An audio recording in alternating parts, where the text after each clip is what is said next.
Welcome one and all back to LPL English, your unofficial home for everything LPL. I'm Mazel, I'm joined by Blockster, and I couldn't be more excited to kick off this double best of 3 night with you, my friend, as it's going to be a fun one.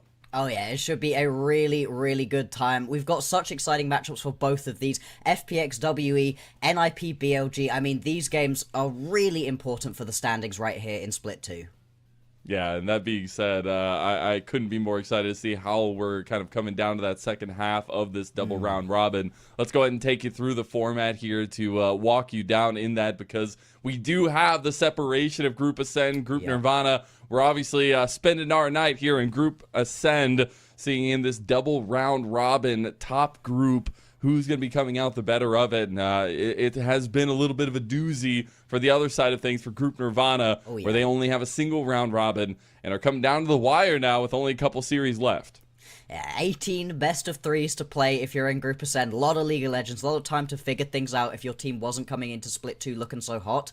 Group Ascend, you clearly weren't looking so hot because you've ended up in Group Nirvana, and all of a sudden, you've got, what, 5 best of 3s to be 5, able to do things. I mean, for some of those teams that we've got in Group Nirvana, you're not fully locked out, but basically gone. OMG, we're pretty much looking at as a team that we're not going to see for the rest of the split or next split. RNG, same sort of thing. On the other side of it, though, LGD, we are going to see them pushing their way up to join us in the next round, so that is pretty exciting. That is exciting. And I know I'm excited about this clump, this mass that we have in Group Ascend. It has been a crazy circle of suck, and it has been awesome to watch because that is what the LPL is all about. Let's go ahead and take a look at the standings here because there are so many big name teams within a win or loss of each other being jumped multiple places in the standings in Group Ascend.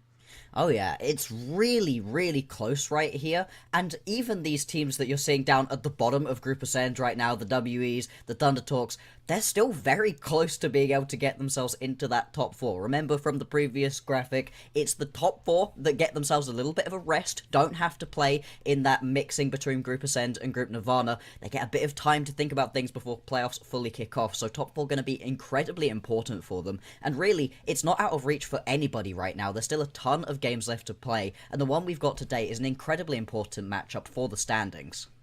Yeah, that being said, it is a very, very important one. Team WE taking on FPX, two teams who are on some hot streaks here, Bloxer. I mean, I don't think anybody would have expected these teams be taking wins off the teams that they have, but we have two teams here who are thriving under, I feel like, a new situation going through and a new strategizing coming through for both of them. We're taking a look at WE here first, who have just last night taken down Weibo Gaming 2-1 in a glorious fashion before that rather, beating TT 2-0 and now looking to take down FPX and go 3-win streak in the split early on. Yeah, I mean, this team was looking pretty rough for a while there. There were quite a lot of losses compounding on top of each other. We were pretty critical of Vampire. Monkey was doing too much, I think, to try to find wins for his team, but it feels like they've calmed themselves down a little bit. The Thunder Talk win was good, but Thunder Talk, another struggling team. The Weibo win, though, I thought was incredibly impressive. Yeah, it was. We're going to take a look at some clips here to walk down memory lane a little bit, but this Team WE squad against TT had that handling of business. I think it was more so the compositional strengths that they had playing through them. I think it was really nice to see Monkey have that big moment. I don't think WE are escaping the Taeyun show at any regard in TT series or the Weibo series, but there has been some general step-ups from multiple members on the squad around Taeyun. Yeah, I mean, Taeyun, if they can buy him just enough space and time to be able to do his thing, man is cooking at the moment. It has been looking really good. And with Vampire beginning to look a little bit better, with Monkey not having to try do everything by himself, all of a sudden this roster is just doing what they needed to get this Rising Star AD carry into good positions. If they can continue to do this right here versus FPX, that is going to be one of their keys to success. Yeah, and I think that being important to keep an eye on coming into this series and see what they can kind of build off of into that factor, because there was a lot of really decisive moments against Weibo. It was also the fact that they used some really awesome kind of team compositional strength. Yeah. But it also was taking advantage of some slip-ups from Weibo, which I think you'll take every single time you get them. But it's a consistency factor for WE, which hasn't been their moniker, neither that for FPX either. But here, against an opponent that is right there with you in the standings, it matters the most. Exactly. Taking wins off of the top teams is obviously awesome, and if you can start really stacking them, hey, maybe we're talking about you as a top team. But for right now, it's beating the teams around you, keeping yourself afloat, not ending up sat right at the bottom of this group. Of course, there's no threat of not getting to play next split or anything here in Group Ascend, but you still very much don't want to be the bottom team coming out. That means you're going to be put in a pretty rough matchup once we do go further on into that next round. And just stacking the wins right now when you've got so many best of threes, putting your team compositions together that we've really been hoping these teams are able to do is so important.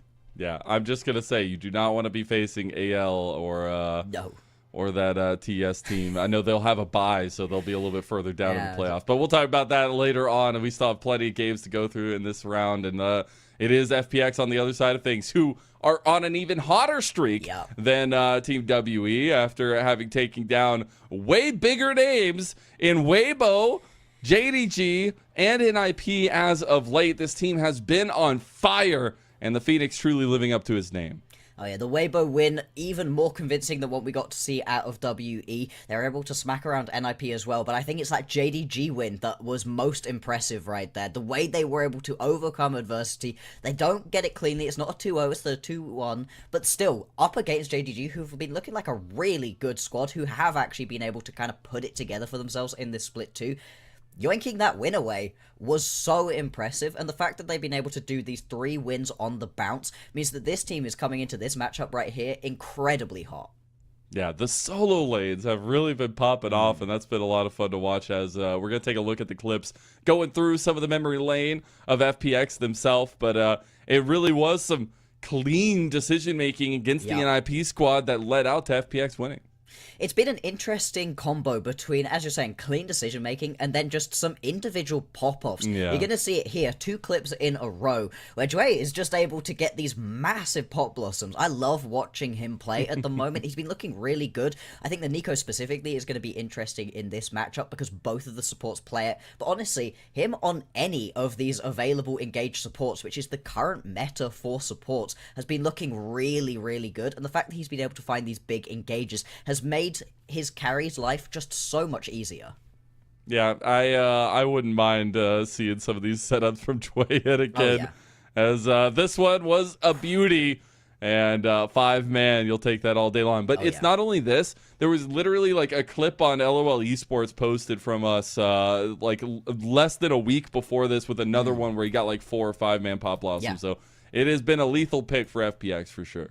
Yeah, I don't know right here as WE, if you particularly want to be giving this one over. It could even be in a situation where you're trying to pick it up B1 potentially if you win out onto the side select 1v1, right? This could be such a crucial pick, and hey, always good fun when you've got these heavy engage supports that can do a big bit of damage as well with the engage. It's just so much fun to watch. Yeah, and it all came together. Honestly, the fluctuation of the pantheon between these two teams as well. There's a lot of similarities between them, and that's why I think this one, not only in the standings implications, is a lot of fun to kind of keep track of, but the way that they've been playing, and I think all of it coming together in this one is going to be a lot of chaos, but a lot of fun. I don't expect the cleanest of gameplays, but I expect a banger nonetheless. Exactly, and hey, what more could you ask for right here? This is exactly what you come to the LPL for, right? We don't want clean League of Legends. That's for other leagues right here. I want to have the wild most League fun. of Legends. Oh yeah, and we had some wild League of Legends. What, Wednesday we had a game that went to 57 minutes or something? Crazy talk. Absolutely wild. You'll be seeing clips of that one later. If you don't know, well, you should get to know it, because that was a game of all time. Absolutely. But looking at these two teams, I know we're getting ready to get into the games, get into this 1v1 side select specifically.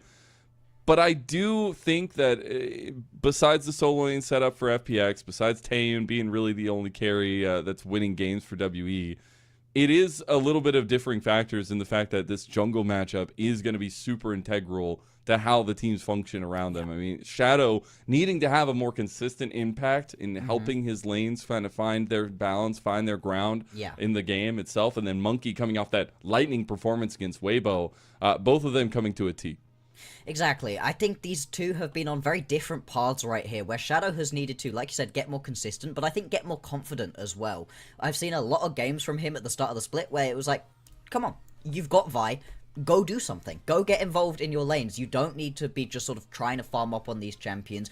Get involved, help your laners out, because these individual solo lanes have been looking pretty interesting for them. It's like, if you get involved, give him a couple kills early, maybe you're going to be able to find the success. At this point, it feels like he very much has been getting involved in the early game, and it's been great to see. Completely the opposite for Monkey, where I think he was over-aggressive at the start of the split, really was just trying to put the whole team on his back, as he kind of had to do during the split 2 placements, and just was at some points going way too far, feeding a couple kills over, putting his team in bad spots, and at that point, it wasn't a recoverable position because their solo lanes aren't necessarily the strongest. Their bot laner needed some help with some frontlining and everything. But now, when you've had Vampire step up a little bit, when Cube's looking a little bit better, and it doesn't feel like he has to do everything by himself, I think Monkey's been looking way better recently. Yeah, and I think that comes down to a lot of the comfort picks that are starting to come through. We've seen heavy prevalence from him on the Skarner, obviously the most pick for him. We have seen on the other side of things for Shadow going towards the likes of the Vi, which is obviously very meta, but the Pantheon definitely coming through a little bit more often for him, giving him some more resources itself. But also you have to remember a little bit of a zoom out picture here is the fact that, WE after this series, this will be their 9th series. That's halfway through the double round robin as well. And you have to start thinking of what that next setup is going to be for them moving forward going into that second round robin. Exactly. Once you've now played all of these teams and you're sat as these two are going to be in the lower half of things, it's a little bit rough if you're looking for those top 4. Only 4 slots available out of 10 teams is pretty tough asking, especially when there's teams like TES, AL, IG, all of those sat above you at the moment. But picking up these wins right now, I think this is the time to really be peaking, right? Just as you come out of the first round robin, you've got tape on all of your opponents versus a lot of other people. You've got tape on your opponents versus you. You know what you did wrong at this point. This is a really good place to be able to go, right, we know what we did wrong, and here's how we can fix it moving forward. Yeah, man, that's what you're hoping in these setups. That's why we're so happy that these teams get a lot of games, because you get to see that kind of growth over time. That's nice. Though it does need to start coming sooner rather than later. Yes. I mean, if you are outside of that top 4, you do get thrown into that massive mix of the kind of the playoff, play-in, mini tournament thing, which is going to be a lot of fun to kind of determine that setup for them against that group Nirvana squads as well. And finally get to see that level of competition, and hopefully that one won't be too bad for the Nirvana groups. I know in the past we've had some wild things happen from last split. But, LGD looking better. They're looking good. Yeah, you know? They're actually locked into the top 4. They're locked out of being knocked out for the rest of the year, so that's a benefit to them, honestly. Absolutely it does. And I mean, to LGD. Just a crazy set of formats we've had. Off of 3 best of 5s straight into playoffs, to placements, to this, to another thing, to playoffs. I mean, the turnaround for these teams is truly insane, and I think that's why we've also been talking about that top 4 as being incredibly important with the 3 splits that we've got in the current esports meta here. You really want a break at some point. There is a lot of League of Legends to play across a very short period of time. I'm not sure if either of these 2 teams today are going to be able to crack the top 4. They don't necessarily feel like they've got the individual talent to be able to do that, but at least the team play is looking better and better, and that's what we wanted to see as improvement. Yeah, very true. I know Dom made a tweet about it, I think it was yesterday or something, talking about the difference in games being played by Western and Eastern leagues. And it was like 11 best of 1s and then 7 best of 3s. Like, that's a lot of games that played in less than a month's time. And a lot of our teams obviously having to have that kind of 4 series week where you're playing 4 series in 7 days against other top teams in the LPL, as we are heading off into the arena as well. We are going to be checking out and seeing exactly what we get from this best of 3. I think there's a possibility that one of these teams is feeling on fire tonight, takes a lot of that momentum that's been building into it and just lays it out into this best of 3, and the other team trying to at least stop the fire from coming through from them. I guess FPX definitely a little bit more on that up train, I guess, with the 3 series win streak over WE.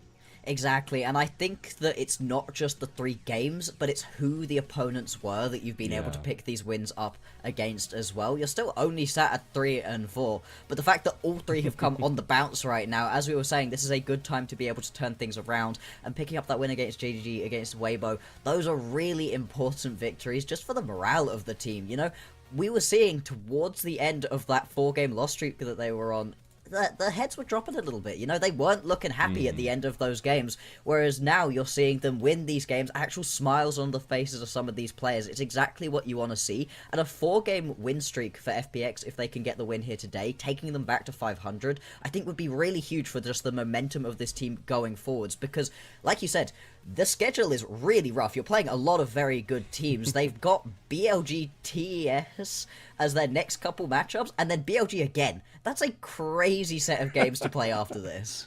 That is going to be fun. I'm very curious at kind of the snake nature of things, if we're going to get a lot of those instant rematches coming through for our teams, because the double round robin is a lot of fun, but we have this many teams. It's a lot to handle, and I think trying to get a grasp on every series win, obviously, for the side of WE, this will be the last matchup they have in this first round robin at least.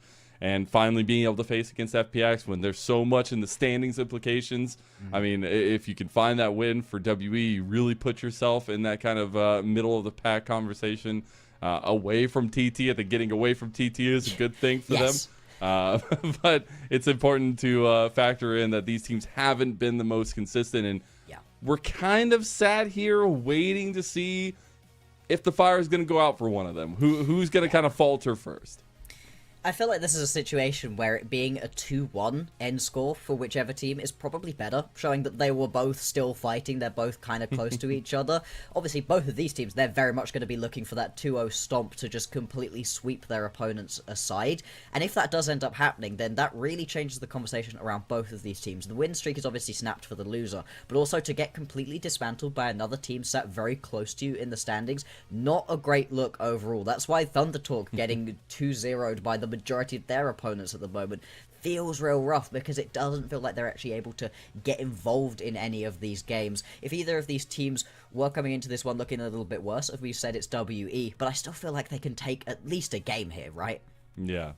I'm expecting 3 games all the way. I expect to tighten its series between the two, and we see here already as we're getting ready for our side select 1v1 to start off the day. It is going to be Cube versus Care. See the solo lane matchup, although it is a top versus a mid. Should be a lot of fun to see getting into this one as well. See what they want to ban out, as we already taken a look at some of those very particular bans.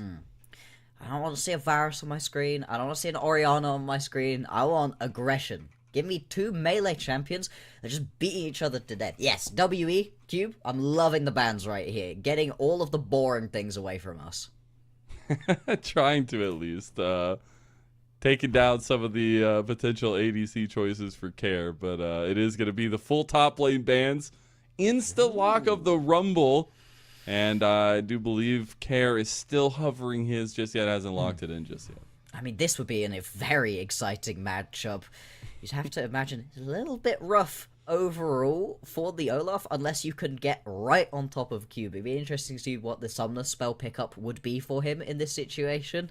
See if he actually doesn't lock it in right now. I do like the Rumble in these 1v1s. It just does so much base damage early on that you're not reliant on getting those couple of items down. And it will actually be the Olaf locked in here for Care.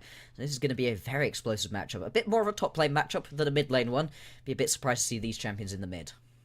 Yeah, I'm glad he ended up locking it in, not going with any craziness. But there's an all-in potential now for both sides when it comes to the Ring of Fire.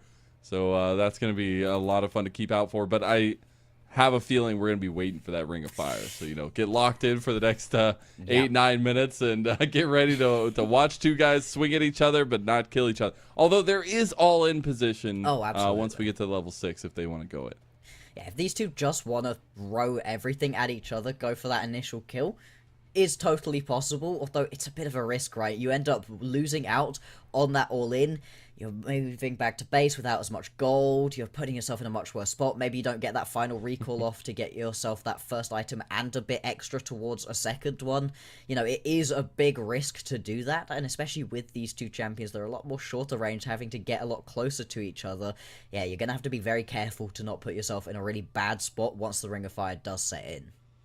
Yeah, if you're new to the 1v1, it is for side select, and more importantly, it's for blue side, as we all know. But it is going to be first turret or first to 2 kills until the Ring of Fire comes through, and then it will be first kill. No longer does 100 CS get you side selection, which I don't know about you, but I'm pretty happy about that one. Watching somebody play to just hit 100 minions, it was a little bit dull. TBH, I'm happy about the evolution here. Yeah. I would say it probably hasn't led out to as many kills as maybe they were expecting. No. Because we've had a lot of just standing around and waiting until the Ring of Fire comes down. But sometimes it's a little bit of fun because you get that 10 section at the last second. And I think that's exactly what we're going for with these two. The Equalizer combo, the Ragnarok just being able to run at him in tight spaces. It's going to be very, very close. And it is going to be that Comet version right here of the Rumble. So you're just looking for as much of this early poke damage as you can possibly get.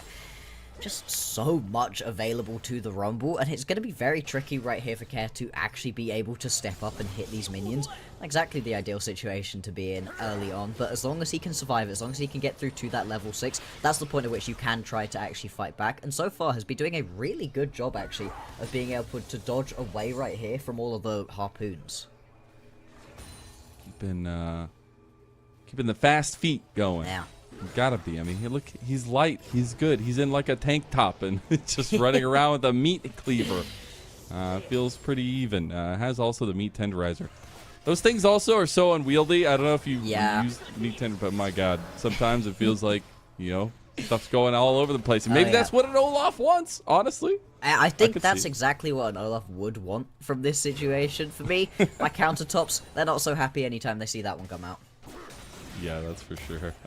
Big wave crash coming in onto Care, but that's going to be all she wrote for this early push here. And do you expect any crazy build paths coming out? I mean, maybe the Hex Drinker early for Care.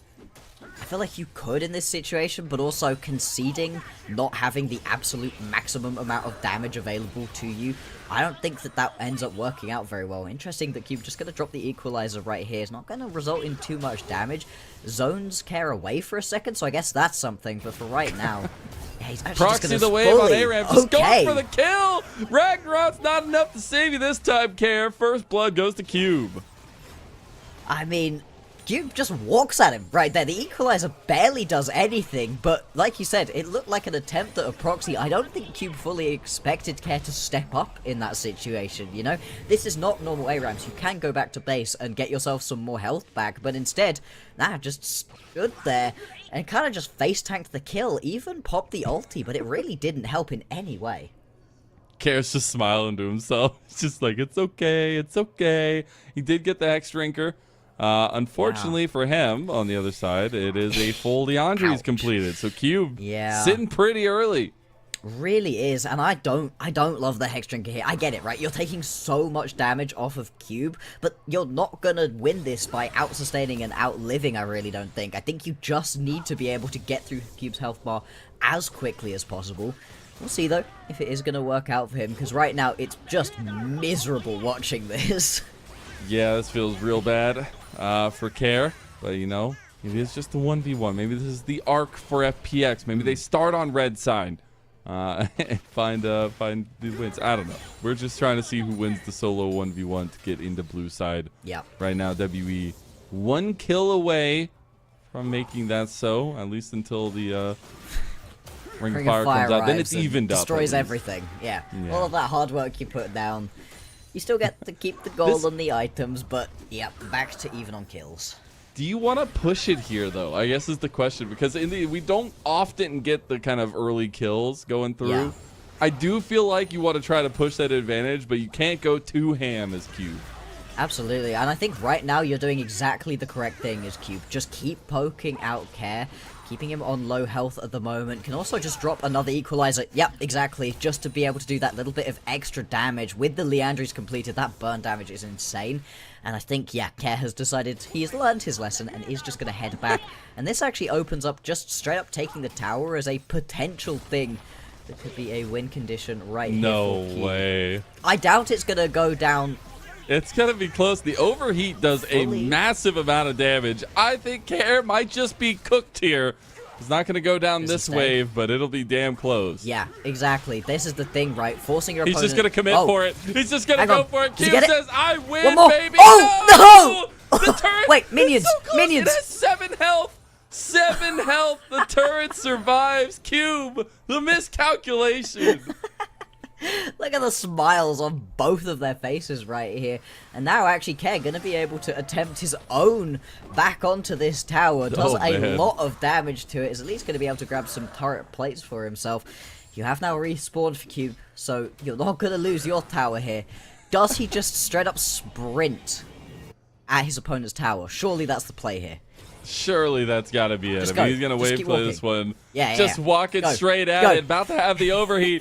Go, Cube, go. Go, Cube, go. Face. Go, Cube, go. He did it. Cube wins the 1v1. Team WE absolutely going to choose blue side with that one. Look at that smirk little smile he's got on him. You love to see it. He's feeling good. That is my legitimate favorite thing about the side select 1v1s. I overall don't love it, but I really like the fact that we get to see so much emotion on these players' faces that we often just don't get to see. People are laughing, smiling, have a good time, even the players who aren't actively participating in the 1v1, which is great to see, considering the fact it's actually very important. Like you said, blue side is what everybody wants to grab for themselves, and for good reason. Can't believe it. This turn of events never seen before in the history of humankind. WE choose blue side. Boom, boom. Definitely leads out to more benefits. And I think we can talk a little bit about why blue side has been so important. It is just that there are game-defining picks that are available as that B1. Oftentimes, because everybody knows what are the strongest champions at the moment, the Rumbles, the Gwens, those are just coming off of the board on red side pretty much every time. Getting that 1v1 win and having blue side as your pick basically means you're getting yourself Varus in the majority of situations. That's been the B1 that teams have been fighting over, and to be honest, both of these ADCs have been looking pretty good for themselves on that pickup, and it's just there's too much that's good on red side that you're having to ban out. There's a bunch of very strong junglers, then those strong top laners that can just completely take over the game. On blue side, you're sitting pretty. You can actually target ban away things that your opponents want to take, rather than just having to get rid of what is the absolute strongest stuff in the meta at the moment. Yeah, I think that's the biggest difference is figuring out what teams' strengths are and utilizing this kind of first pick meta to play into that as well. But when we go back to our big focuses tonight, we can start thinking about what that means in the draft. We said there's a lot of contentious picks between these two teams. We were talking about the Nico a little bit. We were even talking about the Skarner and now the Pantheon as well, the jungle matchups there. But I am particularly looking at what they want to go with in the first phase as we'll be getting into the draft here and now. What exactly the Skarner prio looks like, if that kind of respect is going to be paid over to that, and try to whittle down the monkey champ pool from FPX. It's really interesting with the Skarner at the moment because it hasn't actually been that strong for the majority of players, but Monkey looks great on it right here. I don't think Shadow wants to play it. I don't think Shadow's looked good on it. I think he's had a game on it and it wasn't great looking. Yeah, whereas Monkey, he is cracked on this champion, so it really does change things up. You can see right here, a lot of those standard bans taken away. It is actually going to be the Scion as that first pick for Cube, and Cube really has just been looking best on these big tanks that can buy space for Taeyu. That is very much his job. He's not really a carry top lane player for us at the moment. Yeah, it's just taking out the Chonk Supreme in the Scion. You'd love to see that gauntlet thrown down. Sheer going to have to answer. They do have the 1-2 punch of that red side pick. They're going to go ahead with the Xin Zhao early to give Shadow some prio, give him some skirmish potential. And they're going to go ahead and pair that up with the Talia in mid lane for care. Something that I've really loved from this guy as well. And something that provides him so much utility to the team. Absolutely it does, and it just stops a lot of these heavy dash-based champions from feeling anywhere near as easy to pick up. As we just saw Hover, Dakaris really has been liking that Ori. I don't know how much you really want to be playing it right there into the Talia. WE instead going to go towards something aggressive, and this is what I was hoping for. I think Taeyeon's been looking very good on the Varuses and the Ezreals, but I think he's been looking his absolute best on these much more aggressive style champions. And when you've already got yourself a Scion, that's a lot of your frontline already completed. Let's see if you get the rest of the dive composition through though, because often we've been seeing this Kai'Sa paired up with things like the Xin Zhao or the Vi, both of which are no longer available. Yeah, I do love giving over the kind of hands check to Taeyeon on this Kai'Sa though. Give the guy the chance to carry, and he will absolutely pay off for WE. It's also going to be the Pantheon. So we're getting a couple steal aways here from some comforts from FPX. Not only that Kai'Sa is something that we've seen Assume really go for, but the Pantheon also tried and true nature of Shadow now being used against him on the Xin Zhao pick. We had such a long time of so many interesting top lane matchups, and now we've got Scion Ornn back again. Ornn, baby. I'm genuinely happy about it. I've missed our just straight up meat shields in the top lane, getting involved later on. Yeah, I love it. I love a wet noodle fight. That's one of my favorite things to be able to watch. And I think in this situation, I like the Ornn. You can look over at WE's composition and go, they need to play in the first 10 to 50 minutes of this game, and if they fall behind, Well, you've got the Scion getting very tanky later on. We'll see if there's going to be any good Trank Shred coming out of FPX. But at the same time, their composition from FPX looks so much better in the later stages, especially with those ornaments coming through. I'm really curious at the kind of glue that's going to be supplemented with the support picks going forward here, as we're in the second phase of things now. The Misfortune ban from WE to focus on that 2v2 matchup, try to take away any primary kind of win conditions for FPX down there. And it will be that mid lane focus of the Rise and the Victor by FPX. I think FPX have looked much, much better when they've been able to pick themselves up these front-to-back, later scaling compositions. They like to play very standard teamfight orientated comps, and right now they've got some good bones for that available. Be interesting to see if they do want to go towards a more aggressive earlier game champion. We've seen the Lucian hovering on the edges at the moment, or if they just want to go grab themselves something like the Jhin, Aphelios, Jinx, any of those to get later on into the game. This kind of bridges the gap between the two. Very surprising to see somebody be able to actually grab it for themselves in the second round. Usually it's either B1'd or banned. Yeah, that's kind of wild. I'm really interested now which version we get of it. Maybe the poke coming through. Maybe we get that on-hit style. I think that's going to have a lot to do as well with the support that we get from them. Yeah.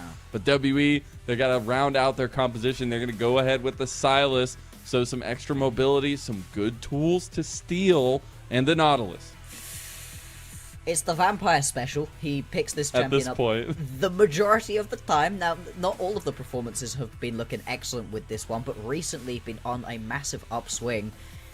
Brom, interesting that the Brom wasn't a thought potentially for WE. It wouldn't really fit with the full dive composition, but into the Ornn, into the Talia, even into the Varus actually would have been looking really good. Instead, they're going to go to the Renata. I like that a lot. This champion does so well into heavy dive-based compositions, of which WE have drafted themselves kind of a prototypical variant. Yeah, I think the Silas is an interesting addition into it, but still has that extra mobility to get in there and have that kind of follow through with the engage potential. But really, I'm happy that WE are setting up Monkey and Taeyun to be this big factor. I mean, Vampire obviously on the Nautilus going to have a lot of impact there. But if we're looking at two guys who have been able to answer the call for WE when it matters most, especially in that last series against Weibo, it was Monkey, it was Taeyun, it was Vampire. So they're trying to lean on that momentum that they gained from taking those wins, much like FPX is. Absolutely, and these compositions really couldn't be more different overall. FPX very much looking to front to back. They've got a lot that can stop WE's full dive composition, whereas WE, yeah, they are all looking to fly into the back line, and that's so exciting. Taeyun has been looking great recently, and the fact that he's got this Kai'Sa, I think that's kind of becoming a signature pick for the guy in this split at least. If he can get himself fully into the backline right here, be able to dodge away from the Xin Zhao, that's going to look so good, but it is hard to do into both the Talia and the Renata. They can stop a lot of what you're trying to lay down. And that's where we can talk a little bit more about the specifics as well. For FPX, it has really been about their solo lanes. I think Care has truly stepped into his own in FPX. I mean, not only is he really the pillar that this team is built around, but he has also been that developmental piece for so long for FPX, and finally paying off the resources given to him, I feel like, in this team, and especially in this comeback win streak. But we're headed off into game number 1 of our first best of 3 of the night. We got 2 of them back-to-back, so make sure you lock in. But this is a battle of the mid-table in Group Ascend. Can WE join the ranks, or is FPX just that much better? FPX, that 3-game win streak, all of their available wins coming in a row. It's just going to mean so much for them to be able to keep this up. You see, right now, Monkey actually pushing forwards. Shadow gonna spot him out, gonna be spotted out in turn.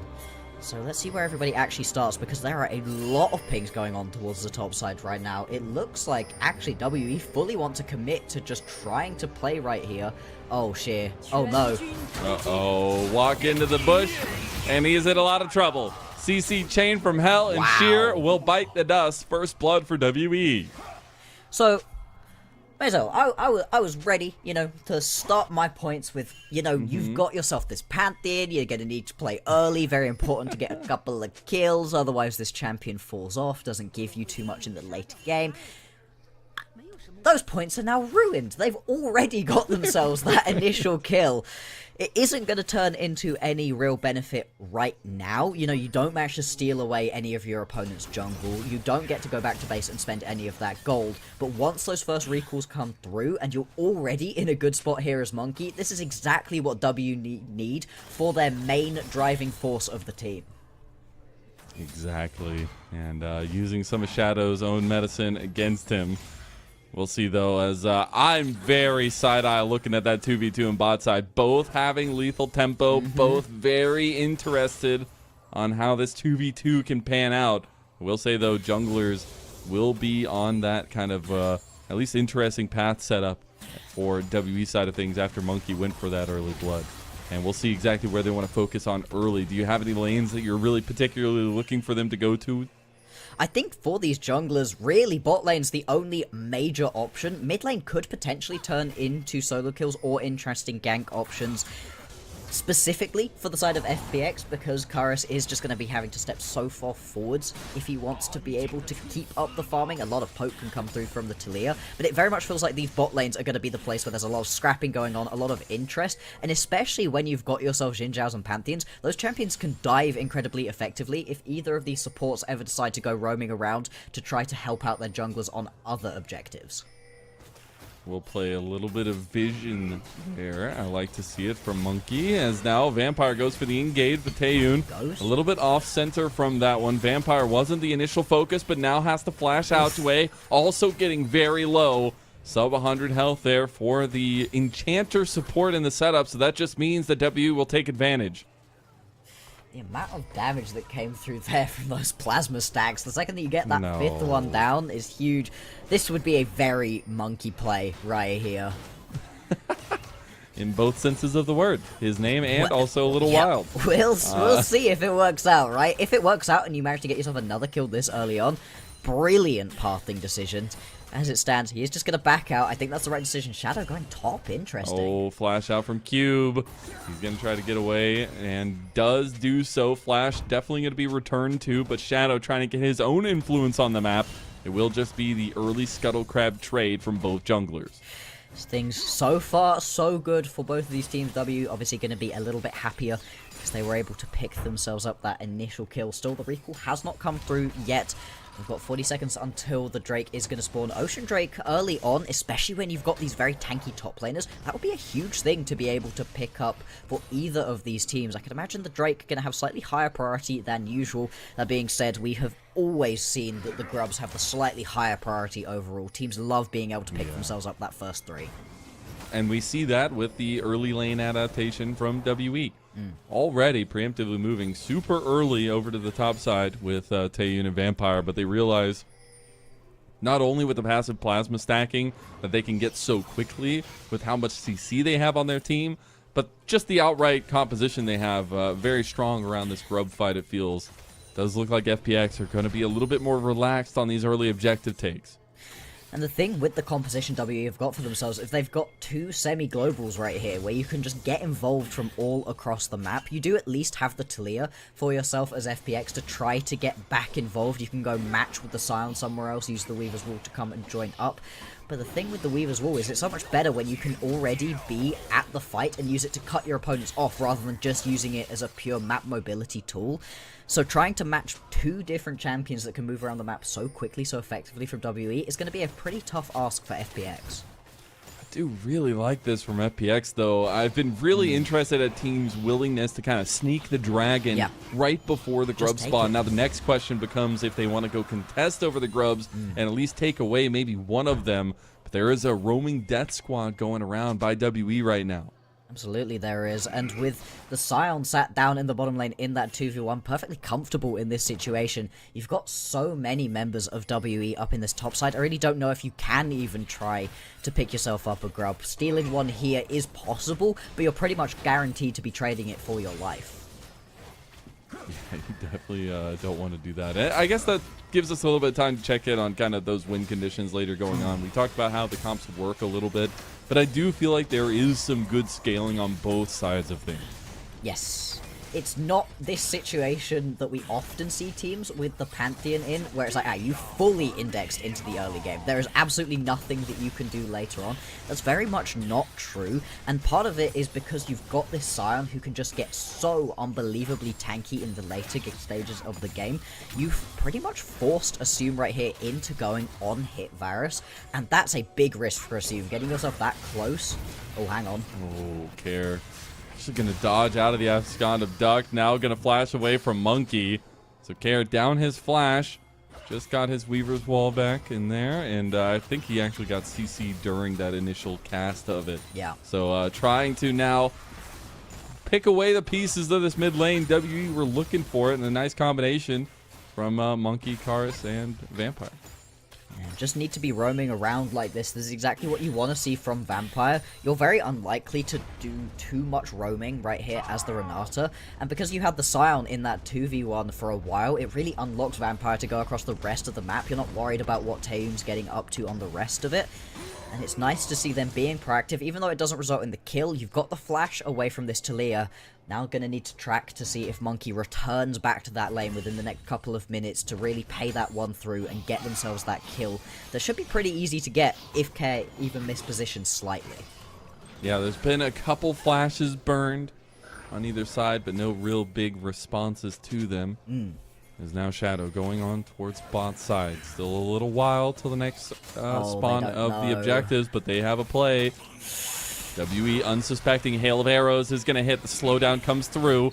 Vampire going to Spider-Man his way out. The wind becomes lightning. Vampire going to flash. Handshake hits. They might have enough damage here. Vampire going to get his life staked from him. Assume finds that kill, and that'll be the return from FPX. That was really nice played right there from Dwayne. Was able to get that handshake. When he flashed forwards, I was slightly worried that he wasn't going to be able to pick up the kill for the team. The fact you're able to kill Vampire right here is just such a nice early look out of this squad, and giving the kill over to Assume, exactly the member that you want to be getting towards those item breakpoints as quickly as possible.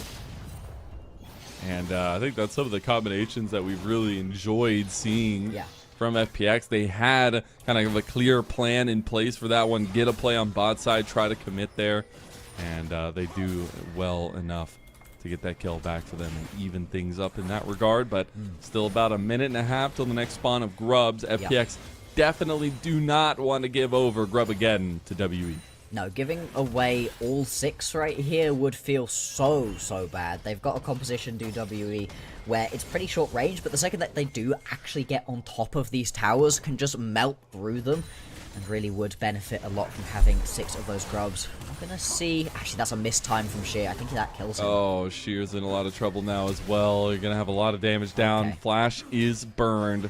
He's going to have enough time to potentially get back before that drag, or at least the Grub spawn. The Dragon also going to be close to that Grub spawn on the other side of things, but definitely going to be missing that flash for Sheer. Lack of flash right there, and it's a really tough time as the Ornn here, because you've got yourself that W to be able to stop getting knocked up by Q, but you have to know exactly when it's going to go through, and Sheer just used it a little bit too early on. Gets knocked up, like I said, losing the flash. We'll see if it ends up hurting him later on. So, I gotta ask, we got level 6s for everybody in this next fight. No real adaptation to that side, but does this kind of level 6 mark benefit either side more? It's going to be benefiting WE that little bit more, because they've got those extra globals that they can move around with. Dude, Care cannot get off a Weaver's Wall. That's multiple. He's gotten stunned. It's rough out here right here for Care. He just isn't able to step up to any of these waves like he wants to at the moment. You know, it's not resulted in too much of a deficit. He's only down by about, 10 CS or so? But still, it's a little bit of one beginning to form, and if this continues, it's going to get worse and worse right here for FPX's mid laner, as the members of WE get stronger and closer to being able to just one rotation his very squishy Taliyah down. Yeah, it's wild to me that out of everybody in this game that has a CS advantage, it's Sheer that has like a 20 CS advantage over Cube on the Ornn. But it is WE that are looking to even up the Dragon score here. The early stacking will not be the case for FPX. Vampire just takes the engage. They have left the dragon to just kill Dway. Oh, but no. now they've overextended themselves, and this is a fight that FPX want all day. Shadow is making mincemeat of him. Taeyun, with that super carry mentality, tries to even things up, but FPX, they find a double kill for Shadow, and they'll take that dragon. So, when you asked which team gets the benefit from having their level 6s available, that was under the assumption that they might be used in and amongst any of these fights. In the straight-up fight where you're just in close quarters combat, not using any of these mobility tools around, it's just nowhere near as effective. The full jump on Dway is nice, but it's that 3-man seismic shove that we get to see right there out of Care that just completely wrecks everything. Shadow's ulti as well does so much for keeping him alive throughout this fight, and the fact that you then manage to pick yourself up the Drake on the backside of it before anybody even looks at the grubs is massive here for FPX. I mean, absolutely. They will take that all day. Oh, W. And now Monkey gonna go into a blind bush, has to immediately flash away. Is not gonna get too far from them, but still gets away from that hostile takeover that was used. And WE reeling a little bit, not much, only 1,000 gold difference, but we do have first items coming up, and WE gonna start up this next spawn of grubs, but it's on to Assume, gonna flash out, big duck coming through, and Karis now maybe able to get the 1 kill back. It's gonna be Vampire, he's gonna be taken down in the end by Assume, and now the follow through on Taeyun, and he is also going to fall. Didn't even need the Orn Horn, but using it anyways. FPX taking advantage of WE on the Rift right now. Yeah, you're going to be able to pick up one of those grubs whilst all of this was happening as Monkey, so at least you get 4 of them. But it's just way over-aggressive in that fight. I don't know necessarily that that was one of those plays that you wanted to land there as Karis, because it pulls him so far underneath everybody else. I'm just so interested that this... Like, we're starting to see some of the difference between these two teams. We were asking, like, what both of them are on. Big win streaks. FPX's opponents have definitely been better. Is that this FPX kind of the real deal after starting 0-4 to get the season started, and now able to pick up the slack WE's putting down and have been able to capitalize multiple times on this very strong composition. And now Shadow just feels like a demon. Care finally gets the Weaver's Wall off. It was a perfect one as well, but Vampire able to get away with the Blast Cone.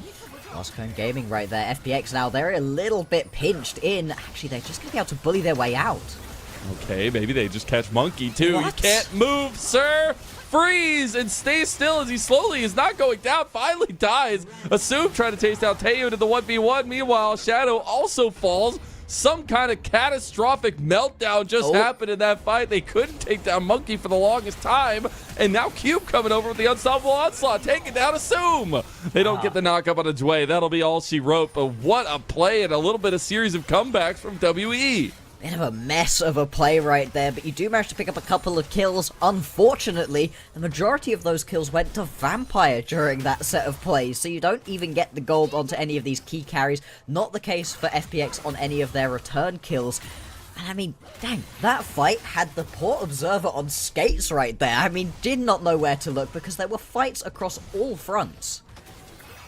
And that's the wild part about this, is kind of that cleanliness. It's definitely not there. We said not to be looking for it. I cannot believe Monkey survived for so long here. Yeah, Monkey should be dead here about 6 different times, but Jouet walks up to go find Assume, try to help him out, and that allows Monkey to survive for a while, pick up that return kill, and then this is just a good unstoppable onslaught. It kind of hits the wrong person. He then has to flash to go and actually find the correct member, but it's just a good use of that global ulti to be able to stop this play in the end, pick up 1 return kill, and it has brought the gold back down to pretty much even, a small couple hundred advantage right here for FPX, just before we get the Rift Herald spawning. Consistency was always the key factor in this one, and neither team exactly being that consistent factor just yet. But we are going to be seeing the next Rift Herald spawning in about 15 seconds as well. We're going to be getting closer to second items. Is there a break point here for either side, looking at those kind of scaling items coming to fruition? Very much so, especially for WE. With the point at which you get 2 items on Monkey, 2 items on Taeyun, that is where you are really looking to just press the go button. Your composition does not get stronger than that until we're 47 minutes into this game, everybody's full build, and Cube has 17,000 health. That's the point at which this composition then gets to be back online. So they are very, very close right now at WE to needing to be proactive. Oh, FPX are the ones trying to be proactive. They initiate the fight as well as TP in care. Rift Herald started up by them. Monkey gonna hover around. Grand Starfall coming in. They want a mid lane. Assume is the target. He's gonna dodge out of nearly everything, but there was too much headed his way. Flash hostile takeover play coming through, but a nice horn from Karis, of all people, to take down Tway. And that'll be a couple quick pickups by WE from the mid lane. I love the snap play right there from WE. You see Assume stood where he really shouldn't be. Now they're going to go again, engage right here onto Care. Yeah, they might actually find him. Seismic shove right back. Care throwing some rocks, flinging some stones. Able to pull the rest of WE up, but now Shadow overextends and Monkey takes him down. It'll be the trade back of both junglers. Sheer getting away with that one. Care able to get the kill back, but what a play from WE. They just keep FPX right at bay. They really do. Later on into this game, if they play out team fights like this, they are just going to lose. But Care has gone towards the Seras first. This build doesn't come online for a long time in this game. The amount of damage he could have done throughout this team fight later on, absolutely insane. This one, Assume just gets immediately killed. The funnier thing in this one is watching Shui just get put in the bounce house at this point. He gets hit by the stolen Ornhorn and gets knocked up by Cube. There was nothing that you can do right there. But then this play, I can understand why WE think they can fully go in onto this one, but Care actually able to space this one out really well, and a great seismic shove back to nearly pick up the kill onto Karis. Would have been able to with just a couple more items under his belt. And Shadow just one step too far, but Monkey joining him right there. Jungle Brothers right there. Just as we go back into live, it is the next dragon started up by WE. This would be a stop of the stacking. Remember last time WE took this fight. Here comes the unstoppable onslaught. Lands on the 3. Cube is just causing a ruckus in the middle of everybody. CC chains from hell. Care not going to go down though. Big 3-man knockup from Sheer. Karis looking on the edge, looking for the abscond abduct. Goes through, goes onto the back line. Now finding more. Assume already down now as well. WE starting to lose some health bars, but still keeping consistent. And Cube goes zombie mode. Sheer will not fall. FPX taken aback, and their stacking will be over. Drag it to WE. If they want it, no, they want to go in. Monkey. Monkey, oh, no. Oh, no. You could have had the dragon. You could have had it all. Taeyun will get the shutdown on a Care. That's 800 gold to Taeyun, and that'll be worth it. I'm really questioning the FPX decision making here. You know that your opponent's composition is at its strongest point right now and that yours takes a while longer to really be able to get online, and yet they are fighting incredibly aggressively at the moment.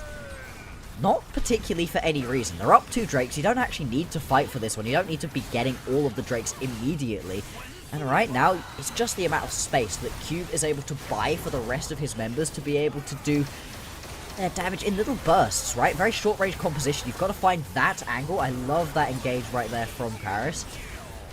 But in these choke point team fights where they're long and extended, at this point in the game, it's fine. Later on, Care is going to shred them.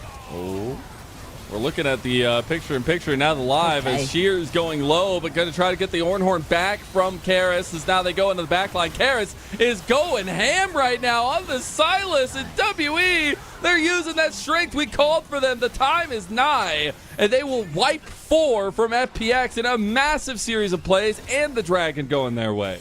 And they can turn this one around into a mid lane tier 1, maybe even the Herald as well. WE, 2 items completed on their jungler and their ADC, and they press the go button.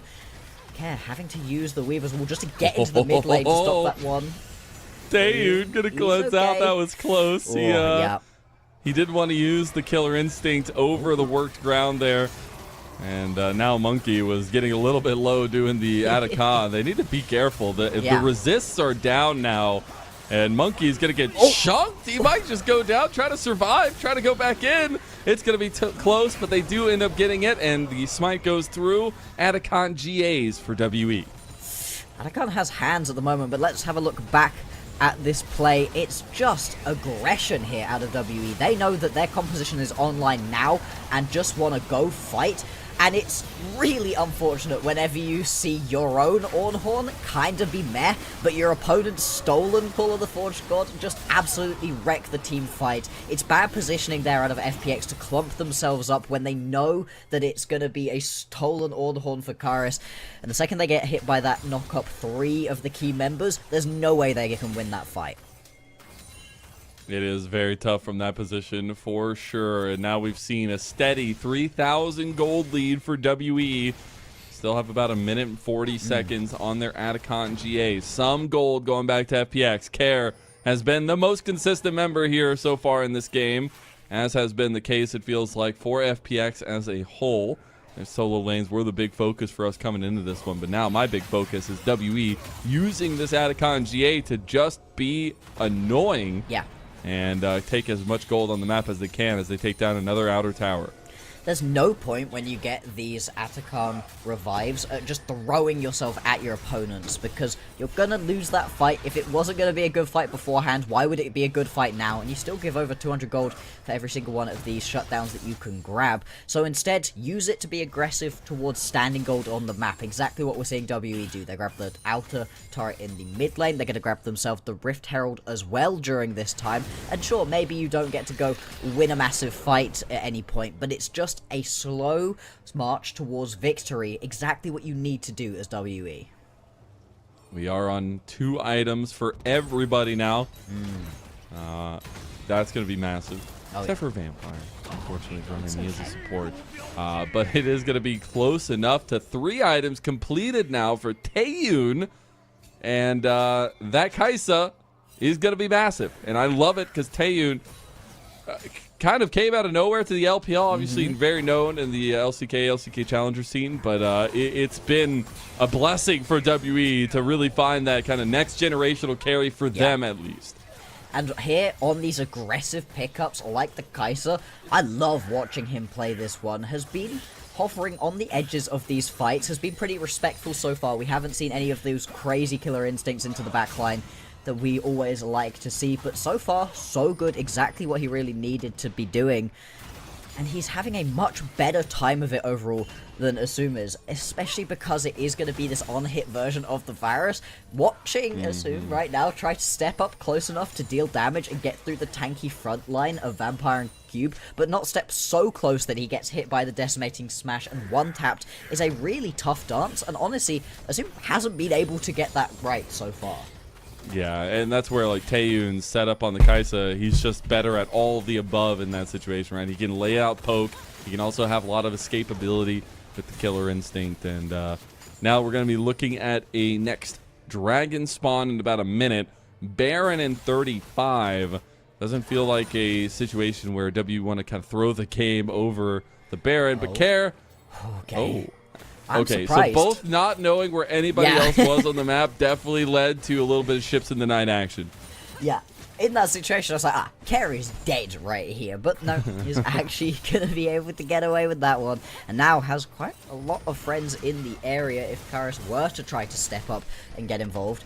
We've now got, what, 10 seconds until we're going to have this Baron up and available. Potentially the more interesting fight, though, is going to be around this Drake spawning. 20 seconds on that one. If you can pick yourself up Soul Point right here as FPX, that's just another bit of late game scaling that you can really look towards. They're hoping to buy themselves some time. Sheer's going to start having these items come through, the ornaments, and that's where things really start getting good for FPX.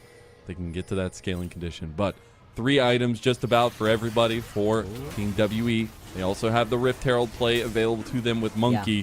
Dragon will end up going their way as well, slowly but sure. Oh my god, Monkey, you've left Dragon twice now. I cannot believe you've done this. And he just flashes out.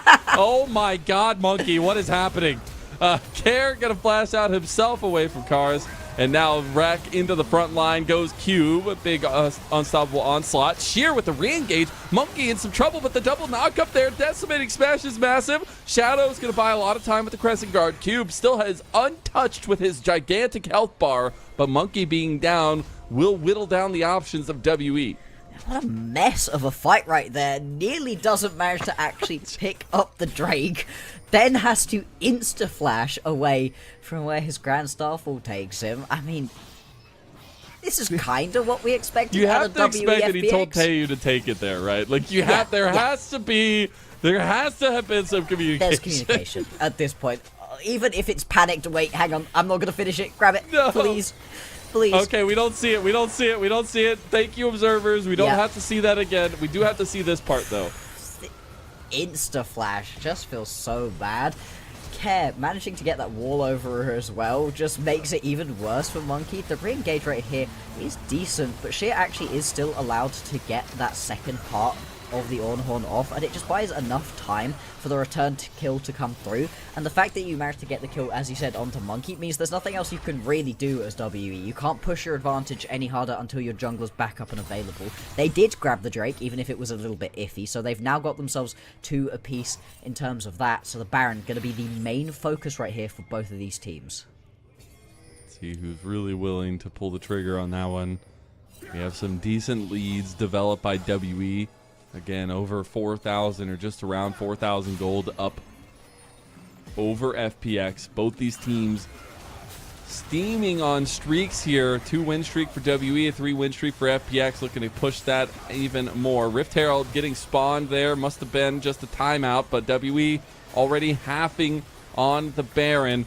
Shadow not confident to move forward into this composition. There's too much lockdown, and the Baron just going to go down to a 2-man job from Team WE. And the teleport comes through right here from Care for nothing. Just completely wastes out onto that one. Rift Herald gets a charge onto the mid lane. And FPX, a team who recently have been looking so much better off of that win streak, so much better at being proactive, feel like they're just on the back foot right now and don't know how to get involved in this game. Struggling to find their way in, but they won't struggle to find these upgrades. We are finally getting them through. Blade of the Rune King upgraded, as well as the Leandries. For Care. Yeah, Sheer and Care. That makes sense. Honestly, that's the next superstar. Just combine the 2 names. Oh, yeah. They have been the superstars, though. I mean, maybe Very not much. as much in this game for this FPX team, but they have been the most consistent parts to this roster. And as time goes on, they will need to continue to do so here in this game. Because game number 1 definitely slipping away from FPX a little bit.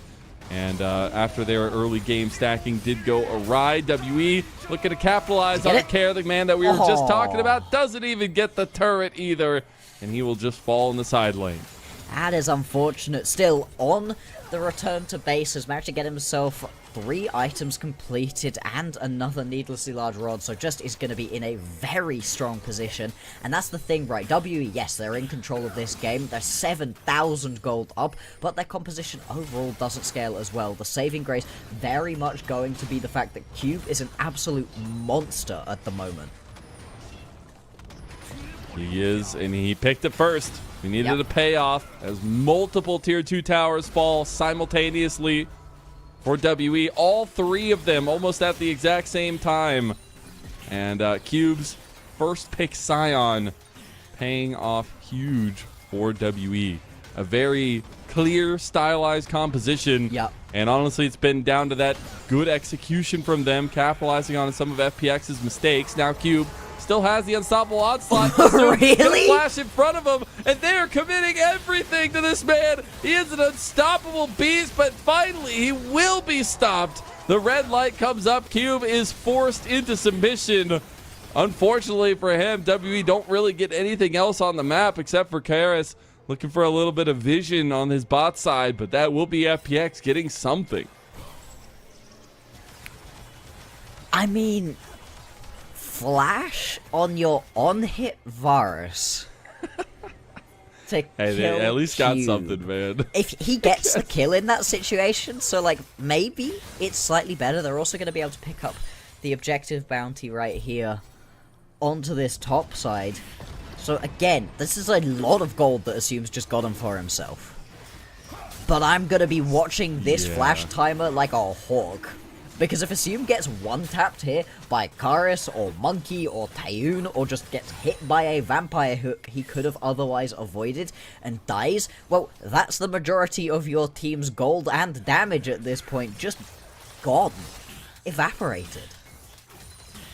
Yeah, I think there is some good moments available, but few and far between for sure. Hovering around like an 8,000-9,000 deficit for FPX now as well. 3 dragons taken as the next one had just been gotten by WE. That'll be 3 Chemtech dragons on their way to a Chemtech soul, so definitely going to be loving that stacking of the stats here. And FPX, again, just struggling to find a way in to this one. GA now completed for Monkey, so he can play even more recklessly. We're almost on full build for Taeyoon as well on the Kaisa. All right, let's see. FPX, right? God. You gotta do something. That blast cone was nearly... That was scary. That was real not scary. Ideal. Yeah, we're slightly worried that we were about to watch one of the squishy members of FPX get punted straight into their demise. They've gone down pretty quickly at that point as well. We've got 1 minute 45 now until the Baron is going to be spawning, and the jungle has very much been owned by WE at this point. FPX basically just fully committed into sitting in their base at the moment, absorbing waves as much as they can. Yeah, the fact that one also was stolen away just increases how rough it is. Yeah. Oh, no. Insane. Monkey diff. I don't know what to say. I mean, that's just a monkey diff. But no, it has been a nice little come up. I mean, if you take these performances off the back of that WBG win that they just had last night, I mean, it has been a wonderful performance from Monkey, from Vampire as well. And obviously, Taeyoon has always been the best performer on the team, but it's finally nice to see some other members kind of stepping up to the plate as well. Absolutely. WE in full control of this game. They now just need to convert this early game lead that they've been able to get themselves into this victory, something they have struggled with a little bit. This team has been okay at getting leads, but closing games out has been a little bit rough. And I do need to be careful. FPX have scaled at this point. You can see 2 needlessly large rods in the inventory of Care. Once he turns that into a death cap, he is going to be mauling people. And they've gotten upgrades across the table except for Jue, but maybe this is the time. WE just want to go for the engage. They are missing everything. Grand Starfall coming in. They target onto Jue. Jue is being focused down by Monkey. He's going to fall to the bailout now. Horn coming through from Karis as they do end up getting that counter engage. Spear coming across the wall, but FPX starting to find some tussle. Starting to find some fight. Taeyoon flashing over the wall, goes golden. Maybe he's going to go down now. Karis going up to save his life as well. Karis picking up the slack where they needed. Taeyoon might have fallen, but WE are still strong together, and they're TPing in the mid lane. They're looking for the finish, and they're looking for this game 1 win. Yeah, going to be 30 seconds, 40 seconds until anybody important is going to be back up and available. FPX, they tried to hold out. They were so close to getting that scaling through, but WE, they win the mid game, and they're going to pick this one up right here. What a spree from this team. We were asking, is FPX going to be the better of the streaking teams? They've had the harder opponents. They've defeated some big names in this one, but WE are looking to make their own spree of things as they take down game 1 over FPX, and truly has been a huge come up from Monkey, Taeyoon, and Vampire. Absolutely, and I think Monkey specifically has been looking so good on these aggressive jungle picks. His Skarner has been sick, but the Pantheon, I think, is beginning to get into this category as well, of the sorts of champions you just can't be affording to give over to the guy. They love playing these early game compositions out, and in this game, yeah, the first 7 minutes or so were a little bit rough, but the second that they were able to get those 2 items completed, the breakpoint we were talking about, they never look back. Yeah, and we'll forgive him for some of those ults away from the Dragon Pits. It's fine. Never happened if you get the win. The winner gets to write the history book, so that's all that really matters. But not only that, I think it's the subtle things that happen here because it is fearless, because anything that you pick is not available. It was the steal away from a tried and true composition from FPX in the Pantheon and this Kaisa, and the fact that they were able to take those, get the win on it as well on this blue side feels really good for the momentum of WE. And I think for FPX, you'll be scratching your heads a little bit about what went wrong. The scaling condition didn't happen fast enough. It took way too long to be able to actually get to those breakpoints. I mean, 4 items were, in the end, completed onto the Varus, so close to having that death cap completed, but they were constantly fighting into these little choke points that, yeah, are technically good for your composition in a Ornn can knock lots of people up way, but is also very good for your opponents. And I think genuinely, if I'm looking at one thing that broke this game open, it's the first thing we saw. It's that Scion B1. That having so much health, so much frontline, Cube was just buying so much space for his carries to be able to do their thing. And when you've got these aggressive compositions that are trying to dive into the backline, weave their way through fights, just having a stalwart tank that can stand there and absorb damage, so important. And even if he missed some of those unstoppable onslaughts, just throwing his body into the back line in a lot of those situations. I mean, he was just a menace. And I remember the one around the Dragon Pit when he just got into all 4, popped the bubble as well, just getting massive damage. So a worthy B1 pick of the Scion. And those are the kinds of things, especially at this level of team in WE and FPX, that you need to see. They have a very tried strategy. They execute it well. And even with some of those early game slip-ups, still able to handle business. And they really needed to in this game. We were talking a lot about how FPX were coming in as the hotter team, looking like they'd been able to beat the better opponents. But hey, you can only play the people who are in front of you on the schedule. And WE, they've been able to do what they needed to. They've been able to stand on business in their previous 2 matchups. And now, looking good so far in this FPX matchup. The only thing is, it's a very unique kind of composition with the all-in potential of WE right here. I don't know how repeatable it is. You can find some of the pieces, but honestly, it's the Kai'Sa that's the linchpin here. You don't have any other ADCs that can really play this full all-in kind of composition anywhere near as well. And WE, they've looked really good on these aggressive comps. They've not looked quite so good on the more standard front to back, so we'll see if they're going to be able to find another interesting comp for themselves in game number 2.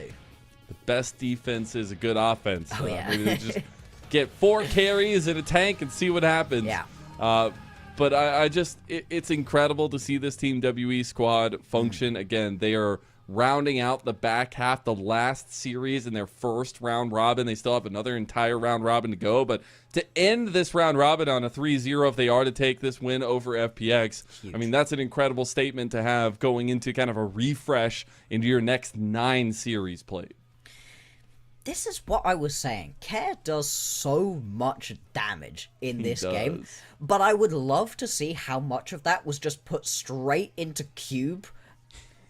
And that's fine. Probably a lot. That's fine in this situation. This is the thing, right, with having yourself a big tanky Scion, and then your opponent's main carries are a Talia and a on-hit Varus. They can only hit what's in front of them, and what was in front of them was a 6,000 HP Scion at every point in this game. Yeah. It meant that they were never actually able to deal the main damage. The couple of fights that we actually ended up seeing won right here for FPX were because there were huge seismic shoves coming through to stop it from being a straight up front to back that they were trying to play out.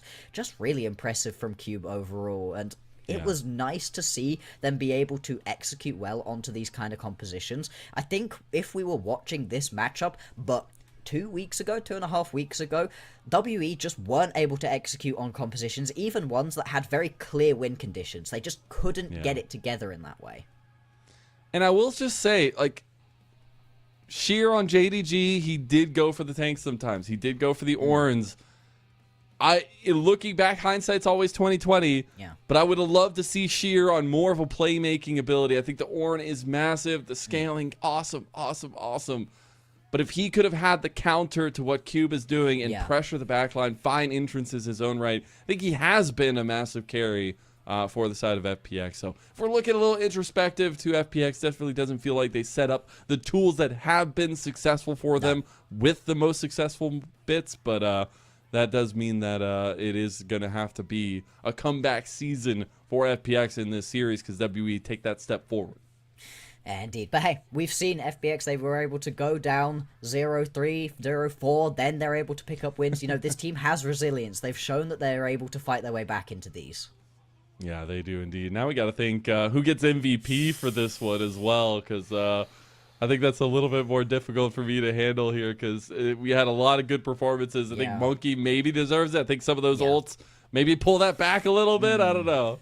Monkey was very much the driving force of this team, as he often is, and I think in the end, a lot of those engages worked out great. At the same time, he was still showing a couple flashes of that over-aggressive look overall. My bet would be between Cube and Karis right here. I think Karis had a really good performance. It was just solid overall, and I think the main thing, when you're talking about Sheer and his decent performance on the Ornn, well, every single big Ornn horn that I watched was a Karis Ornn horn, not a Sheer one. I think that was just a big part of why they were able to find success. This Sylas was a great look.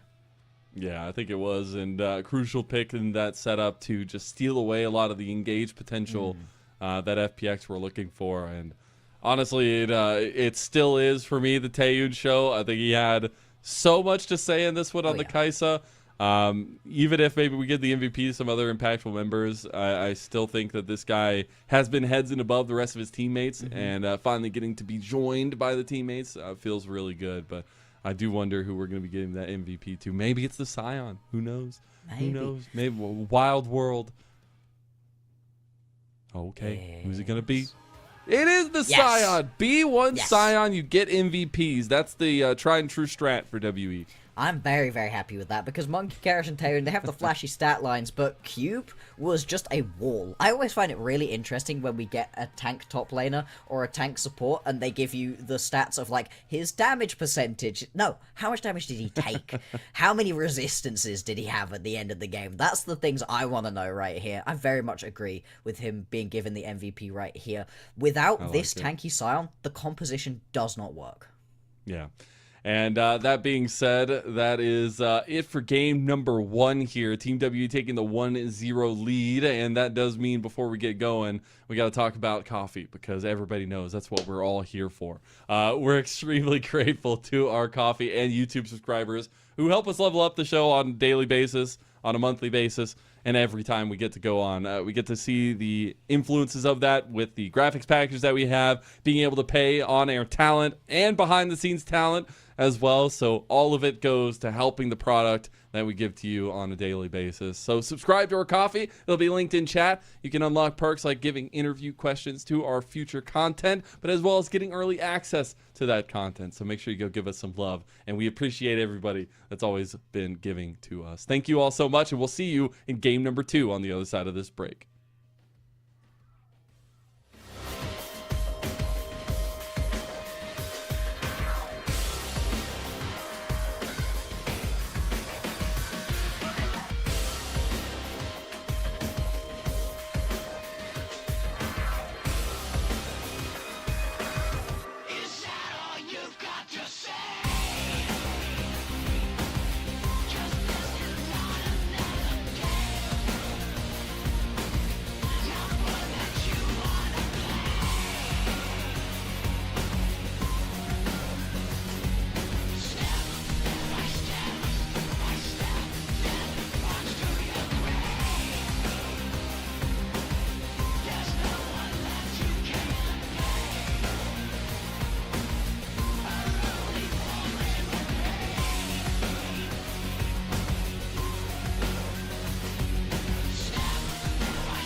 Welcome back, everyone, to LPL English, your unofficial home for everything LPL. I'm Mazel, I'm joined by Bloxer, and that was a heck of a game one from WE.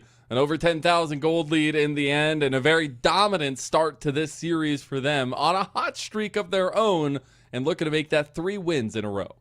Looking to have their own 3-game win streak, snap that of FPX, and just put themselves back on everyone's radars. At the beginning of the split, we really weren't looking at WE. We expected them to not be one of the top tier teams, but the slide they were on had a lot of people looking past them. Now, all of a sudden, with these wins they're picking up against some quality opponents, hey, it's looking good.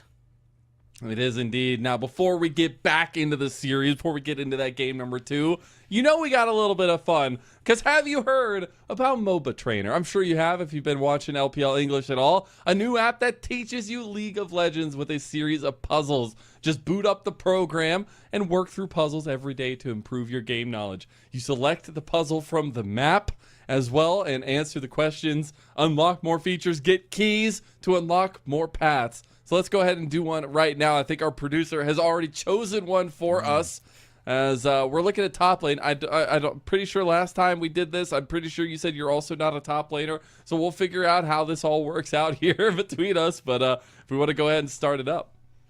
Let's see it, let's see it. Small gold lead to work with. What can you make of it right here? So we're following the Ambessa in this situation as well. What should Ambessa do? We'll see exactly what the decision is. It's state of the game right now is very favored for the Ambessa setup. We have 30 seconds. Let's decide. Do we look for a trade? Do we go proxy? Or do we recall? 750 gold in inventory. Well, I feel like in this situation you can look for a trade, right? You've got so many friends in the area. You could potentially try dive if you get a good trade right here. All right, let's go ahead and choose look for a trade. We're looking to put down the Riven. It was a good choice, as we're going to see that one played out. If she gives it to you, take it. She shouldn't, of course, but if she does, you absolutely take those. Oh, no. The Riven does step up in this situation. Oh. Oh, no. Take a little trade. Take a little trade. Yeah, unfortunately, things are getting a little out of hand for red side. So now we saw that early trade go through. Do we look for another trade, or do we try to play a little bit more passive? They did just lose their jungler. Yeah, I mean, I feel like surely you look for another trade right here. If you play passive, I don't know how much the Riven's going to push up. You just watched your jungler die. If the Riven pushes up, they're making a bad decision here. Sure, you just look for that trade. All right, let's go ahead and take a look at it here. See if we look for a trade. Alistar has got your back. Looking on the menu here, it looks like all towards top lane for the blue side team. And you absolutely go for those trades. Yep. And look at the flash play from Alistar. Cal's got your back all day. Recall plate plus one more wave. It's a 30-second death timer. That plate's very close to going down. Well, 1,250 gold. That's pretty good. Greedy. Yeah, I feel like surely you just go take that recall. At the same time, though, your friends aren't getting grubs. No, you take the recall. I was saying take the plate. All right, let's go. I say we be greedy. All right, let's fine. take Let's the do plate. it. Plate. We're plate. at Bessa. All the way. Go. Let's go. Yeah, especially Riven's still dead. Riven dead. You've got friends looking for grubs potentially in this situation too. Like, yeah, let's just play. No aggressive. TP. A lot of things going your way. So look at that. Us. We are good. We're not brilliant, but we're good. Yeah. And we'll take that as well. But that's a little bit of fun you can have with Moba Trainer. If you enjoyed that, you can go subscribe for 20% off and unlimited prizes using the code LPL20. You see it at the bottom of your screen there. Proceeds will benefit the Moba Trainer designers as well as the LPL English unofficial broadcast here. So please go start leveling up your game today. I know it's been really fun for us to do. But now we got to get into the nitty gritty. We got to get into game number 2. Oh, wow. Picks and bans already halfway through. FPX are going to be on the blue side this time. Of course, Nico, that premier ban that we were talking about before with the Sejuani, as well as the Gwen now gone through. It is WE with the Ryze, the Jhin, and the Jace. No jungle and support to be found just yet. I'm very surprised that FPX managed to get away with this many amazing champions for themselves here. I mean, this composition right now is huge. You don't even really need too much extra damage coming through. You've got a lot. The Gwen pickup, getting yourself that Nico, you can tell how strong the Nico is in Joy's hands because B1ing it, no other team really is going to be looking to B1 this pickup, but hey, why not? Why not? You get multiple 5-man pop blossoms. You deserve that respect. It is going to be primary focus towards Monkey, though, taking away his Skarner as well as the Viego. The Leona is locked in, so keeping counter pick for jungle just to make sure he can have the best choice possible available to him. I was wondering if we might see a Yone. It's at least going to be hovered. It's so easy, right? Yeah, I mean, you've got yourself the kind of composition that you love. The Yone Sejuani is one of those combos that we've been seeing so much of. They grab the Draven, though, instead. Okay, Draven Nico, that's a very aggressive bot lane. You can make the life of your opponents kind of hellish in that bottom lane specifically. Yeah, and now you can grab yourself the Yone. This is an incredibly aggressive composition right here out of FPX. WE, all of a sudden, they've got themselves the slightly more standard front-to-back comp. Can we just, like, go to game 3 already? Like, I don't... That's Exodia right now for FPX. Like, the powerhouse of a draft right now is so hard to overcome. I'm looking at WE, and I'm wondering, can they utilize it? Look at... Oh, Monkey's feeling confident there as he locks at the Zen. Look at him, baby. Yeah. Okay. I take back everything I just said. Don't go to game 3. I want to see how game 2 pans out. Monkey, confident as hell right there, saying, lock me in that Zen.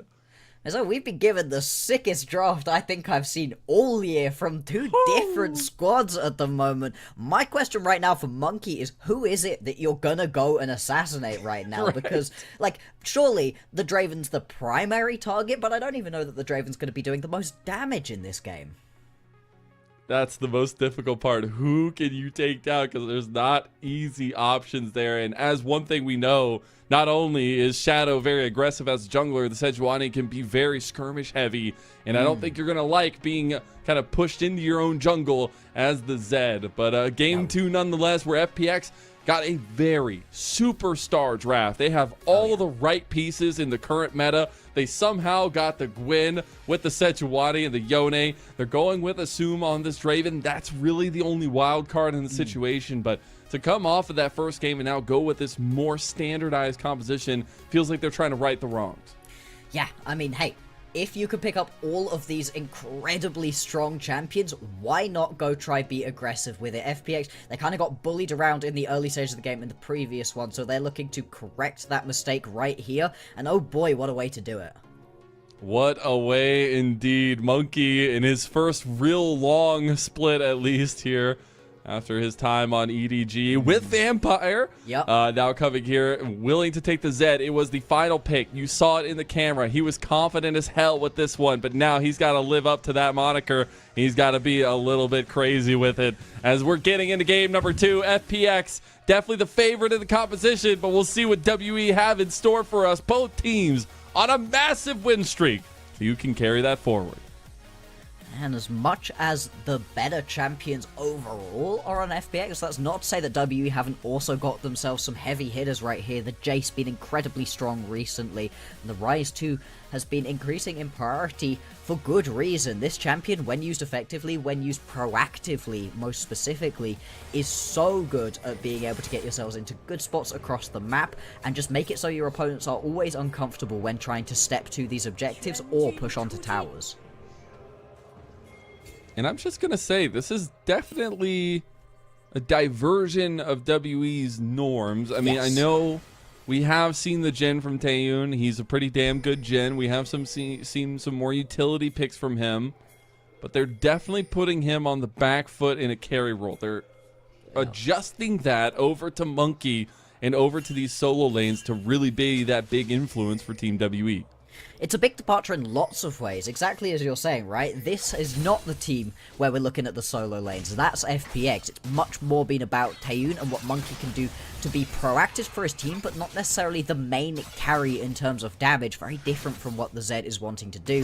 The fact that this is a slightly more standard front-to-back style of composition with the added spice of the Zed is just very interesting, very different from what we've been seeing previously. Nice pathing right here from Monkey. That's it. That was one of my first series I ever casted in the LPL, by the way. Yeah. In my first real long split, and my first like setup split in the LPL was that series, and it made me fall in love with Aki, as he was the only guy whipping out the Zed jungle. And now all those years later, Monkey coming in his big split debut with, or at least big year debut with WE. Gonna be trying to take this one. Again, not the matchup I would expect to take the Zed into, but we'll see if it actually pays out. Shadow hovering around mid lane as first paths will be cleared out by both junglers. This is really interesting pathing right here from Monkey. Takes his own Raptors, his opponent's Blue and Gromp, and then recalls his way back onto the rest of the map with a longsword to go clear the rest of his top side. And there's no recognition here from Shadow. He's going to arrive at his blue buff, realize that he's not able to pick up these next couple of camps. He doesn't really have lanes in good spots to be able to gank right here either, and I don't know if he's going to be in a position to try to counter jungle onto his opponent's bot side. This is great pathing here, as long as Cube respects this and doesn't die to the gank. That's the big question mark. Is Shadow coming to knock on the door, see if he's going to be able to blow the house down here, as piggy duty has been initiated. Oh, he sees him. Shadow seen. Oh, that was so clutch. Cube just barely able to get the vision there, and will just be the trade of scuttles. I do wonder, though, is Monkey willing to go for the trade here? Trying to go for the aggressive stance with Kaios moving over onto Care. Realm Prison locked down. Monkey waiting over the edge just in case Care wants to go back. Monkey really needs to find impact, and here you go. Care took the bait. The flash comes out from both of them. Monkey going to be down that one. That is huge, but Care absolutely revisited to here shortly. And the thing is, even though you don't manage to pick up any of the kills or anything right here, this is still absolutely perfect for Monkey, because he's now able to take the second respawn of his Raptors and still has the full bot side and bot side scuttle grab of his jungle available to him. He's managed to, just through clever pathing right here, put himself into a really big advantage, which is something you absolutely have to have on these assassin junglers. You absolutely do. You need to keep tempo as well. I also give a little side shout out to this bot lane as Assume on a very, very comfortable pick for himself into the Jhin. They did grab this one to give Assume some pull, and it is his third most played pick in his career. So definitely realizing that they just want to go full pedal to the metal with this composition and give everybody the tools to be a carry. You do not want to lose this one. 3-game winning streak up against some great opponents, taking a win up against JDG, and then losing 0-2 to WE. It snaps like momentum in half. It throws up questions we thought we'd already been able to answer about this team. And so going for these comfort picks, for these very aggressive pickups right here for FPX, I can understand why they've done it, but it is risky and they're really going to need to pay it back. WE looking at bot lane. Monkey is around the corner. Assume not needing to step up there. Needs to be a little bit careful. They're going to catch them on the back. This is greedy, as Monkey is seen on the bot side. Just going to go for some poke onto Assume. Wonder if they do want to lead this into the Dragon take. Again, the Zed jungle trying to keep tempo here, keep advantage. They want to get those item spikes coming through for this very heavy assassin jungle. This is just going to be the Drake started up right here by WE. Again, looking to get aggressive onto this one nice and early on. We saw it from FPX in the previous game. Monkey now going to be doing this one before we see the grubs fully spawn. So if you do want to respond to it, you can potentially, at the same time as Monkey, you can just kind of stick around in this bottom side of the map. Yeah, you give up 3 grubs. Not the end of the world as long as you can compete for the next set. But make this bot lane, what should be an aggressive bot lane, uncomfortable. Oh, the flash play. Really good block from Dway, though, actually, in the end. And now Vampire. Look at it go down. No. Cha-ching!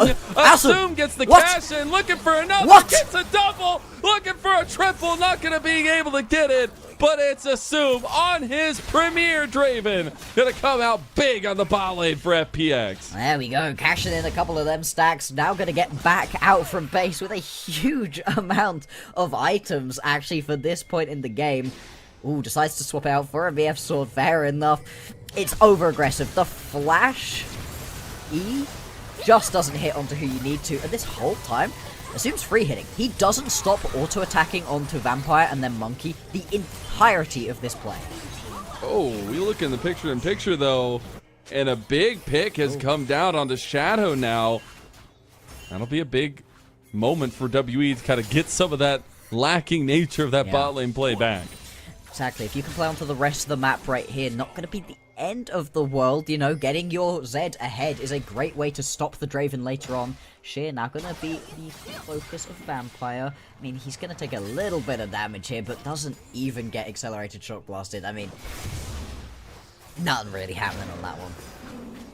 We're going to take a look at exactly how that happened. A nice realm warp coming in and locking off. But Vampire realizes... No.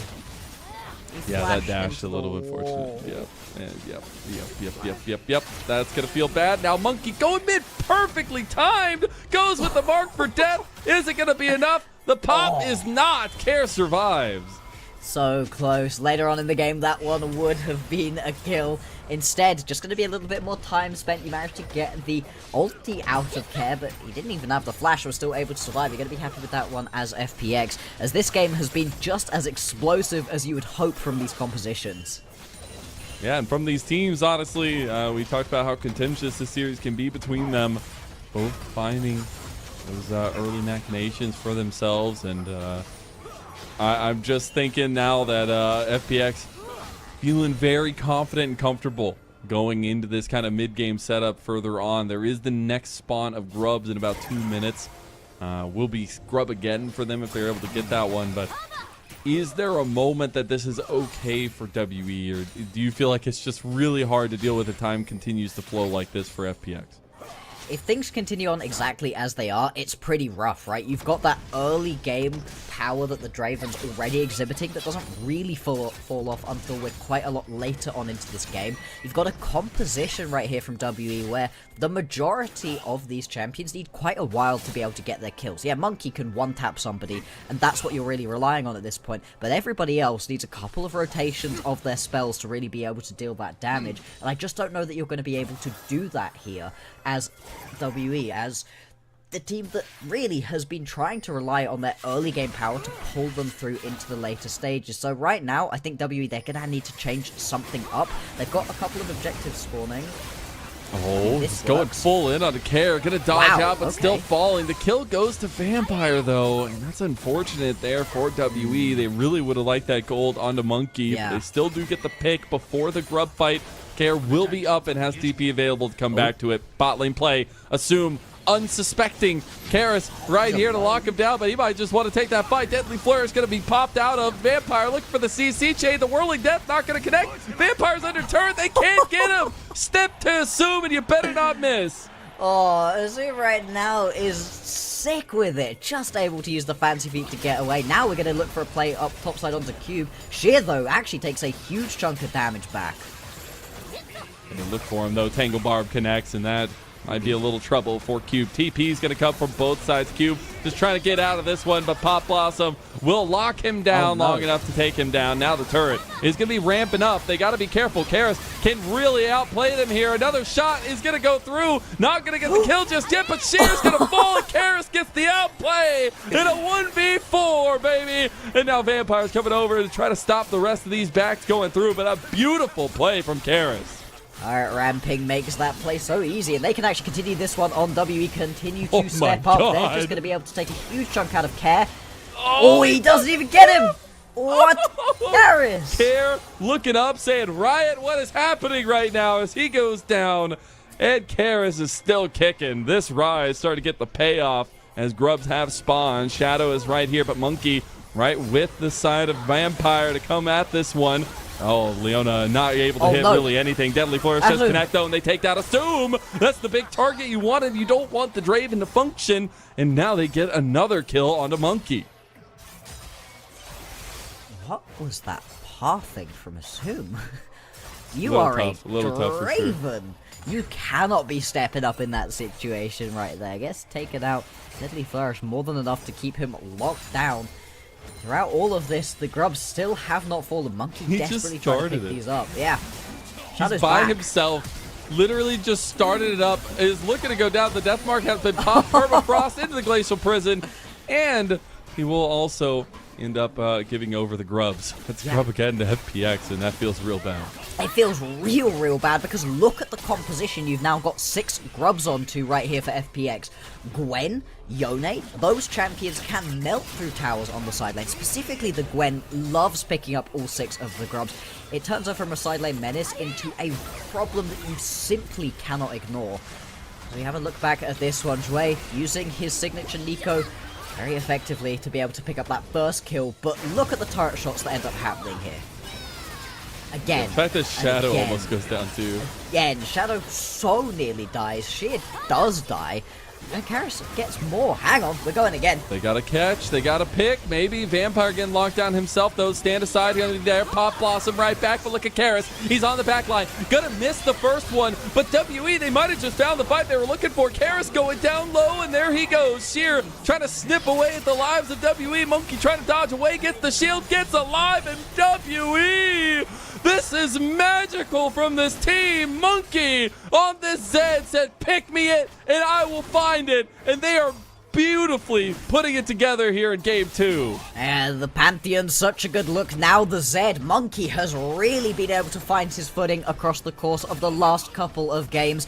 The only saving grace is that Care was able to pick up a couple of turret plates in the top side, does manage to use those 6 grubs to his advantage, but it's nothing too much to worry about at this point for WE. We'll have a look back at what ended up happening. So the Drake gets started up and taken here for FPX, but they try to go for this re-engage. They don't want to just leave Zhui to die. Assume, again, odd positioning means he's not really able to just sit and deal his damage.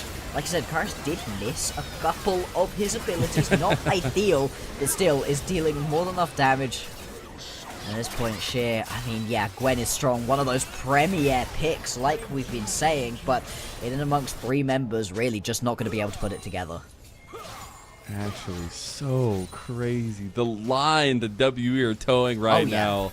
It's definitely double-edged, but they are doing so wonderfully. And you know, they come from not only the come up that we've seen of Monkey and Vampire in that Weibo gaming series, the EDG brotherhood, but it feels like Monkey's finally getting a shot to show off his stuff. I know it was a very troubled time on EDG with all the fluctuations on that team, but he was an extremely lauded and looked after prospect coming out of the LDL. And getting to show his nature off just like this, showing that kind of carry style in 2 games in a row is very nice. But FPX, again, they put together a Wonder Star comp here, something that teams dream of in the current meta. And it's all about WE continuing to push the pace of the game. Gonna dodge out of the ult is Cube, but Cube is still in a 1v3. Lockdown, CC chained, and Dway will take the kill. There we go. Dway picking that one up. Not ideal, but it is at least going to be a kill. You can get good tower pressure in this bottom side as well. We've got less than a minute now until the next Herald is going to be up and available. See if WE want to try to play around this one. I feel like at this point, WE, they just want to keep the tempo high. Usually, when you look at this kind of composition between a Ryze and a Jhin, you'd think they'd want to wait a lot later on into the game, but into FPX's composition really can't afford to sit around, and they've done such a good job of getting themselves into an advantage at this point that with their item breakpoints very close on the horizon, just keep the pressure up. That will be feats of strength secured by FPX with the first tower take by Sheer in that bot lane. It will be the trade back immediately by WE, but still a little advantage to the side of FPX, even though they're down about 1,000 gold now as well. That is the state that WE need to be in. They need to be in an advantage here. We are on first items. Yeah. We are getting close to second item, and Rift Herald is coming up now. Care actually hasn't got that first completed item yet, still waiting to be able to find the boar. Such a huge spike for this champion.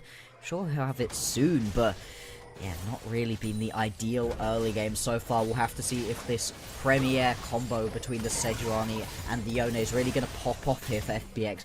Because despite the fact that the gold is pretty much even at this point in the game, it very much feels like FPX are on the back foot at the moment. And that's mainly because WE have just been more proactive than them.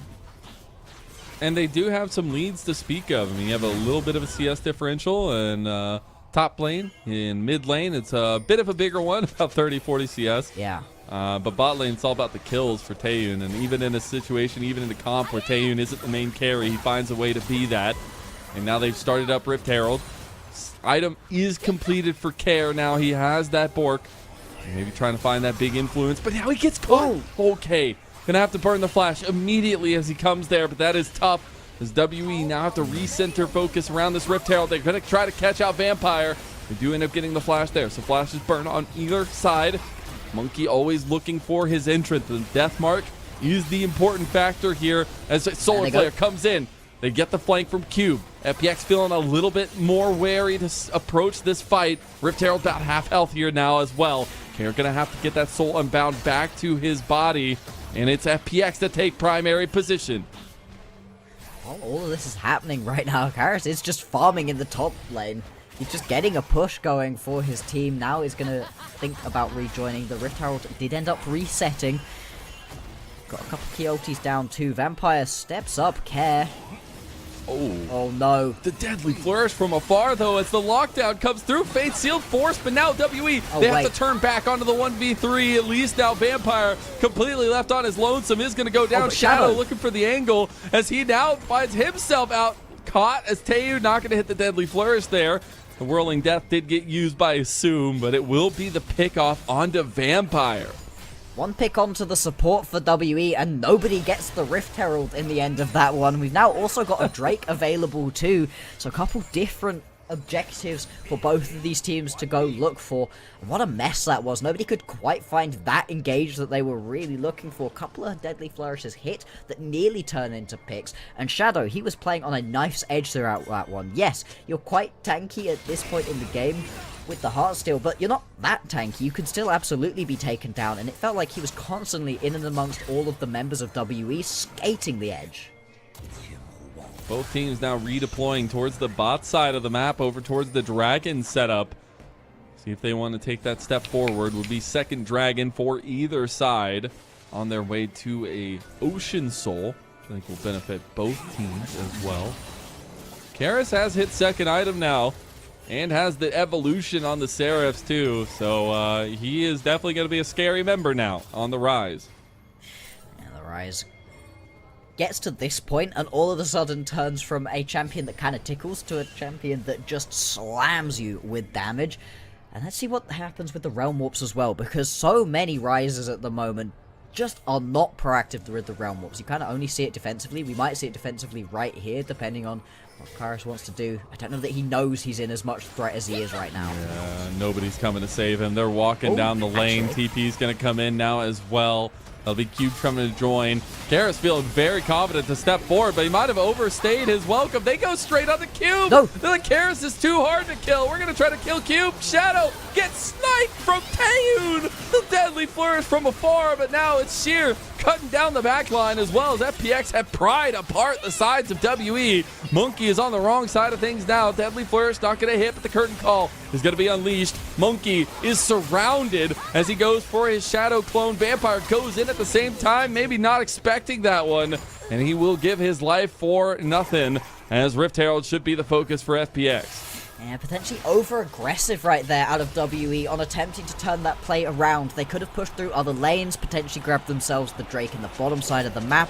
Kind of done anything else. Instead, really do just step up in this situation. Now watch the Seraphs right here. We just talked about it being completed. Well, the Seraphs is what keeps Karis alive for so long in this fight to be able to do that extra damage. Huge shield coming through. He's not quite able to get that initial bit of damage, kill Shadow, and then get away. When the second Sheer arrives, he's just going to get taken out. But it's this point, right, where you just need to run away. Monkey can try do his exciting things on the Zed somewhere else. There's no reason for Vampire to go flying in right here too. Yeah, a little bit of miscommunication between the EDG bros there. As we can see, Monkey's like, oh god. Okay, bye, buddy. I was getting out, bro. I was leaving. I was out of there. As now WE redeploy, they get the Solar Flare play. A lot of spells going wide for WE so far. I mean, you looked in that last fight, Karis missing multiple combinations, and now this failed play in mid lane from WE. Things are starting to fall apart a little bit for them. They do get second item there for Taeyoon, as well as Monkey now. Rift Herald restarted up by FPX. Finally, almost a full 7 minutes after the initial play that we go for around this Rift Herald, now it's going to get grabbed. FPX going to be happy with that one. Still though, gold incredibly even, and as much as it feels like WE are missing quite a lot of their spells, Taeyoon 5-0-3 right now, 2 completed items, is going to be hitting pretty hard at the moment. Especially with that Lord Dom's, not going to be worried so much about having to get through Shadow either. WE, they at least get to respond to this Rift Herald play with a Drake of their own. Ooh, it's going to be the added con by FPX, though. Really well timed by them, and it just seems like WE caught slacking just a little wee bit, as it will be that trade of objective. Second Dragon did go the way of WE there, but this isn't a position where you want to be even, and that's what we've kind of tried to harp on the entirety of it for WE. Is you need to be ahead with this composition. Yes, you have some scaling options for yourself, but my God, you're looking at an FPX team fight comp that when they get 3 items, it is so hard to even pick apart one member. You can already see the amount of damage that the needlework and snip is doing for Sheer, and that's at this point where he's only just completed his 2nd item. The more and more items you get on top of this Gwen, the harder this is going to be to play out. The 1-3-1 also very strong as an option here for FPX. You send the Gwen and the Yone into separate lanes with 6 grubs in their back pockets too, and you're just going to be pulling WE around the map. And that's not a state you want to be in as WE. You need to find centered fights and have Monkey at the forefront of that damage. You have a lot of follow-up from Taeyun, but he needs to have the kind of tee-off from Karis, from Monkey, from Cube. Vampire also trying to clean things up a little bit for his own right. Still a very even game state. It is going to be mid lane as the defensive nature from both sides. Still the outer turrets are there. And that's a little bit of a wild fact, but they're going to be tussling over that one for the next while. But we've got all of the outer turrets taken from the side lanes, but mid lane towers still up and available. Here they go. Wait. Monkey find a play on the care. They've got to do something here. The death mark's going to be popped instantly. Glacial prisoned. And no. Monkey sniped from afar by Assume. WE aren't the only ones with a sniper on the map. And it's FPX taking advantage of the play that WE wanted. It's starting to feel a little bit doomed for Karis in the side lane. He's trying to get away from this one, but Sheer tagged him with the needlework, and that'll be quick workings as FPX pick 2 in the side lane. Maybe even looking to pick 3 as they look for mid lane. Vampire going to get caught a bit there, but FPX, they do make a little bit of a market increase in their gold lead. Indeed, you can see right here. Assume also just have to step up. Cube goes in though. Okay, Cube getting chunked now as well. Doesn't realize how much damage Assume does with the Lord Doms now too.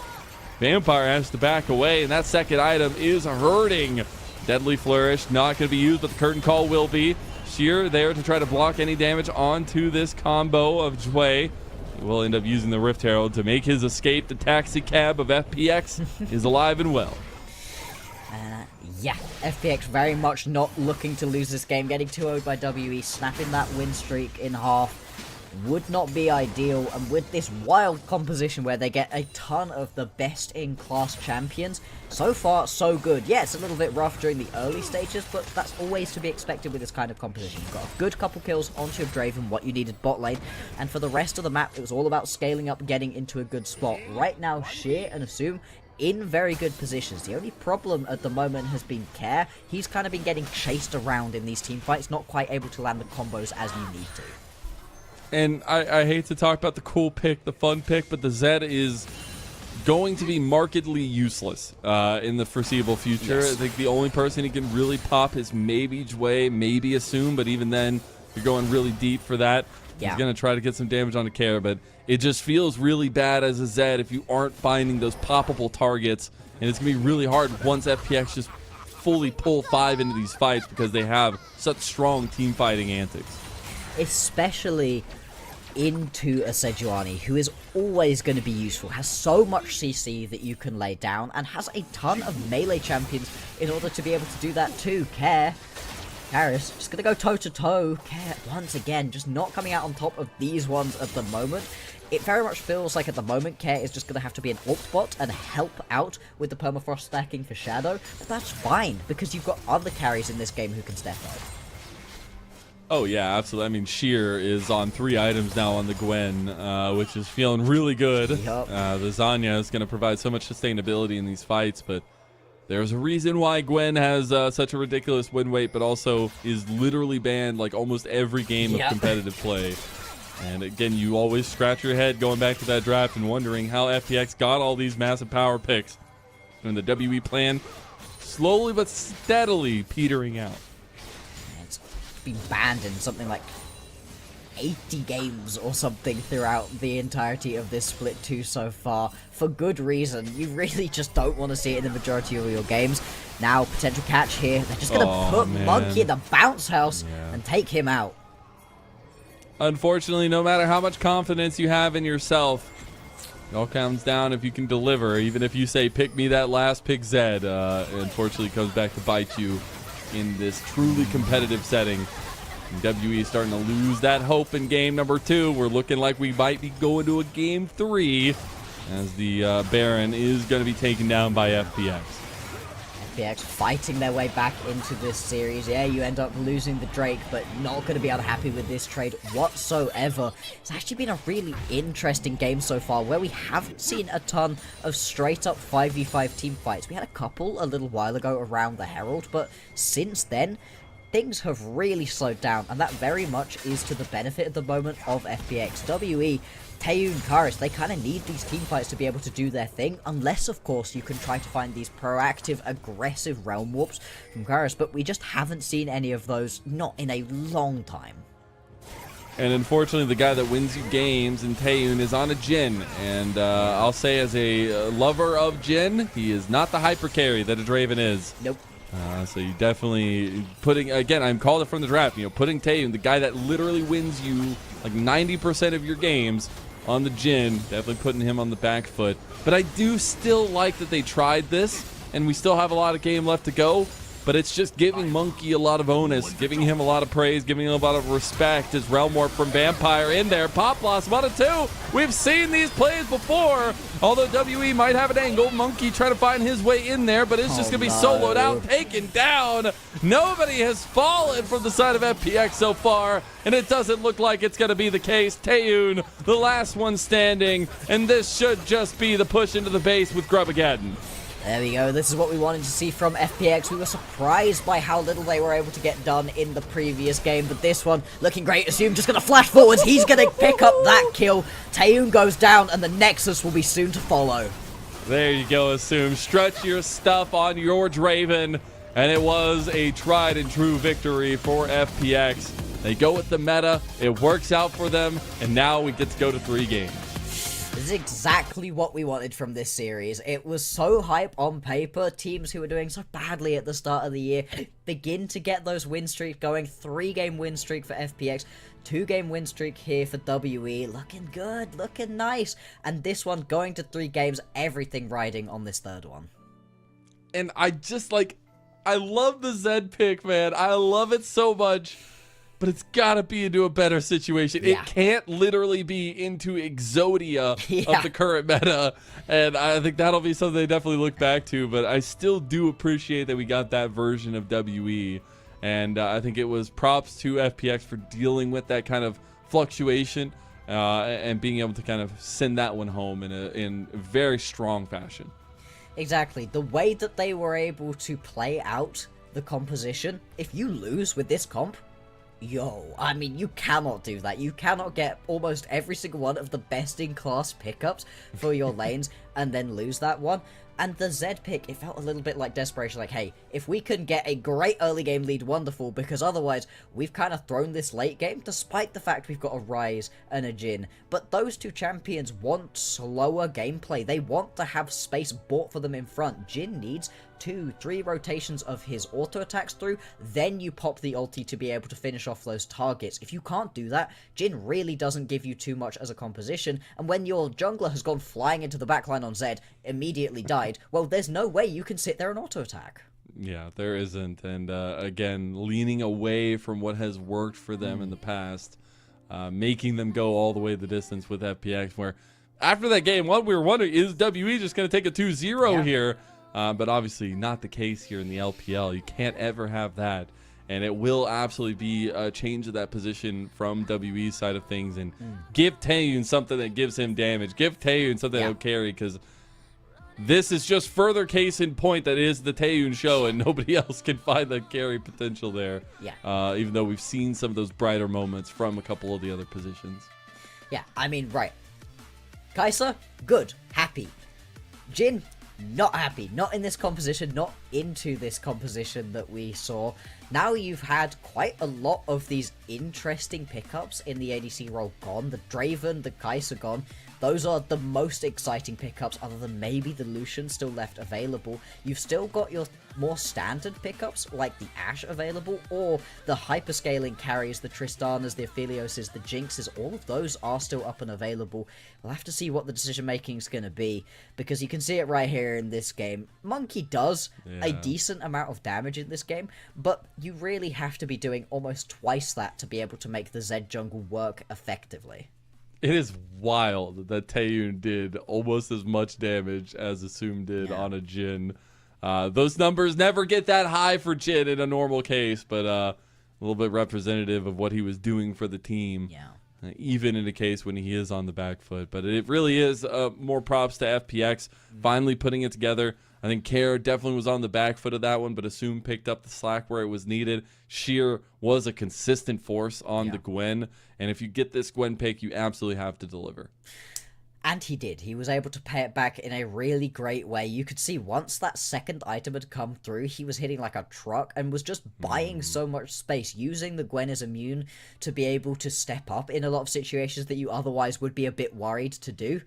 But this game was crazy from the very start to the very finish, right? In fact, you get that step-up performance right there where you're like, hey, as Assume, I can play this. I can get those kills on Draven. That's nice. He then makes quite a few mispositioning errors throughout the later stages. I feel like another thing that we do need to talk about, as unfortunate as it is, missed skill shots was a big part of this game right here. It's rough. You can miss skill shots and win games up against WE or FPX, but you try that up against a top esports and they will rip your head off. You cannot be missing stuff like this. And a lot of moments that maybe made it a little bit easier if they are able to hit those. And look at that mid lane play as well. The attempted, play, at least fast play in the mid lane with the solar flare, things like that, that just didn't go right for them. And moments like this where it's just like little minute miscommunications.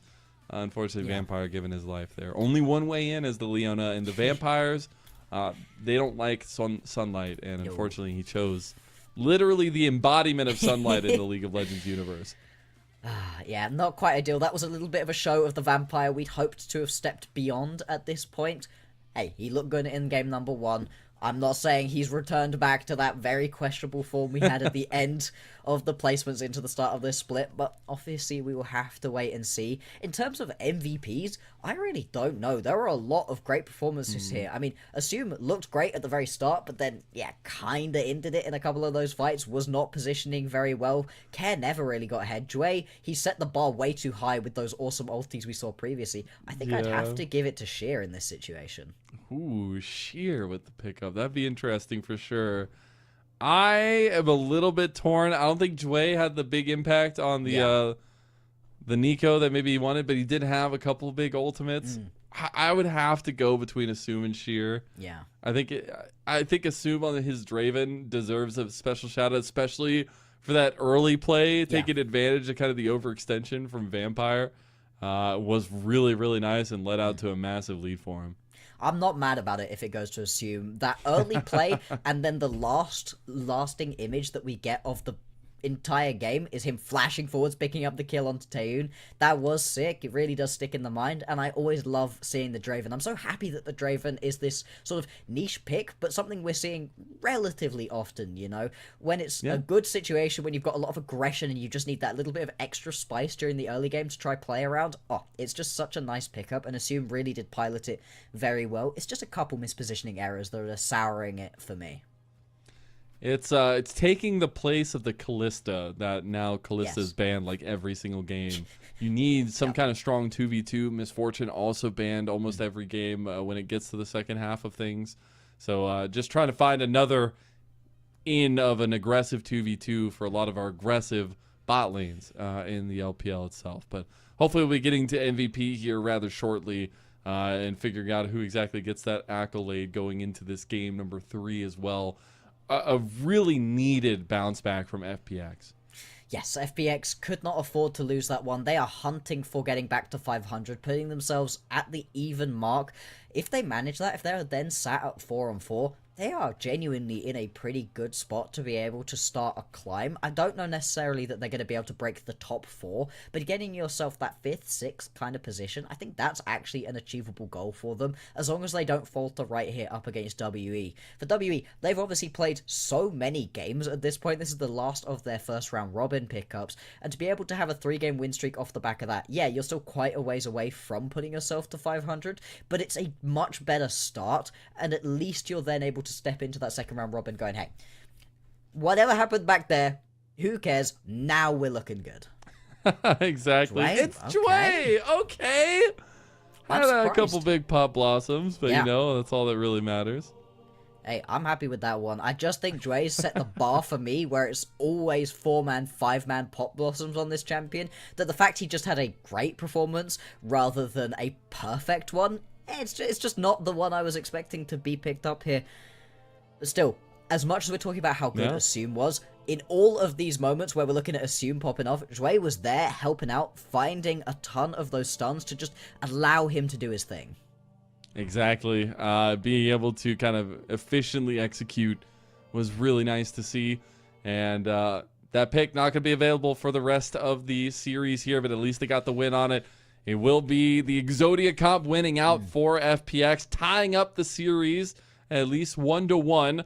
And one of these teams on the other side of this break will continue their big win streak. The other will be stopped straight in their path. We will be back after a short little break. We'll get to game 3 of our first series.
Welcome back, everyone, to LPL English, your unofficial home for everything LPL. I'm Mazel. I'm joined by Bloxer, and we are into our third game of the day already. It is our first series, Team WE versus FPX, going the distance. Oh yeah, exactly what we wanted to see from both of these teams, finally getting their feet back under them, putting together small little win streaks for themselves. 3 games for FPX. WE have 2 games under their belt. After terrible starts for these teams, to see them getting it back has been great, but this one going the distance, and it's been an absolute slugfest. It has indeed. The game in the end in game number 2 definitely got out of hand very quickly, but it was very contested for a majority of it. And I want to go ahead and, if we can, get a chance, a special shout out to Mr. Mandem behind the scenes, giving us the production values.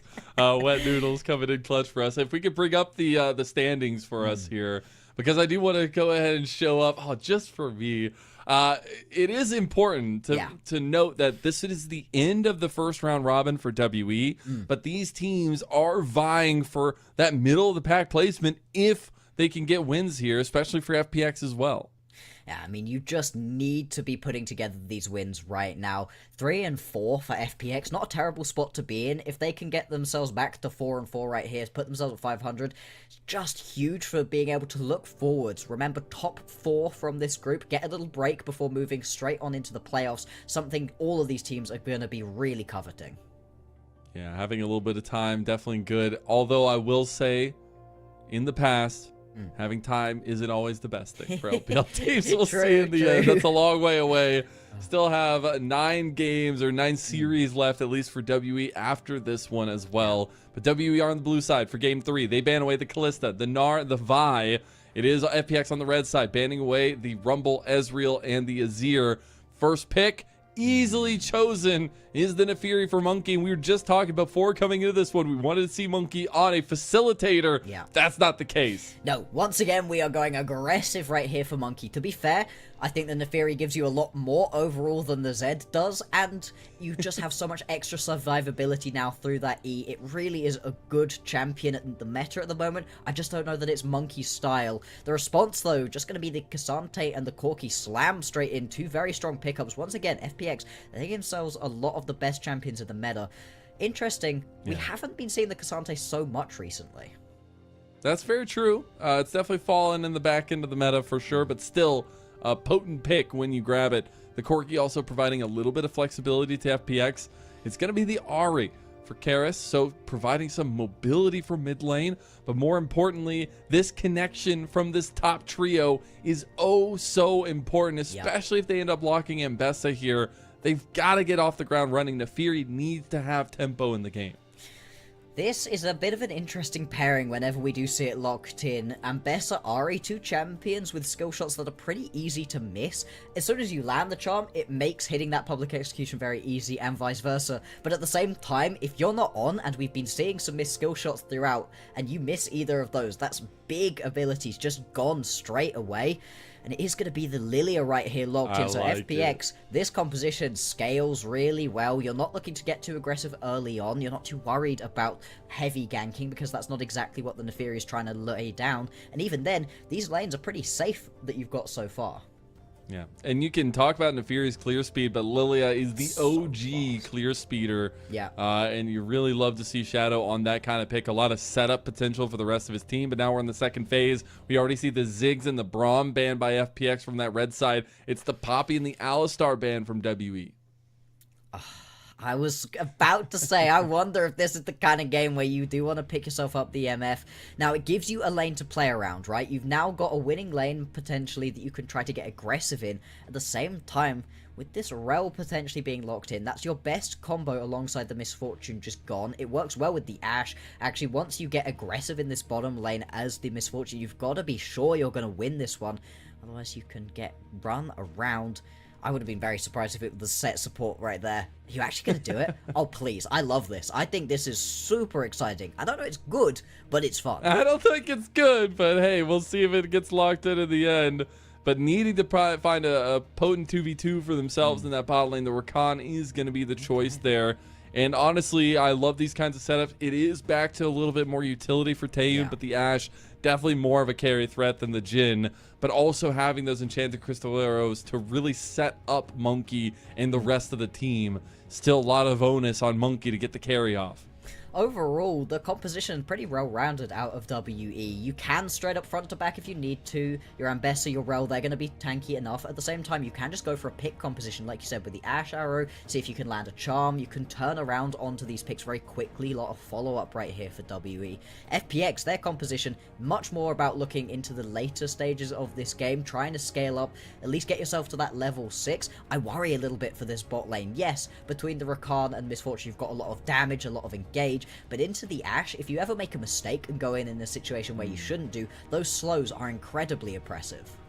And hopefully taking advantage of the 2v2 strength that Misfortune gives, it's going to be a little bit rebuffed there with the composition that WE have. But it is going to be a situation where a big bullet time makes the difference between a won fight and a lost fight, and being reserved on how you can play that through is something we have to see coming out from Assume. Again, we got some very differing performances from these two teams coming into this one.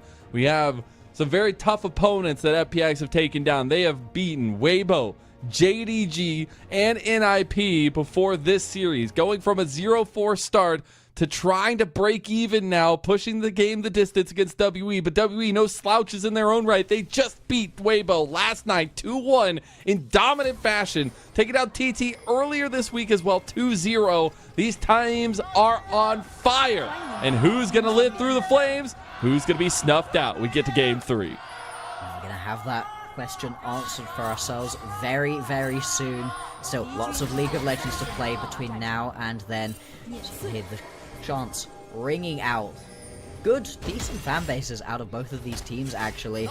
And already you can see these top laners going to scrap with each other a little bit. Shadow actually caught here. Does he have to flash already? He might have to. Already half health, going to flash away from the charm. So that will be a big tool down. They weren't able to get the ward there. Got really close to that one, but that'll be something that WE love to see early, is their proactivity.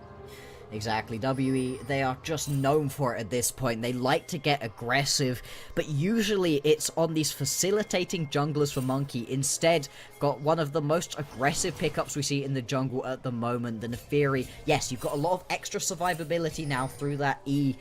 Untargetable, way too strong, I feel like, in a lot of situations, but at the same time, you aren't so much setting up the rest of your team. In this game, it's very much going to be on the carries themselves to be able to set themselves up charms, enchanted crystal arrows, or on Cube and Vampire to be able to buy space, buy time, and allow these carries to be able to do the damage that they need to. I love all that deep hitting analysis. I love all that setup. We are just going fisticuffs in bot lane. You cannot run away from the approach velocity setup, and Vampire, he's going to suck the life out of FPX. First blood goes over. Yep, this was the worry, right? Yeah, you've technically got yourself a strong 2v2 bot lane in isolation, but when you actually look at it into the matchup right here, the second Vampire lands any bit of CC, or the second that Taeyun lands an auto attack, all of a sudden the go button is activated, and WE can just kind of run their opponents down at this point. This wave going to be pushed in, and you can go for a really early recall right here as WE. Come back out onto the map with a little bit of extra stats in your back pockets, and then do it all again. Yeah, disrespecting the early slows from the Ashe lane definitely is going to come back to bite him. Now Monkey trying to stay proactive, trying to go mid, will be answered in kind by Shadow, though, as they are seen. And what I was getting upset about earlier before we got all that action in bot side is the fact that Monkey isn't using the hot dog skin. And honestly, the Monkey stocks for me have fallen through the basement. Yes. As honestly, GG go next. What's the point? Like, yeah, this skin's like cool and nice, you could be a hot dog. You could be a hot dog. Exactly. Look, you don't need to tell me twice. I would much prefer who's playing that skin. For right now, though, he is going to get aggressive. He's got Vampire in the area, so actually doesn't need to be too respectful. This is something you can do. Talk about the very fast clear speed, sure. You are bullyable. Oh, Dwayne might be a little bit caught now as well. Has Kara the wall. Kara's going for the flash charm. Dwayne going down early now as well. That'll be 2 kills in the early game for WE. And Monkey can continue playing oppressively into the jungle of Shadow as well on this Neferi. This is the other thing with having the Rel, right? Yes, you're good in your 2v2, but you can also leave an Ashe alone, usually a pretty safe champion, don't have to worry about it too much, and instead go roam around on the rest of the map, pair up with these other carries, as we watch back at what happened here, but there's not too much to it. Assume just body blocked. Yeah. Tway. Yeah. It's fine. He was trying to block. It's okay. I don't think it would have mattered anyways, No. but disrespecting the slows early and that approach velocity definitely coming back. Exactly, just get walked down in that situation. It's the Ashe dream. Hit an auto attack, just keep walking at them. The fact that Vampire picks up that kill and the next kill as well, 2-0 on this Rel, a little bit funny, not exactly ideal, but still, you want your Rel to be very tanky. This is going to be a main part of the engage for WE, a main part of your ability to step up around these objectives later on in the game. So I'm not mad about the couple kills going over to Vampire. Yeah, I'm still a little hesitant, though. The consistency for Vampire definitely hasn't necessarily been the case, even though we have seen some good performances from him these last couple days. WE definitely trying to turn things around as a team right before the end of their first round robin. Dragon coming up now. It will be the start of an Ocean Dragon, at least. We'll see what soul we get in the end of things, but that means Grubs are also right around the corner in sub about a minute. Both of these objectives up and available. Where do you want to go? Because at the moment, Shadow, you're just not going to be able to do anywhere near as much as this Neferi is at this point. Hasn't even been able to establish a real clearing advantage either, which is the big thing we really like to do as the Lilia. And with Monkey being proactive, getting involved in his jungle, it's exactly what we want to see out of WE. At this point, I'd have to imagine that FPX, they're just going to go for whichever objective WE decide they don't want. We're now seeing redeploys out from the mid lane. Is Kare gonna TP? Karis also TP'd. No crazy bot lane swap-a-roonies here in this one so far. But we are getting some pings from Shadow out towards that grub spawn. Have to remember all that contesting over the grubs that we didn't necessarily get to see in that last game. Yeah. But now, Assume and Jway feeling a little bit more confident in this 2v2, that we're just going to stick with it. There's not going to be any change-outs here. Things going to be a little bit calm for the minute. Shadow going to be very much on vision at the moment. Yeah, just going to be able to start up these grubs. But Monkey is in the area. Shield making his way down right now too. This could turn into a bit of a 3v3 if you want to go for it.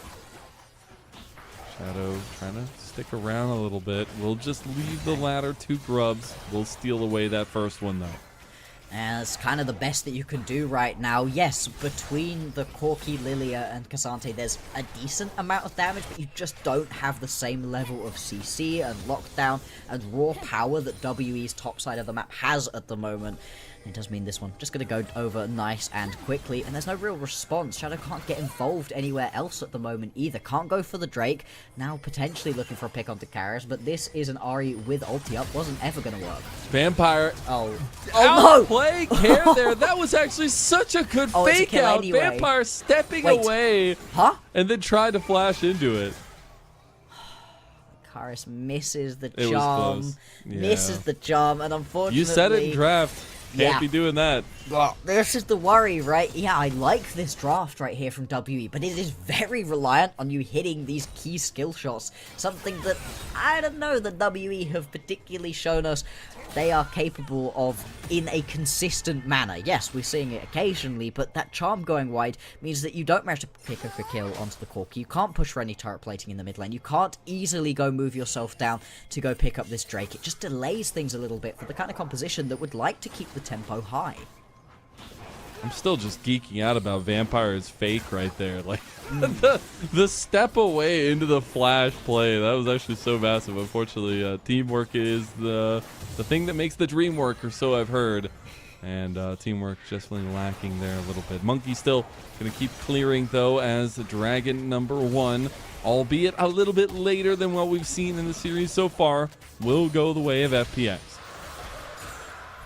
Something, at least, for them to potentially try to play around the Drake stacking. This is the sort of composition that you kind of want to get a little bit later on into the game. Not massively. It's not like you're going to be outscaling your opponents in a huge way.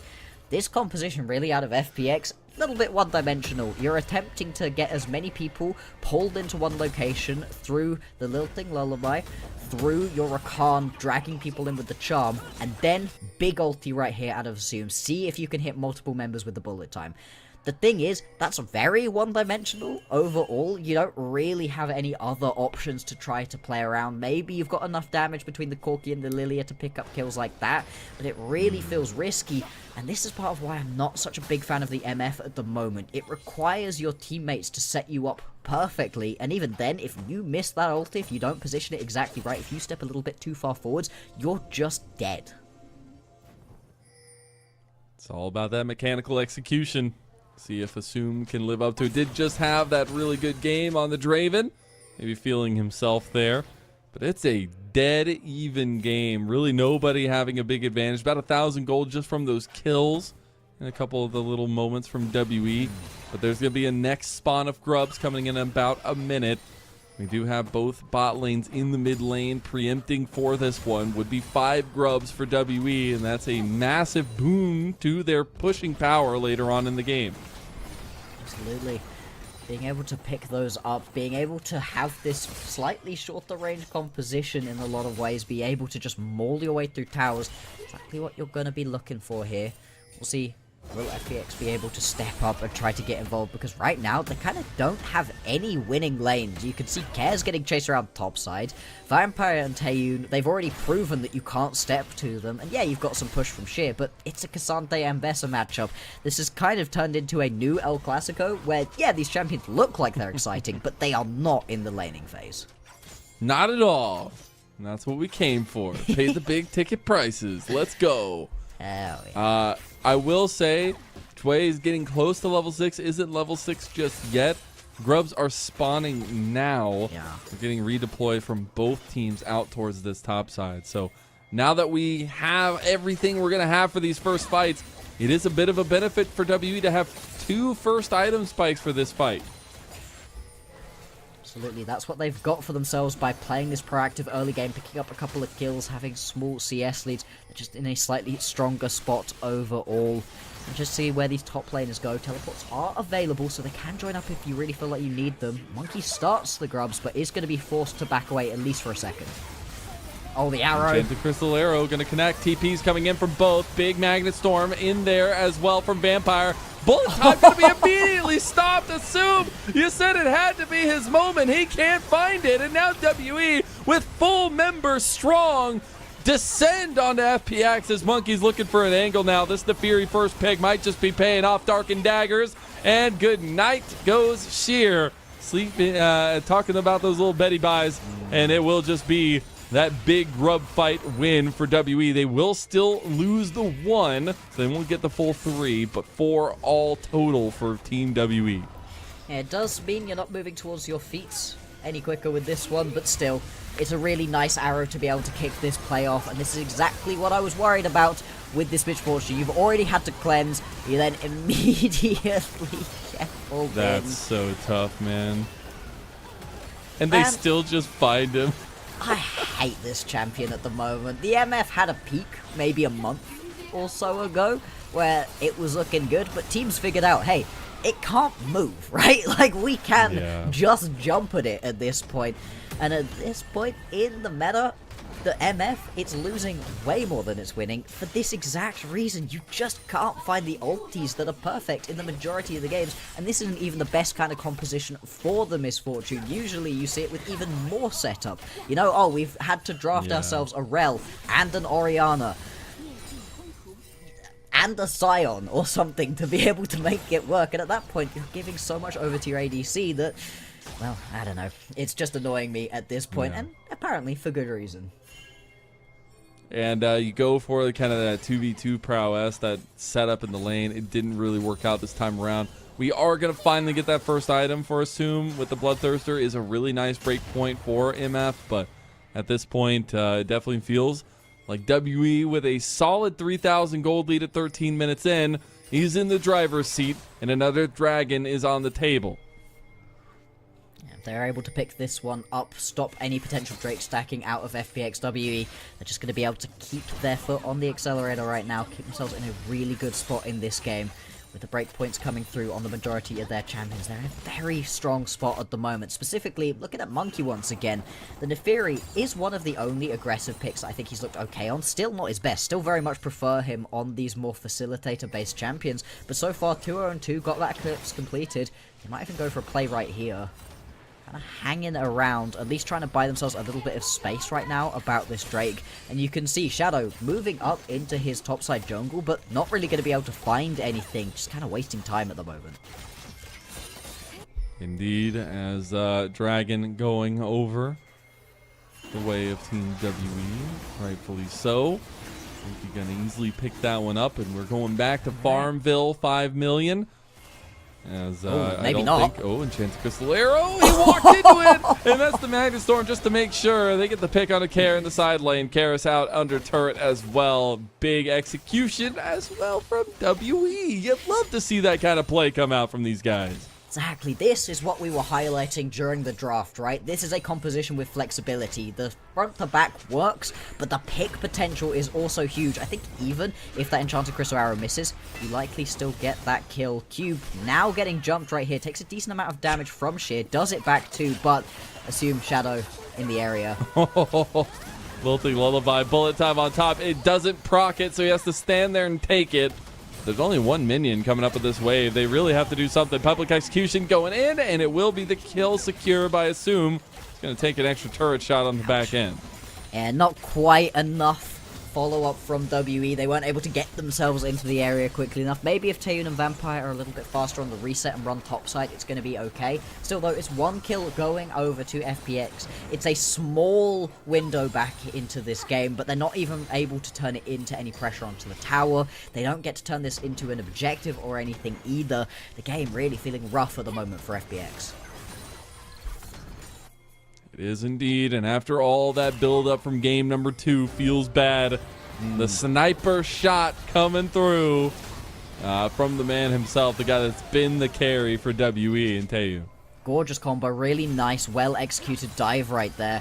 Exactly what we were hoping to see. Harris, it's knocked up. Okay. Still has the ulti, should be fine. Yeah, doesn't even need to use it, just walks that one out. And this is surprising, right? FPX came into this game with the better wins. Wins versus higher tier opponents. Specifically, that JDG win that they were able to pick themselves up 2 matches ago was huge. Really looked like FPX were going to come into this one on a hot streak, come out swinging, and they certainly do in game number 1. But WE, they also have a lot of resilience to them, and the fact they've been able to pull themselves back, not just in that second game, but also getting a great start in this third one, is just so good to see. And that was a pick on to Care. Care really having no stake in this game. And that little lead that we had at 13 minutes has now ballooned to about 4,000 gold. So another 2,000 gold up from that one for Team WE. In a composition that feels very good from ahead. When you're the one setting the pace, you're the one setting the fights, this comp feels very oppressive. See if WE can utilize that for their extent, as FPX trying to just scale into oblivion, I guess. Exactly. Let's see how far we can get at some point. See if we can maybe get ourselves back into this game. Got a little while until the Atakan going to be spawning. 2 minutes until the Drake is available. One apiece at the moment, though. There's not really any Drake stacking to try to play around. And right now, it doesn't feel like FPX can really step up to this Herald. They might potentially just try because they have a teamfight composition. And it does feel like they are just kind of slowly bleeding out of this game. And man, the story of WE has been so fun to watch. Again, one of the teams coming into this one that everybody had low expectations for in Group Ascend. Are they even going to be able to hang? Yeah. The same with the likes of FPX. Obviously, TT a little bit higher on that one, but it really has been a growth all split long from this team, making it through that qualification and all the way to this tippy top, and now trying to turn around that early season woes, at least in the regular round robin, and try to crest into that second round robin in a powerful position. Exactly. I mean, I do not want to hold punches with this team, right? I had major questions about them. I didn't even know that they were necessarily going to be able to get themselves into Group Ascend. I thought they'd maybe be a mid-tier Group Nirvana team. I watched some performances from Vampire that had me scratching my head just a huge amount. but watching them really get it back together at this point, put themselves into good spots to win, and really show that they can be the proactive team that maybe they showed flashes of during the placements and during split number 1. It's really good to see. I love watching the growth out of this team, and all of the members, it feels like, have stepped up in their own individual ways. And Monkey definitely stepping up from that Game 2 performance on the Zed. 3-0 and 3 on the Nefiri. Also going to be on second item now for both him and Cube. That'll be really big spikes for them as well to utilize. They have a lot of damage packed into those two now. But FPX trying to rally the wagons, circle around this top side, and try to get this outer turret. Pretty low. The tower might just die here. It does. Get the Enchanted Crystal Arrow across, though. And now FPX might be in a little bit of trouble. Lilty Lullaby used the Unstoppable to get out of the sleep. That was beautifully timed there as well. And now FPX are heading for the hills, but that white flag, it didn't get raised soon enough. And they're losing members left and right. Let the Faker rain down on FPX. As memories are untold WE. They're looking to take this series home. And they put themselves into a great spot to be able to win this one pre-20 minutes, and they're already at their item breakpoints running through the members of FPX. And that was a fight that FPX wanted. They were getting aggressive. They were trying to find that engage. Assume maybe finds a decent angle for the ulti, but it just tickles the members of WE. And you can see it here. Yes, they managed to pick themselves up with the tower, but it's a great arrow that sort of stops the engage dead in its tracks. And from this moment on, feels like WE, they just kind of walk at their opponents here. They don't need to get too aggressive. They can stop, pause for a second, and let Assume's ulti run out, and then the slows, the CC, the chase that you have on this WE composition really coming to fruition. Karis getting his money's worth there with that skin. Love to see it. As it's WE with a 5,000 gold lead now. Going to go with another dragon as well for Monkey. And this team has really turned it up. We talked so much about these two teams kind of clashing into each other at the highs of their seasons so far. WE using that momentum from last night's victory over Weibo Gaming to push into FPX and now put FPX in a very tough situation. Enchanted Crystal Arrow will go a little bit wide, but how do FPX try to pull back into these fights, Bloxer? The thing with any composition, including a misfortune, is it kind of only takes one bit of perfect setup for you to just rip through your opponents. Yeah, you're kind of behind in terms of your overall damage, but if you can land a full bullet time with a combo on top of the Lilting Lullaby, and maybe even Care just able to open fire, it works, right? There's a reason teams do still look towards the misfortune, because if you can set it up, it's a good spot. It's just very hard to do, and I think FPX, they need to slow the game down for themselves a little bit and stop rushing at their opponents. They need to let WE come to them. Fall into the trap. If that trap is ever going to be sprung. Voracious Atacon is there. Oh, and Vampire just says, let's kick off the party here. Karis going for the flash charm play. Shadow has to go golden. As now the TP has come in. Bullet time is not going to be just enough there, as they don't have even the target, because Assume is in mid lane, have to burn his flash. Sheer going to try to get his way out, but this lead is just too big, and Assume fell in that mid lane fight. Not even able to get anything is FPX, and that'll be the Atacon to Team WE. You'd have to imagine, Mazel, that this is going to be the win streak of FPX snapped 3 games in a row, including a victory up against JDG, and all of a sudden they're going to fall to WE, one of the bottom teams that we've got in the standings at the moment. Both of these teams coming into this one with momentum, and what a statement victory this will be for WE right here. Their first round robin, it's been rough, it's been a tough journey so far, but in this situation, just fallen out at the moment. Assume, yeah, just gets jumped by Cube. I mean, what can you do? Yeah, gets walked at. It is an Mbessa, even under the turrets, taking extra turret shots does not matter. You have no outplay potential there as a misfortune, and not able to do anything much there. FPX struggling to find anything to stand on in their top side either. They still do have these tier 2 turrets to speak of, but with the Atacon GA, you gotta expect that's gonna be not soon the conversation they can have, because WE can play super aggressive now. Remember, moving on forwards beyond this matchup, WE, they've got the much easier schedule going forwards. They've got NiP and then FPX once again. Those are victories they're going to be looking at. Apparently Monkey getting jumped a little bit. He's going to be fine. FPX, though, they've got themselves BLG, TOP, BLG. They have a much harder road looking forward. So they would have loved to have picked up this victory right here versus WE. Still a chance, but that window feels like it is rapidly closing. It is indeed. The kickoff of the second round robin is nigh. And you're getting closer and closer to the end of the split. This series is going to start mattering that much more. All the lessons learned from your first time facing teams, important to hold on to. And again, for WE, this is the last game of their first round robin against FPX. They have now faced all the other opponents in Group Ascend. While they might not have come out the better record of it, they are finishing strong. Absolutely. What a way to do it in a 3-win streak there, as they take a tier 2 tower in topside, get some of that standing gold, and continue to balloon this lead now to almost 8,000. Yeah, the lead is huge. You can see 2 items completed onto everybody right here for WE. Well on the way to those thirds. In fact, look at that. That's going to be 3 items now completed for Cube. He's not even decided to go towards boots, just got his magical footwear on. And hey, why not? So many dashes on this champion. You barely even need the extra movement speed.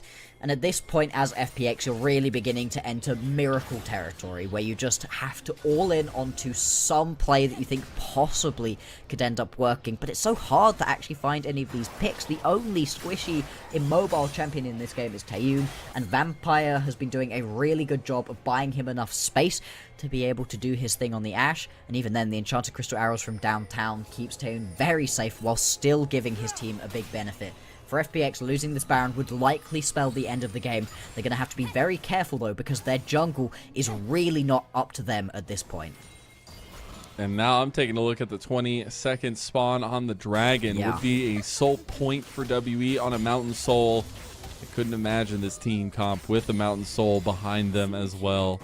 Very difficult to handle, but I love that point you talked about Taeyun, because it's so WE Yep. to not give this guy necessarily the big carry potential, but he still finds a way to be influential, like the Jhin last game. Still was a massive carry, but unable to do it. Now Shadow caught out. Speaking of massive carry, Vampire has been picking up all the kills, but Cube just goes into a 1v2 fight. The rest of WE realize, are you good, Cube? Are you good? And he says, yes, I'm good. Holds up the thumbs up. Now it's on to the Baron for WE. I mean, what? You've got yourself Eclipse, Shojin, Death's Dance?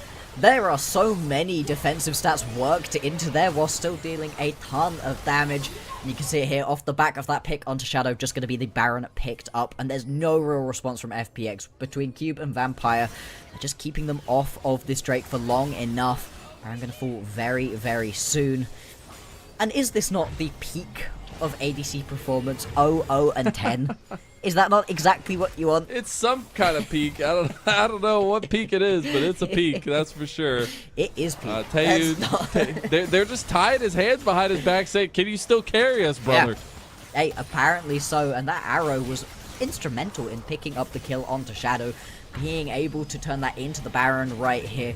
We said it was likely going to be the final nail in the coffin for FPX, but WE, they're still playing with a lot of respect. They're not pushing up too far. They're not trying to put themselves in a position where maybe FPX can find themselves that miracle team fight where the bullet time works finally. There's no need to throw this game. You've got it firmly within your grasp. Just need to close it out. I gotta say, I mean, there's been a markedly changed energy from FPX here. They are very okay giving up so much of the map right now, not even contesting. Obviously, they realize how far behind they are. Is this a strategy they can try to use to find a way back into this game with the scaling they have? I mean, it's 10,000 gold down. Like, there's no way, bro. Oh, arrow. There ain't no way. Okay. Good that the arrow just lands onto Sheer, one of the tankier members at the moment. I think, unfortunately, with this kind of composition, you really don't get the luxury of sitting back and trying to scale. It's not like you've got yourself a Jinx or something who, we've got 5 items completed, we just need 1 kill and we can turn it around. No, you kind of need every kill to happen all at once with that bullet time combo with everybody else. It's really not the sort of composition that you want to have fallen this far behind with. I see the play on the bot side, tier 2 turret. Monkey making his way over.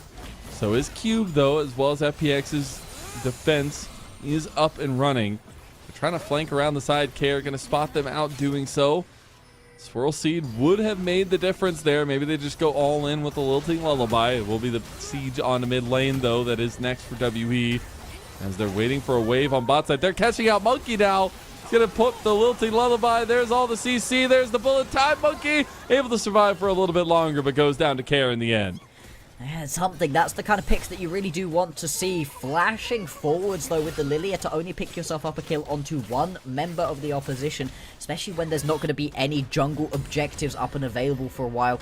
It's not ideal, but it is something. They really needed to go for something here on the map. Only now would FPX be able to grab themselves Feet of Warfare.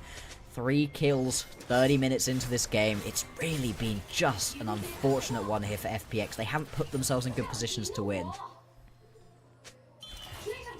Feels pretty bad for a team that, again, we talked so much about, had been on a very hot streak over big name opponents. And to falter against WE feels bad, especially after that game 2. Yeah. Like they had Exodia. They had everything. Like the comp. And then now we get a little bit of a different look from them and it all falls apart. Hey. And 10,000 gold down. Maybe that raises questions, right?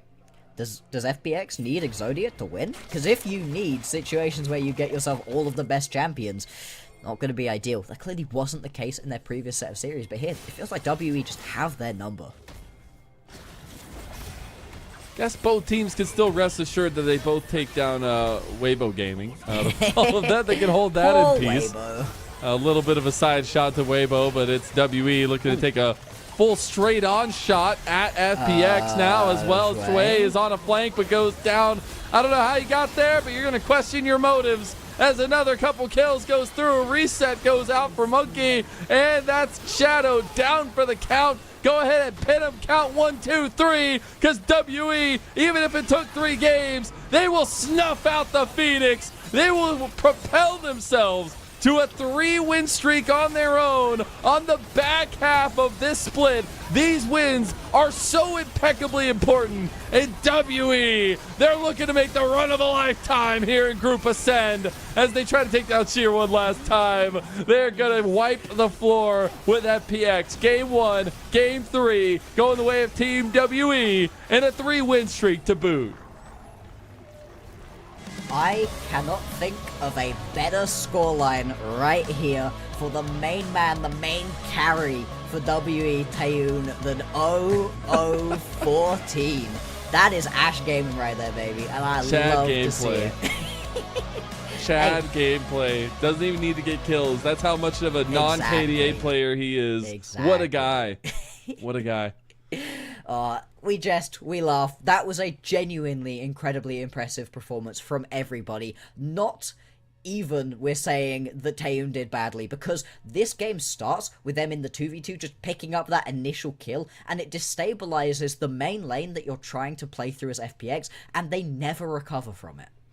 Yeah, and that's the most difficult part here is it does feel like FPX never really gave themselves an opportunity in this kind of situation with the draft that they had, and really good execution from WE makes that even more painfully clear. But this is a WE team who has just found the right ticket. Like, if other people besides Taeyoon show up, this team looks like a different beast. Exactly. Like, it's fine to have your ADC as your main man, as that main carry. There's a reason it's called attack damage carry, right, as the role. This is okay, but not putting everything, every single last scrap of pressure on top of one guy to be able to carry you through. We saw it earlier on, right? Monkey's doing everything to just desperately try to get his team into an okay spot for Taeyoon to be able to deal damage and carry. It's not sustainable, and we saw way too many plays where Monkey would get himself killed early, Taeyoon would try to do too much as well, go down, and the rest of the map just wasn't contributing. Not the case here. Vampire had a much better looking series. Cube was genuinely a big part of the victory as well, and it's so nice to see this composition from WE feel like it's coming together as a unit rather than a couple of individual pieces. Yeah, the Scion game #1 is going to live rent-free in Sheer's head, it feels like. Really fun series from FPX and W. You got to give props to both sides, but a very important one in the standings implications now as well, as you see WE slowly starting to make that run up. Obviously, much like FPX, after losing so many games, of finding this kind of comeback performance. Feels good to see that incremental lead of growth, at least, coming from that kind of early stage in split number 2, making it into the qualification for Group Ascend, and now here. Exactly, and I mentioned it briefly before show and during this game, but it is very much worth looking at the next set of opponents that these teams have to play up against. As FPX, BLG, TES, BLG is no fun. That's not a fun gauntlet to put yourself through at the moment. Yeah, BLG haven't been looking like the cleanest, but in terms of teams that are just going to hands check you, that's BLG's bread and butter at the moment. Rough. That's a really rough time, whereas you've got a much nicer time overall in the next couple of games because you played so many games early on for WE. The fact that you now get to play against NiP, who have been on a monumental slide downwards recently, and then WE FPX returns to our screens, that's great. Yeah. And you have to think all these wins for WE came in their super week. They have to play 2 weeks of games where they have to play 4 series in those weeks, and this was one of them, and they came out 3-1, the better of it. Really were just able to pop off in a lot of ways. Let's have a look at the overall damage and everything right here. I love that we saw 100% KP from Shadow. He was trying, but just never was able to get anything going. And it's from this moment, right? This here is exactly where things begin to go wrong for FPX, and I love it. We highlighted it, right? Yeah, you usually draft yourself the MF and the Rakan as a lane bully kind of comp, but it doesn't work in this situation, and it's a lack of respect out of FPX's bot lane that loses them those kills and puts them behind something you cannot afford on the Misfortune. And then this one. This is why I hate the Misfortune at the moment. It's just instantly stopped, man. It's like you just can't even pull the trigger. What are we doing here? This is now multiple games, multiple different teams and different ADCs piloting this MF, where I watch it maybe ult effectively. Some of them work, okay? What? Some of them work. The reason I think we keep seeing it is because when it works, oh boy does it work. It just wrecks things, but there's so much setup and so much of it is not on your ADC, it's on the rest of your team to make it happen. Get it off my screen. It's bait. I don't want it. It's not good. I don't like it. Love to hear that. Got to start thinking about who gets MVP for this one, though. It's definitely going to be a little contentious.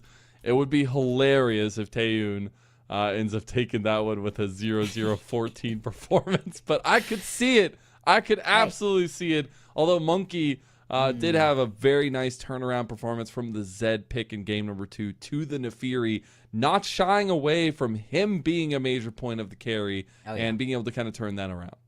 Yeah, I think everybody on WE right here had some pretty good performances. I mean, what was Karis in the end? Like 5-0 and a ton of assists as well. Genuinely really impressive performance on the Ahri, hitting a lot of charms. Missed one key charm in the mid lane as well. I think I'd overall give it to Monkey. He was a really proactive member of the team in this game, and it's great to see him be able to do that on a champion that, you know, isn't necessarily quite so strong in the ways we usually think he's best at. He's so good on the Skarner. He's so good on things like the Pantheon. The Nefiri, he's very much putting a lot of weight on his own back, and after the Zed performance that was not great, to see him be able to really just pull himself back and get himself into a great spot in this game and carry the team, great to see. Yeah.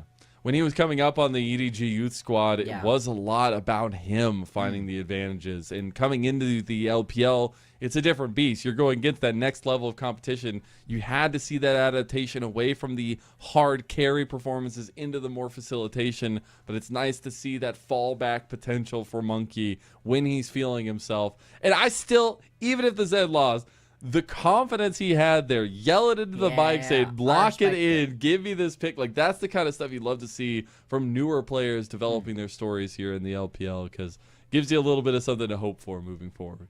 Hey, maybe if it's not picked into literally all of the best champions in the game at the moment, it does better. You know? Maybe if you don't have a Gwen snipping for 4,000 damage a pop, things look a little bit better in that game. And Gwen, Yode, Rana too. Sejuani, you know, it's not going to go well for you. I'll just say that.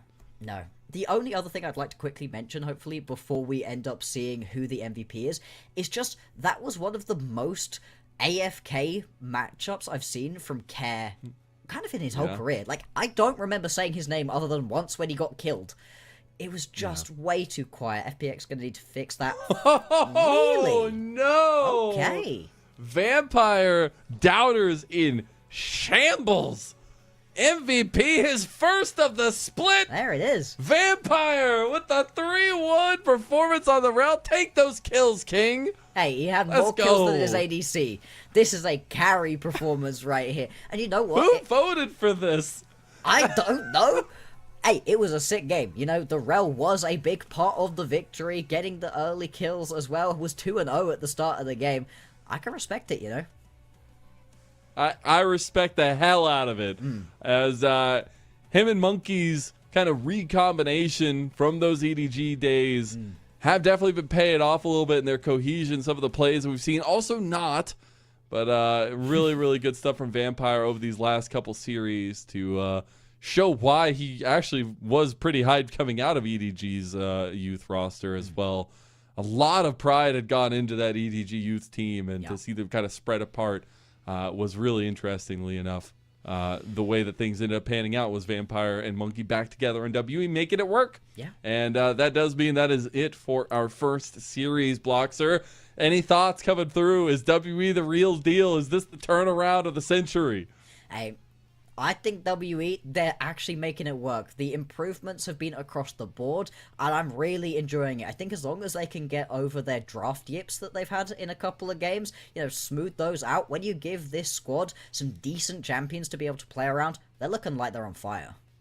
Hey, I love to see that. The fire of the Phoenix has been snuffed out by Team WE. The legacy continues to move forward for Team WE as they go into the second round robin. But our first series done, 2-1 the way of WE. We still have yet another one after this. It's going to be an absolute banger. You don't want to miss it. Yanni's coming in to give us the action here with NiP versus BLG. We'll see you there.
Welcome back, everybody, to the unofficial LPL English stream. Had a banger of a matchup between FPX and Team WE, but now we have two teams in NiP and BLG who are, oddly enough, very similar positions here, Bloxer, with NiP trying to escape the soup at the bottom, and BLG trying not to be dragged down to the soup. Yeah, I mean, considering BLG and what they were across the course of the last couple of years, to see them sat right here at 3-3, having just lost a matchup as well, I mean, it's not been looking good for this squad. NiP, they are on a monumental slide at the moment. Bad. It has been rough recently. Yeah, it is incredibly bad for them right now. An absolute free fall. Just 10 days ago, they defeated IG 2-1, put themselves at a 2-1 overall record. You saw it there. They're currently 2-5. They lost to Weibo 2-1, who's the team that was on the slide. They lost to Thunder Talk 2-1. Thunder Talk. They lost to FPX, who, as we all know, just ended up taking a loss here to Team WE. And then, of course, they lost to Top Esports, and that was a really interesting banger series, right? But, that one you can kind of forgive. But, I mean, Weibo is a team that you would expect to beat at this juncture. So is Thunder Talk and FPX. So, I mean, these guys are really in a bad way. And, BLG, on the other hand, they're coming out of their hard part of the schedule, right? Out of their 6 matches, 4 of them are against our current top 4. They're 1-3 against them and 4-6 in individual games. But their next 6 matches are against teams that are lower than them in the standings at this current time. And the one thing about BLG all season long is even if they haven't gotten it done against the top teams, they've always taken care of business against the bottom teams. I think we're expecting more of the same today, Bloxer. Exactly. It feels very much for BLG at the moment that they are our 5th best team, which is the gatekeeper. Not ideal for them. Top 4 gatekeeper. Exactly. Top 4 is where you want to be. Remember, top 4 is going to move on to having a little bit of a break before getting straight into the playoffs. Everybody else, the remaining members, are going to just have to go play some more matchups up against those Group Nirvana teams. Like you said, there's a very sexy schedule coming up for the rest of BLG, but at the same time, they really do need to fix some of their problems if they want any hope of beating these top teams. Yeah, both of these teams have problems. Both of these teams can reverse their fortunes. We're going to start things off with NiP and their roster. Shanji, Aki, Doinbi, Leave, and PP God and Bloxer. I think Shanji and Aki have struggled a lot on this team. They really have. Shanji and Aki have not been able to get themselves into good spots, basically at all. Doinbi had a really good first split, and then has been on a bit of a slide as well, kind of has brought the fortunes of NiP down with him. But actually, the member right now that is drawing the most ire from me is Leave at the moment. He has been statistically very good. He's been a big part of their victories when they found them, but at the same time, his mispositioning errors have been the main reason that they've been losing from good spots in a lot of games. I agree with you. However, I do think a lot of that is the way the team kind of operates right now and what their best setups kind of are.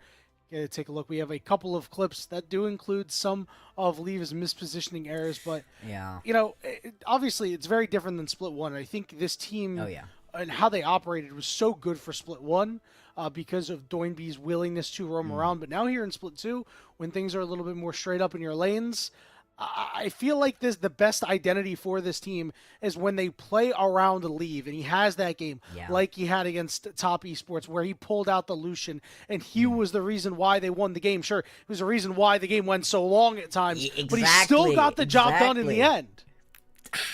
Nearly didn't. They managed to win themselves a fight after losing second Elder. Genuinely a truly crazy game. A couple of those clips are here in this package as well. And I feel like part of why Leave is having these mispositioning errors is that he's trying to do a lot, right? He's trying to make up for the fact that Shanji and Aki and Doinbi are not having a good time at the moment. He's oftentimes the only member with a significant gold lead or item advantage and trying to turn it around. You can see there, 13, 7, and 11 at the end of this game, just before this final team fight ends up happening. 54-minute game in the end. It was genuinely a nuts one. Like you said, he mispositions when they're trying to end the game 25 minutes earlier underneath his opponent's Nexus towers, and that's what sends us into that game number 3 in the end. It was genuinely an insane matchup between NiP and TES. I was impressed with them for being able to pick up that win in game number 2, but it did come off of the back of a very unique draft. Yeah, and that's the one thing that they've been really good at, right? Is Yeah. putting Doinby on a facilitator. He takes over games on these facilitators, but I just wonder if they don't have, too many threats, right? I think that Yeah. this team is at their best when you are able to put Shanji on more like a tank-ish top. Aki can be on a jungler that has some engagement, can do some damage. We saw him like pull out the Wukong as an example, which I think was pretty. It seems like the right way to go about for this team to make sure you have enough damage coupled with leave. But taking a look at the other side for a bit, because BLG, they are the same team from 2024, but they're not the same team from 2024. It's been Wei, Knight, Elk, and On, but they just haven't played the same. The flashes are still there, though, as seen in their game 1 against Top Esports. The individual lanes and the ability to hands check your opponents is still there. That was the best bit about this squad for me last year, was not the overall team play, which was looking good, but it was just, hey, in my lane, I'm going to beat you straight up, head on. The issue for BLG, and we're going to see it in these clips right here, has unfortunately been the jungle. Wei just has not been having a good time. This game number 1 versus TES, he's very effective on the Vi. He's able to pick up a couple of early kills, and the team turns it into a victory. But when his ganks early on are not working, it's bad. Yeah, we talked about a couple of weeks ago, BLG feels like a team with too many cooks in the kitchen. So it's time. You are the assigned dishwasher away. I think this team actually looks quite a bit better when he's on these kind of champions. Your low economy, high impact champions when it comes to CC. I really think that that's kind of the best way to go. You see here, they have him on the Sejuani. Again, I think they played the series against Top Esports pretty tough, even though you just, see him eat crap there. But, the other trouble spot has been Bin. Specifically, I think that been on this in this particular NAR game, just so few times he's in a fight like as Meganar is popping, able to make that big impact. And not only that, game 3 against Top Esports is probably the best example. His signature Jax pick made no impact in that game. Nothing. Absolutely nothing. We get so excited for Top versus BLG for a good reason. 369 into Bin should be a mega matchup. 369 had his number throughout that series. Specifically in the laning phase, was all over him, and Bin never felt like he was able to translate any small advantages he was able to find himself into victories for the team. He needs to be a lot more proactive. I think this is the problem, right? When your top laner and your jungler are in a bit of a rough spot, not necessarily having the splits that you really would have hoped for, well, where's your big engage coming from? You're putting way too much either on your carries to try to step up in that situation, or on the support to try to drag you through these situations, and it's just not a sustainable way to play up against these top teams. Not at all, but the good news for them is they get to contend with NiP. And NiP has been anything but a top team outside of Split 1. Split 1 looked mighty good for them. Things were solid, but now this is a entirely different team, Bloxer. And, BLG, I don't know if any match is a get-right match at this point, because I think the teams kind of are what they are, because we've really started to get some more match play. But this is definitely a match that BLG can definitely win.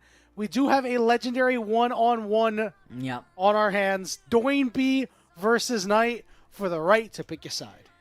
This would have been such an exciting matchup a couple of years ago. At this point, this is still an exciting matchup. What are you talking about? Okay, fine. The Doinby has he's not a legend. Been looking so hot recently. Hey, listen, he is a legend. He's just been on facilitators. This might mean that he's not. Leave looking directly. That's right into our eyes. This might mean that he might not be the best pick to do the 1v1, right? I don't know if you can facilitate a 1v1 win, as he's going to lock in the maybe he's going to look better without being able to be a facilitator, right? Maybe what he needs is to be forced onto these carries right now. Exactly. What is this matchup? I was going to say, please don't give us the Corki into Skada matchup is criminal. Oh, no, don't give us the Corki mirror, please. You don't want the mirror? I love the mirror. Yes! Okay, why do you love the Corki mirror? I just love the mirror. The Corki mirror is probably the most boring of the mirror matchups, but the mirror matchups are so fun. Why are you so sad? Because I just have... listen, I have PTSD from early on when the 1v1s were first introduced, where it was like Corki versus Heimerdinger, and we were just sitting there forever. And obviously, you don't have the 100 CS win condition anymore, but it still just brings back pretty bad memories. You know, but heading back to the match a little bit more, I mean, this might be NiP's last chance to prove that they can hang with the top half of Group Ascend. You know, we had earlier the standings pulled up. NiP is currently in 9th place in Group Ascend with the likes of Thunder Talk, when this is a team that we thought was kind of going to be the gatekeeper, maybe hovering around that 6th place, 7th place spot, right? And we really thought it was going to be like, you know, top esports AL, IG, JDG, BLG, Weibo. Yeah. Then it's going to be NiP, and then it's going to be FPX, WE, Thunder Talk. Like a clear division there, but you know, NiP, they are down there. They are not even inside the club. They are not able to get by the bouncer at this point. And especially with the WE win that just happened, right? Like it's making it even worse. No, it puts them in a really, really unenviable position. Now, the good news is every team in Group Ascend at least makes it to the play-in. Yes. I think that at the start, you know, once we saw that lane swaps really did a number on NiP, you could really abandon the hopes that they would be a top 4 team. But this is ridiculous at this point. This is not good, and this does not bode well for when they eventually face some of these teams that we expected them to be better than. Like, I don't know if they'll be able to win a series against Team WE. Yeah, I mean, right now, hang on, Knight taking a ton of damage right there. Right now, it feels a lot like NiP and Thunder Talk are the worst teams that we've got in Group Ascend, and I gotta be honest, sometimes watching both of these teams, I don't know how well they'd be competing with some of the top teams that we've got down in Group Nirvana, right? LGD, they've now locked themselves into at least making it into those play-in section, and they are looking overall, I think, like a better team, like they've got a more cohesive unit for them than either Thunder Talk or NiP. Let it out, Bloxer is Knight making the long walk back. A couple summoners burnt. He's got no barrier. Doinby's got no ignite. Neither of these Corkies taking flash for some fairly obvious reasons. And right now you're up a Ruby Crystal, which if you're Doinby, you know what? I don't know if that's going to make the difference, but it'll certainly be pretty positive. Now, Bloxer, we haven't seen 2 kills happen that often. No. Most of the time, these end up going to the 1v1 because it's better to just get that 1v1 kill. As both of these guys Valkyrie away from each other at the literal exact same time. Yeah, you know what? I may be coming round to your side a little bit more as we watch this mirror matchup go through. I just love the mirrors. In this situation, yeah, it very much feels like both of these two are just going to be looking to farm up, get themselves into a good spot once that Ring of Fire does close in. The previous matchup that we saw, the 1v1 was actually decided by towers going down. Tower damage may well decide this one too, but it's so tricky when you've got so much wave clear and damage with the Gatling guns between the 2 Corkies. Actually stepping up towards the tower, always going to be a big risk. Without a doubt. And what was really funny was the double Valkyrie away there because, for those who may not know, once Corki's Valkyrie, the package was removed and they adjusted him, they made his Valkyrie much stronger. This is an ability that, like, in a skirmish, you are now willing to use as an aggressive tool. So this is precisely why you see them both Valkyrie away, even though it looked like Doinby was a bit advantaged, because if he Valks forward and Knight Valks away, you're gonna die. Like, you are going to lose immediately. So both of them just gonna have to keep using it more defensively, which is a real shame. Maybe they should just cross paths. Jump at each other at the moment. Doinby, he's just going to be able to jump forwards. He's just going to be able to stand further forward right here with the Ruby Crystal, the slight advantage. I mean, this is the thing with these mirror matchup 1v1s. Once you get a slight advantage, you can't really look to outplay your opponents through your champion kit. So it's very, very tricky once you fall behind. Knight getting pushed around. It's worth reiterating as well, right? This pretty much is the battle for blue side. Technically, the winner could pick red side, but they would be wrong to do that. Yeah, you know what? You can't really put it more succinctly than you did, Bloxer.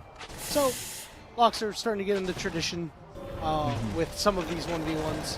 What have you been up to lately? What's going on in your world? I watched some of the draft last night. I was very happy. The Rams didn't pick a player, which I was happy about, because at the point at which we were picking, I was not going to be awake. So that was good. That's right. About that one. I thought they might have picked Shadur Sanders, actually. I was terrified we were going to pick Sanders, and I'm very happy that that did not happen. Okay, I'm interested in why you feel terrified about that, because, you know, for those who don't know, we are talking about American football. The one interesting I find is I don't think Shitter Sanders is going to be, you know, like a perennial top 10 quarterback. I think he'll be a decent NFL quarterback. And maybe in his best years, you'll talk about him as like number 10, maybe like a Dak Prescott type. Yeah. But I feel like this means that the Rams are destined to endure one really bad year eventually when Stafford retires, unless you are going to mortgage your future and hinge it on one player. But I also understand that you're still in win now mode, and maybe you want the extra picks for extra depth. Also, I now get to spend all of my next season hoping and praying that the Falcons do horribly, and then we can just pick a top quarterback because the Falcons are bad. Yeah, that's going to be hard because Michael Penix is actually pretty he good. looks great. yeah. That's it. I mean, it's not likely, but it is fun. No, I want Milroe. I want Milroe to develop under McVay. That's my. I like that. So we're getting a little bit more scrappy here. Good valve from Knight. Speaking of Knight, Ignite goes down. He will be very, very low, but still has both the summoners. Oh, hang on. Doinby going to go all the way in. Oh, bait. Gets the barrier out. Well played by Doinby. Yeah, I like that. Although Knight, very quick on the response right there with the barrier. Now you've got barrier up for Doinby, Ignite up for Knight. These two very, very close right here. There's no CS gap. There's no item gap, really. I mean, there's some boots. Oh, Doinby knows. Boots. Doinby, don't do this. Look how locked in he is. Oh, my. He's going to do it again. Yeah. And why not? This is the advantage you can really push right here. He's not going to do it again. Oh, he doesn't. And he doesn't even push for tower damage either. I'm surprised. Yeah, I think that being able to throw off Knight a little bit there and keep him around would probably be beneficial, but I'm going to admit, despite all the 1v1s we've seen, I'm not all on top of the intricacies, right? You know, I play a duo lane. I'm afraid of 1v1s.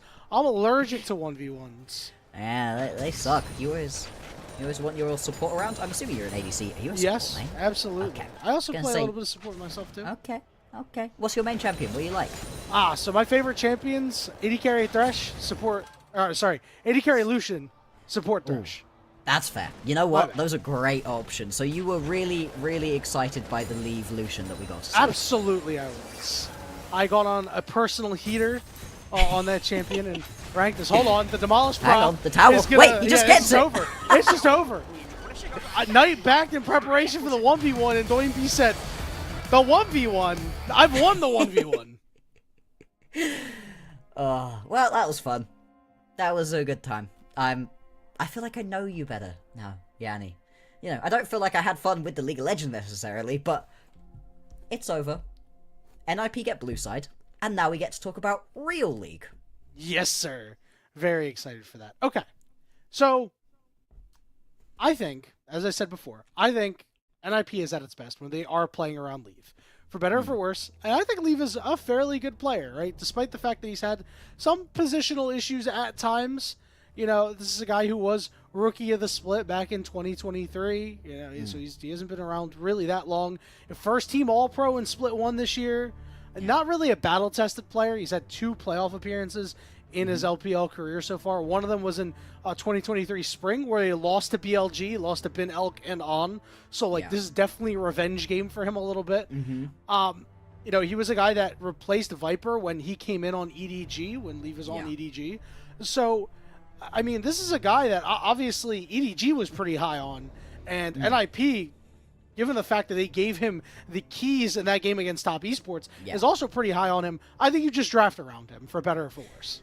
You have to. I don't think you've got another lane to actually play around right here as NiP. As much as that sucks to say, I'm not seeing it. I'm not seeing a single other lane where I'm like, yeah, you can put your trust into them. The best looks we've had out of Doinby so far in this split has been when he's on Galio or Rise. And even then, it's mainly the Galio that he's actually looking good on. Just straight up facilitator champions. And he looked great on that. The combo, I think it was, between the Scion and the Galio, that as a 2-man, I love that. But again, you are putting literally everything onto Leave's shoulders right here and hoping that he's going to be able to pay you back on that one. So far, so good, but it is a big risk. Yeah, the good news for Leave is that he'll have plenty of AD carry options that will work well. I think a lot of the AD carries in this meta can succeed given the right conditions, and I think that a lot of the conditions that you can put around them are not exactly circumstantial. I think that with whatever champions you end up picking, they'll end up working. You know, if you want to, depending on whatever your top laner ends up being. And if I'm NiP, I am really gunning to hopefully get a first pick Scion. And if I'm BLG, I'm banning that. I'm just not going to let him have it. You play something else. Yeah. I feel like in this game, we were talking a little bit about the struggles that Bin had been going through. This is a get-right game. This is the kind of matchup where you could look at Shanji and go, I'm sorry, buddy. Yeah, I'm putting you in the dirt right now. It'll be interesting to see exactly what the pickups are going to be. And actually, I like this Gwen. Do we just have the Rumble ban right here? I feel like you kind of have to as BLG, although it's not exactly being one of Shanji's top picks. If you let that one through and potentially could pick it up for yourself as Bin, I think you're going to be happy with that one. Yeah, I mean, I think leaving it up is fine because, you know, obviously NiP will get their pick, but I think that if you're BLG, as you said, you're fine with either Rumble or Scion. Like, either of them you'll just be fine with because these are champions that historically Bin has performed on Rumble, and, you know, Scion is a champion that I would expect him to... Huh? Uh-huh. Was that a choice? I mean, it's the Rumble lock-in if you don't... Did they... Was that an intentional choice? Okay, alright. I just want to make sure. It does not look like it. I cannot remember the last time we saw a no ban and it ended up being an intentional choice. Yeah. I wonder if there's a world where that's valid on blue side. I think there's a lot of OP or red side. I think there's a lot of OPs right now. Yeah. That, you know, you're really happy to get a good 1-2. And I think in a world where there's a little bit less, maybe it's valid, but we do it again. Like in every situation though, right, where you could no ban, you could just remove a target ban of something else random that you know that this guy likes. I've watched him in solo queue once pick Aurelia, and you know I don't want to deal with that today. Get rid of it. You know, just in case. The chances of them playing Aurelia are low. Yeah, but never zero. Unless you ban it, exactly. I'm glad that you understand me right here. That's why I think that like no ban benefits red side discussion's always a bit silly because like you could just get rid of something target else. A champ? There's if you want to ban the dark technology, you just snipe something over there and make sure it's like, all right, you can't play that. But I do wonder how this is going to affect the draft because that last ban could have very reasonably been a Rumble. Yeah, right? I would expect that it would have been the Rumble. That's the ban that you think is going to happen in this situation. Yeah, so we'll see what the move is as the teams. I guess BLG is not locked in right now. They're locked out. Somebody's client has bugged. Somebody's accidentally shot League of Legends and needs to log back in. Let's hope it's a nice quick issue. I mean, I don't see too many of the refs crowding around one player, which is usually the sign that something catastrophic has gone wrong. Yeah. I want to get into this one. I want to see it. I want to see if NiP can I want to see them ban Doinb Galio, right? You know, that's what that ban really should have been because typically we see Doinb get some bans aimed at him. If I recall correctly, my memory is very short. I only see no third ban, and that's all I focus on. As far as I know, they didn't really target out Doinb at all. No, they pretty much left his champion pool alone. And actually, he's played a lot of champions. I think he's got something like 10, 11 unique picks, which is a lot more than we've been seeing recently from other mid laners. I think part of it is that he's trying desperately to find what works for him. And the answer so far is the Galio. The Galio's very much looked like his best pickup. He's also had some decent performances on the Silas. Not something you'd be picking up this early on in a draft, though. No, not at all. Yeah, he's had, 3, 6, 9, 10 unique picks here in Split 2 alone. Nice cosplay. Yeah. Big Gwen supporter. You know, big fan. Great champion. Yeah, great champion. Strong champion as well. Yeah, if you're a Gwen enjoyer, very much not going to be seeing it at the moment. I think it's banned in like 76% of all games at this point or something. It's a little too strong, even after the nerfs, right? Strong, yeah. It's just a pick that nobody really wants to deal with because, you know, you leave her, you know, she gets a fine early game off, right? You leave her alone in the side lane. She's going to, like, do things that, regardless of the nerfs, are going to be absolutely disgusting. Taking a look at what has been very successful so far for Doinb, it's really been Silas and Victor. These are the only champions that he has a positive win rate with so far here in Split 2.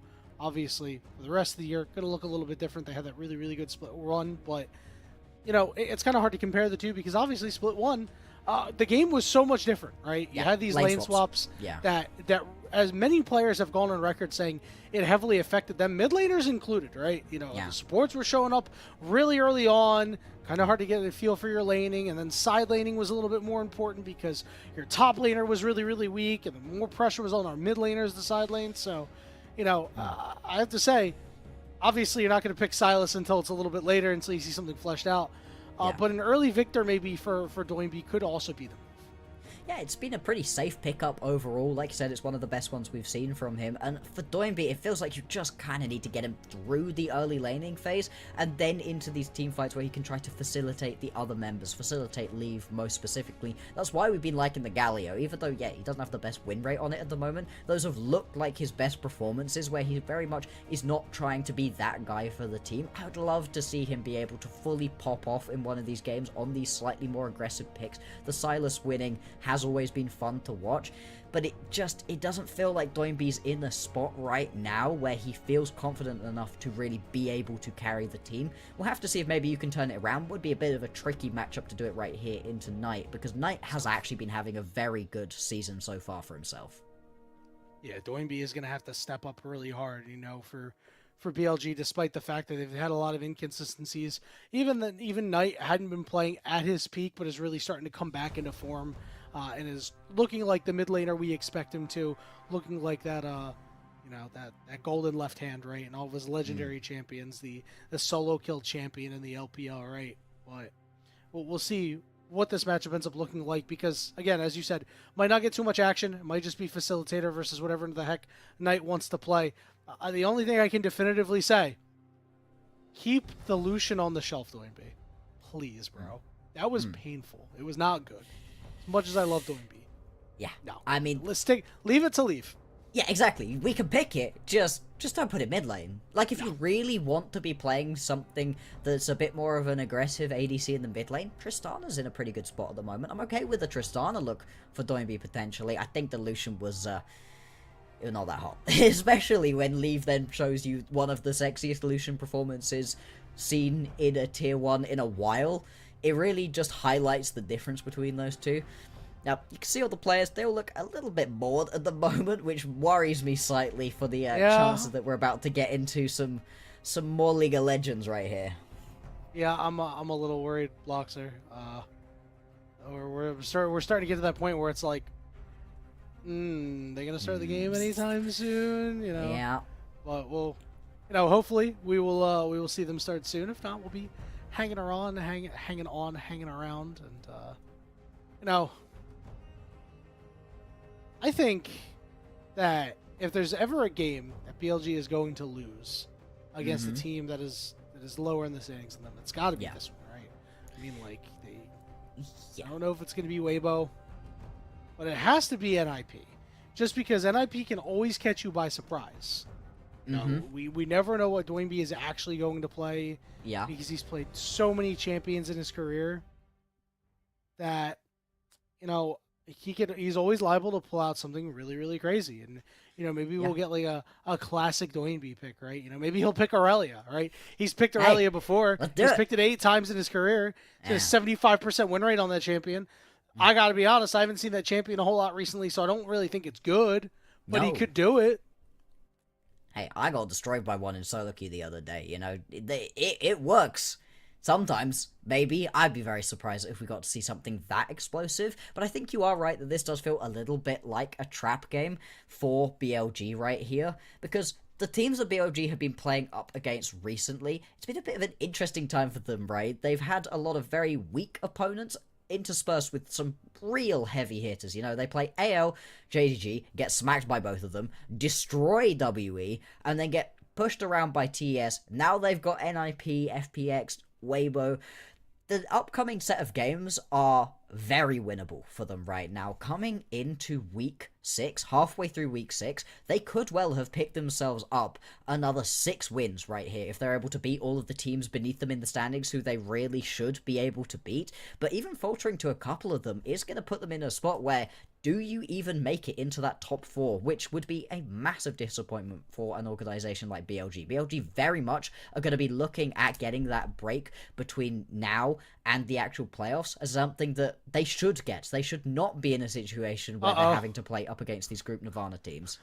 We see players getting up and walking away. Oh, no. Oh, no, it's so doom, Bloxer, but you're right. I think that BLG getting that extra time as well would be quite beneficial for them because, again, as we talked about earlier, this is the same team from 2024, but it's not the same.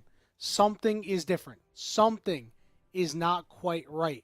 We just don't exactly know what it is. Exactly. It just hasn't quite been working out. Feels like maybe something could pop up here. Maybe we could get a little bit of a playback. At the same time, maybe we get to see the BLG we've been waiting for, where they just all turn on and Wei actually steps up, shows us that performance, and is able to just dismantle a struggling NiP. Who knows? Maybe they even change their jungler, as some rumors have swirled. We honestly don't know that much other than just what I've seen on Twitter. Don't know if where there's smoke, there's fire, or anything like that. But for a team like this to be in 5th, now obviously when you take a look at the LPL as a whole, and you take a look at the top 4 teams above them, these are all really strong teams with star-studded rosters. But I think with the expectations of what you had last year, yeah, I think that if you do not finish as first or second in this split, you have to look at making some sort of change somewhere along the line, because now you're missing MSI. Like, you already missed first end. Now you're missing MSI. And then you're in a situation where you're like, all right, well, if all these teams are running it back and the game hasn't changed that much, we're already looking at like the regional qualifier. We're not even looking at getting to Worlds out of Split 3. And like, obviously it's a long way off, but as BLG, you can't you can't just be content with that. Yeah. No. These guys, this organization, they're not looking at anything other than trophies. Anything other than that first place, both here in the LPL and internationally. The fact they missed first stand is going to really rankle them, and the fact that they then watched top go to first stand and kind of get smacked around, embarrassed, not show up right here for the LPL, they're going to be like, no, that should have been us. That should have been us right there on the international stage. We should have been embarrassing the European and North American representatives. It should not have been a different team, and the other way around. Genuinely would have been infuriating for them. And moving forwards, if you don't manage to get yourself straight up into MSI, big changes I'd have to imagine, because it feels like this roster is so close to being there. This is a team that put themselves into the World Finals, could have won a World Championship, and all of a sudden it's struggling here up against the teams they are right now. Not good enough. Not at all. And, you take a look at a guy like Elk, who we haven't really talked about too much, who's been lauded as, one of the best the LPL has to offer. And I think that's the case for many of the 80 carries in the LPL. But even then, Elk hasn't really been his usual self. He's had his moments where he's been fantastic, but he has had times where he just has not quite been there. And I do believe that we are going to torture our producer into doing LOL Dodge, which is a big part of one of our sponsors, Moba Trainer. More on them a little bit later, but it's time to dodge around, my friend. So our producer is doing this on another computer, standing up with some delay. Yep. So please laugh at them. All right, dodging out the Nidalee Spear and the Blitzcrank Hook. I like this. Still has Ghost and Flash in the back pocket. Another nice dodge. Keeping his distance is producer Mandem. I love this. He just running away. I like this strategy. Come on, Noodles. Oh, this is good. This is well played. I would have been hit by everything at this point, I gotta be honest. I'm very glad that this is the producer who has to do this. Oh, -1. Got hit by the RE Charm. Oh, you got hit by the Blitz by the hook. No summoners either. Hit by another RE Charm. No. Oh, you cast or curse him. It's a damn disaster out here. All right, on your last life. What do you got left? Good, not really a great flash, but you go down, and now we have draft. Thank there goodness. We go. Look at that. Dodge straight into the draft. What's the final ban? See these first set bans. Yeah, exactly. So, it ends up being Rumble. Yeah, so Knight was unable to ban. the referees, I guess, determined it was a client issue and not a player issue. So we get this Rumble ban. So now NiP, they got to change up their whole strategy. Oh my goodness. They are going for Sion, as we predicted. Exactly what we were expecting, right? If you leave the Rumble open, of course you're going to take the Rumble, even if it's maybe not one of Shanji's best picks, one of the best picks in the meta at the moment. And now, the fact that you're able to get the Sion, he just looks so good on it. You can buy so much space and time to leave exactly what you're looking for here. Now, this would be interesting. We've been seeing some Yorick floating around. I hope we get to see it at some point during this series. It's always fun to see. Instead, for the minute, we're going to take one of these standard pickups in the Xin Zhao. You know, I saw Ben hover that Trundle for a second. It made me think, every time I've looked through and I've just perused the champions that a lot of these players play in the LPL, Trundle has popped up on a couple of lists, including jungle. Don't think it's particularly good right now, but against the right team composition, a team composition that we expect NiP to maybe play, who knows?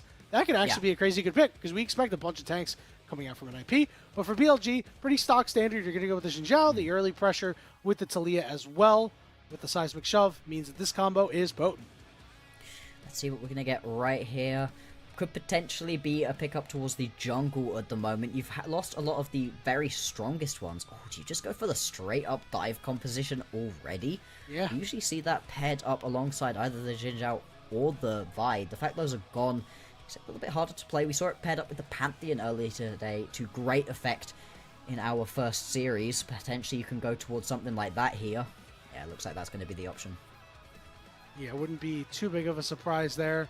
It really feels like the best fit for all the junglers that we really see. And that will be the Pantheon. So you do get that early pressure as well. I do wonder if it'll go to Doinby, because, like, you know, we see it as a regular flex between jungle and support. But for NiP, it is a triple flex. Doinby will play at mid. Yeah. Oh, yeah. He is happy to play almost anything. That's one of the best things about this player, and something that still is here. The flexibility, yeah. Champion Ocean and a half, but it is actually going to be the Yorick locked right in here for BLG. So Bin, who's been having a bit of an interesting time so far, yeah, he knows. He knows people are thinking about him. Yeah. He's like trying not to smile. He's got that. Yeah. He was like, all right, it's Yorick time, baby. Oh, yeah. But Ben, fantastic split pusher, as we all know. Getting the split push champion, it makes me so sad that this champion is catching on in popularity more and more, because I hate playing against it.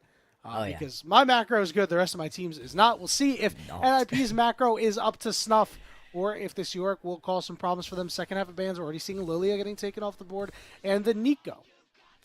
Nico been such a strong support recently, just so much power that you could put in, especially in these kind of front-to-back teamfight compositions. The thing for BLG now that you've got the Yorick is you need to get yourself plenty of setup without having to worry about your top laner being involved, and you need to be able to enough damage in and amongst these champions. It's pretty tricky to play out, but the trade-off is that you're getting a Yorick mauling towers up in the top side or the bottom side, wherever the fight isn't at the moment. It does put a lot on your opponent's macro too. The composition right here from NiP, very aggressive, very dive-orientated, and then you've got that late-game scaling of the Sion, who just becomes a wall later on, and we actually saw it in the previous series again, where something like the Taliyah, yes, does a ton of damage over the course of the game, but the majority of it is her just throwing stones straight at the Sion, who's able to absorb that damage without really having to worry about it. Victor and Kalista, the final two bans. This does mean that BLG left the door open for a Doinby Galio pick. This would mean that the Pantheon would either go to PP God or to, excuse me, to Aki. I think that a Kalista Pantheon would be pretty okay, but I like the response of the Xayah here. Should be very, very safe for Elk. Okay. See what the option is here for Doinby. Again, hovering that Silas, which has a very high win rate for him for the split. Don't know if it's going to be the best option, but he will lock it in anyway. Okay. Alright, I mean, you've got a couple of decent ultis. None of them are really best in class. You're not looking at any of these as the best available ultis in the game. Still, though, it's one of the best champions we've seen from Doinby. It does put Arky right here onto the Pantheon. PP God going to grab himself this Rel. This is a great Poppy game, actually. This is a sick Poppy game. Really like this pickup right here. On, you just stop so much of what NiP are trying to do. I think very specifically the Pantheon and the Silas are now going to have to think a couple of times before they go flying in, because if you don't and you get stunned up instantly, these champions are not very tanky. You're right. I do worry that, you know, giving the Poppy ultimate over to Doinby to steal away could potentially come back to bite them. Obviously, I still think you have to lock the Poppy. I think that's why the Rel was locked in, is they were like, hey, let's make sure that we get an impactful ultimate for Doinby to take, because it's either going to be Alistar or it's going to be Poppy, which are happy with either of them. If you can just Poppy ult better in team fights, you'll be pretty happy with that. But for BLG, that Poppy Hammer isn't to win a team fight. It is to disengage, because you just want to make sure that Bin is able to do his thing in a side lane. Exactly. You are very much reliant on getting your Sion into a spot where he can split push and just start taking every tower he even claps eyes on. One thing I worry about in this game is whether or not we're going to see the dreaded teamfight Yorick. I do not want to watch Bin get involved in basically any of these teamfights. Small skirmishes that are around your area, fine, especially around the grubs. Yorick loves being able to get the grubs. It just amplifies your power in so many ways. But anytime there's a big teamfight happening, topside around Baron, I want to see Bin bot side pushing towers. Because the thing is, as soon as you join up with the rest of your team in this situation, you're making the choice so easy for NiP. The Sion wants to be with the rest of the team, doesn't want to be dealing with the Yorick in the side lane. You push towers, you draw the members of NiP to you. Hopefully you're strong enough that you have to bring a couple of members over as NiP, and all of a sudden this game looks great for BLG. And hopefully you survive, and if you don't, maybe your team is able to get the cross map off. It took us a little bit, but we finally made it. Game 1 here. This best of 3 series between NiP and BLG. Alrighty, very exciting matchup right here. BLG, they're trying to crack their way into that top 4. They do not want to go play against some of the Group Nirvana teams in that play-in stage. They want to be straight into the playoffs. They are looking at bigger and better things. LPL titles, international titles right here. For NiP, they're very much trying to stop the slide. It's been a real downhill progression for them since the end of split number 1. Pretty tough opponent for them to try to start this with, but hey, it's got to begin somewhere. Doinby going to open up with a door and a shield. No surprise, really. What we're looking for NiP is, because Doinby likes to move around so much in the early going and be more of a facilitator, would expect him and Aki to link up very well. We talked about the potent power of Wei and Knight and the champions that they are on. Yep. But Aki and Doinby have a little bit of that power themselves. Now Knight does have the disruption. He's able to put down those Legos. It'll micro stun Aki and Doinby if they try to do anything too crazy, as the junglers will be starting on opposite sides of the map. Andy, we are going to see Aki right here work his way up towards the top side of the map. Makes a lot of sense, because if you can try to get involved in the Yorick lane early, always going to be something great, because this champion left on his own to his own devices, just going to begin to scale up, get himself into a good spot to start on the towers. On the other side, Wei, working down towards the bottom side of the map. If you can shut down Leave, we've been speaking about it, right? This guy is the main carry right here for NiP. The other members have been faltering. He's maybe had a couple of mispositioning errors, but really, when NiP win, it's entirely off the back of Leave. Yeah, talking about some of those other members, I want to point to Aki, right, who's going to have a really big role to play in this particular match because of his global ultimate, being able to get this Kaisa into the backline perhaps and really enable Leave, these much maligned junglers at this point. I think, I have to ask, do you think that on the other side, Xin Zhao is a dishwasher champion? Or do you think this is I need to cook in the kitchen, right? Because now all of a sudden we're talking about Wei has to balance that, and Aki has to make sure that he's making good plays and positioning well in these fights to make sure that NiP has a chance. I think you're something in the middle, right? You're not just a straight up dishwasher. This is not Sejuani duty that we're seeing right here. Boss boy. Maybe, yeah. At the same time, you can carry if you need to, if you get a couple of kills early, but you still provide quite a lot of utility to your team later on. I think more than anything, it's the Crescent Guard for me, right? If you're able to stop a lot of that damage from Leave and Arky from really landing, but still draw their focus away from Knight and Elk, then you're going to be putting yourself in a very good spot. I think in this game as well, where you've got a Yorick for your top laner, it does put more pressure right here onto the Xin Zhao even, because you've got to be part of that big engage, right? You've got not too many engage options and very few non-committal engage options at the moment. On's fully committal. It's really only Knight and Elk who can try for stuns elsewhere. So I think, there is going to be a lot of pressure right here onto Wei to be a big part of this game. I like that you mentioned the stuns, because BLG a little low in that department. Yeah. Bin and Shanji going to go at it. Aki has shown up to the party. Ward goes down. Bin does have a summoners. He will get stunned up, but he's going to hold this flash in the back pocket, try to sustain through, taking a lot of damage, and will flash that giant axe. Yeah, had to make sure he didn't get hit by that decimating smash. Oh, now the Okay, engage On. in the bot Oh, this lane. is a great pick on a PP Yeah. God. Wei waits out the flash. On gets first blood. There's a wave here too, as Leave is in a lot of trouble trying to eviscerate this wave. He's going to flash to the backside of the turret as Wei is looking to take him down. Good flash from Wei as well. They balance the turret aggro perfectly, and BLG doing well. On very nearly taking another tower shot right there. They're just about going to be able to push this one through. I think they're actually going to be able to fully push this wave in as well. Brilliant play right here for BLG. It's a little bit squeaky in the end. You do end up losing your flashes onto all three members involved in the dive, but same thing for the opposition bot lane, and you manage to pick up a couple of kills. Now, they do go on both of the kills. Not ideal, would have preferred them onto either Wei or Elk, but still, you're getting that power early on, and hey, the Poppy is going to be a big part of this game plan as well. Take a look at the replay here. This is just really fantastic. Wei leaves that ward behind. PP God got lured on the false sense of security. They knew where he was the entire time, Blocks. Yeah. Wei at this point walks into the opposition jungle, basically just to buy a little bit of space to draw There was a members kill in in. picture in picture. Who just died? Bin just died. Now, I was going to Bin? point out that they Okay. sent bot lane top that NiP, and they did kill Bin in picture in picture. I'm sure we'll get a replay of that very shortly. But Bin is now teleporting back, as he was flashless. Yeah. I mean, without the flash, very easy repeat gank, exactly what we would have wanted to see, but clearly it wasn't Aki that got involved.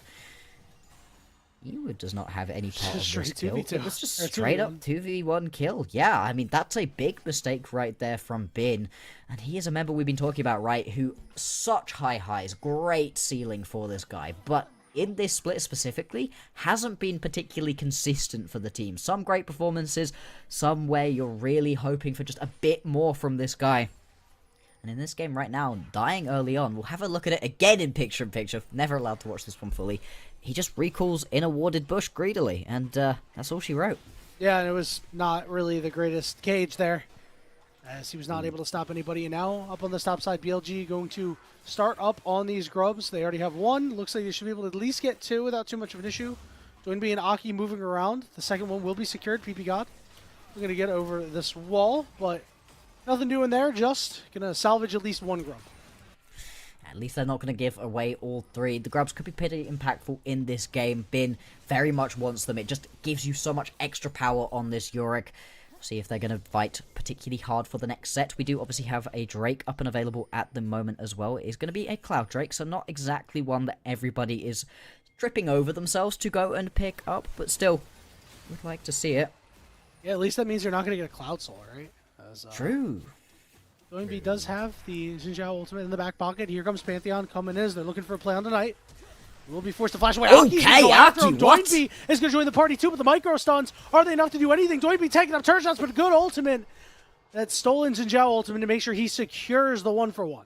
Had to go in there because he was gonna die either way. At least Doinby is able to pick up that kill, but now both of the mid laners get an extra kill. The wave sits in a neutral state at the moment, so no real winners or losers from this one, other than right now BLG actually pushing forwards, trying to steal away this red buff. Totally spotted out and potentially being collapsed upon right here. I don't think you can finish this one up. Okay, splits the gap to Shanji. It's, hey, listen, you don't need to land them all. Wei is going to use Wind Becomes Lightning to get over to this dragon. Wonder if he'll stay on it, but it looks like he will walk off as the rest of NiP hovering around the bot side. Is Bin is doing Bin things. 2 plates in the top side. Exactly what you want to be doing right here. This is how you get yourself a lead as the Yorick. It's not about ganks. It's not about getting involved in any of these skirmishes or anything. No. You absorb tower plating and then full towers later on into the game. And then you use the tech where you can put Maiden into one lane, go push another one, make sure the rest of your team is getting involved in a third. And the game can begin to play itself. It really is a big test of NiP's ability to play the map. Something, I gotta be honest, they've not been so hot at this split. No, not at all. And already using one of your globals to just go 1-for-1 is really not it. And, you know, one thing that we didn't really mention, Aki and Doinby, while Doinby got there pretty snappily, it didn't look like they were really on the same page. I don't think he expected Aki to get there and, you know, flash. But, you know, he was able to follow up on it. Good on him. As Doinby has his own Maiden. He's a Oh, handsome man. actually, You know, I do expect the Yeah. maidens to go after him. Exactly, of course. And to be fair, in this situation, the fact that Bin's Maiden survives is huge. That's so much of your ability to skirmish up against a champion like the Silas gone once the Maiden does fall. And that is... Oh, hang on. Shanji is here about to get dove right here. He's already pretty tanky Alright. to know, though. See what he can do in the 3v1. He's already going to lose one plate here. Everybody's showed up. They're just waiting. Ignite goes down. On is going to start tanking up. He's going to charge Shanji into the turret. And On will Close. be able to survive on just a sliver. And now the cross-map play is going to be a dive right here onto Bin. Who's going to start this one? Up. In they go. Just an Everybody. easy kill Yeah, here. Yeah. they make it look easy on that one. As Doinby will be the one who gets credit for the kill. Now it's time for them to take a couple of turret plates on the top side. Yeah, and with Doinby's Maiden up, this one is going to fall pretty fast. You can see it right here. Kind of melting through these plates. There's a ton of gold going over to Doinby right now. He's got himself about a 600 gold advantage in this individual lane. So cross-map plays happening across the board at the moment. We've got the second set of grubs, though, spawning in 30 seconds' time. BLG very much going to want to grab this one for themselves. Resets coming through. Let's see, anybody getting particularly close to their first items? No, nobody particularly accelerated in this game. And send Knight up to the top side to clean this up. They'll Oh, put Bin in the there it mid is, lane as actually. well. So maybe we'll see if Bin elects to end up joining. But it looks like he's headed to the bot side to go match the Scion. And NiP, full deployment onto the top side. They are sending all of the members up this way. And actually, I spoke a little bit too soon. You are going to have first items completed onto Aki and Doinby. Now, it's just the rower here for Doinby, so not really going to be increasing his power right now. Much more impactful, though, is going to be that Sun and Sky completed here onto Aki. That increases your skirmishing power on this Pantheon tenfold. Really good ultimate trade, in my opinion, too. As once you're already in the fight and you have a lot of face time here, you lose a lot of value Yeah. out of the Pantheon ultimate, but Knight no longer having the Weaver's Wall is going to be big now. NiP is outmanned right here as Leave needs to link up with the rest of the team. Shanji is on his way up to potentially turn this into a 5v4 instantly. Knight getting tagged by the Kaisa as the first grub will go the way of NiP. Doinby chunked out just a little bit. And it looks like they might pull off. It's just a big game of chicken. Keeper's Verdict getting channeled. But NiP is well out.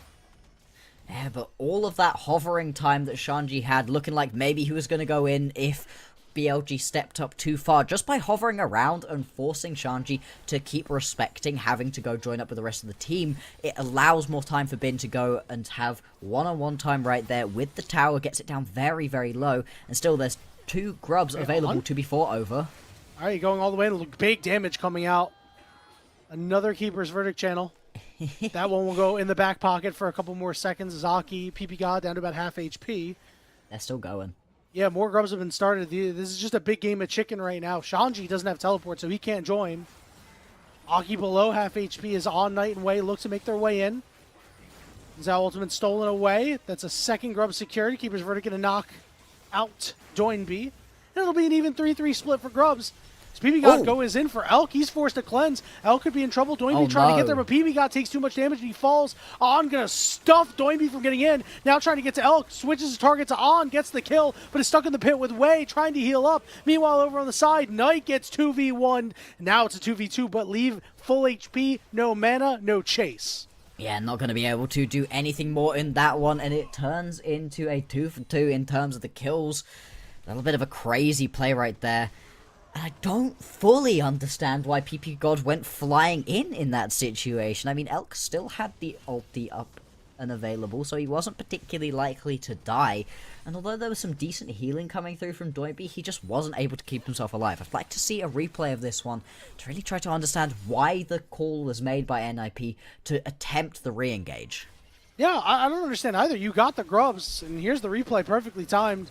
Yeah. You already, you're even on grubs here. If BLG takes the last one, that's okay.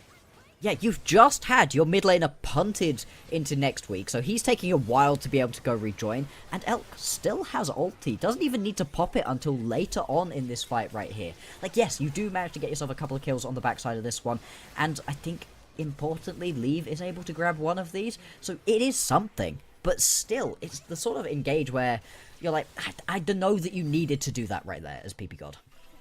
I mean, Leave at least gets a shutdown. So as On was was really big. Yeah. Remember, he got those first 2 kills. So, get a little bit of extra gold in Leaf's pocket. No discernible advantage yet on the bottom side. This Ocean Dragon is up. BLG up on the plate game, no surprise. Because of what Ben has been able to do is he is here for this Dragon. Knight going to clear out this bottom side. And it looks like NiP are going to struggle to find a way in. Indeed, they are. Now, the thing is, right now, you've got your Yorick in the area. Not exactly ideal in terms of map play, but you do manage to grab that Drake. He's going to be traded back for a tower right now. Shanji has been doing a decent job of at least trying to keep up with the push that Bin's able to be putting down. Sion also a pretty decent split pushing champion overall, especially with that ulti to go join up with the rest of the team. With that Drake falling, the next objective is going to be the Rift Herald. 1 minute and 15 seconds until that one is going to spawn. Again, with any team that's looking to take down towers as a main priority, BLG likely to try to fight around this one. Still, NiP have shown that they are more than willing to scrap at the moment.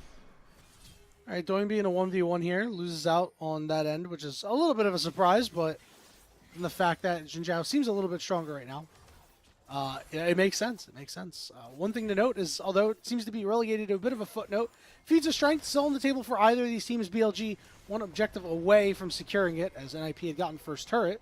Knight will equalize the turrets by taking one for himself.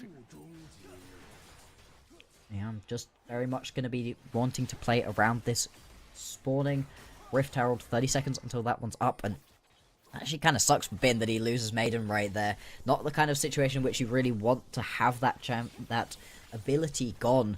She's very important to his pushing, to his ability to really impact on the map. Without Maiden, you also really don't want to be team fighting. Yorick barely a champion without his best friend. A little bit of a scrap for the crab here. It looks like that will go over to NiP. BLG really want to get into NiP's jungle. That's what they're so good at. As on the rejection there, using the steadfast presence, rejects Doinby again. Alright. So tense at the moment. Both these teams clearly looking for scrapping. Good dodge right there from Shanji. Not that he was likely to die in that situation. Pretty dang tanky at this point on the Sion, even pre having that first item available. Majority of the champions in the game do have that first item up at this point. BLG small advantage. Right. Hang on though. Way down to half. Keeper's verdict. Again held in the back pocket by On. Is this objective at some point.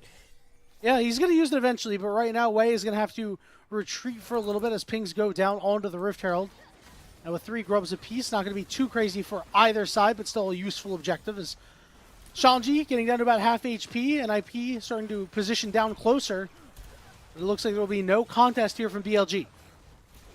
No, it is just going to be picked up nice and easily right here for NiP. They're using their early skirmishing power between the Pantheon and the Silas very effectively at the moment.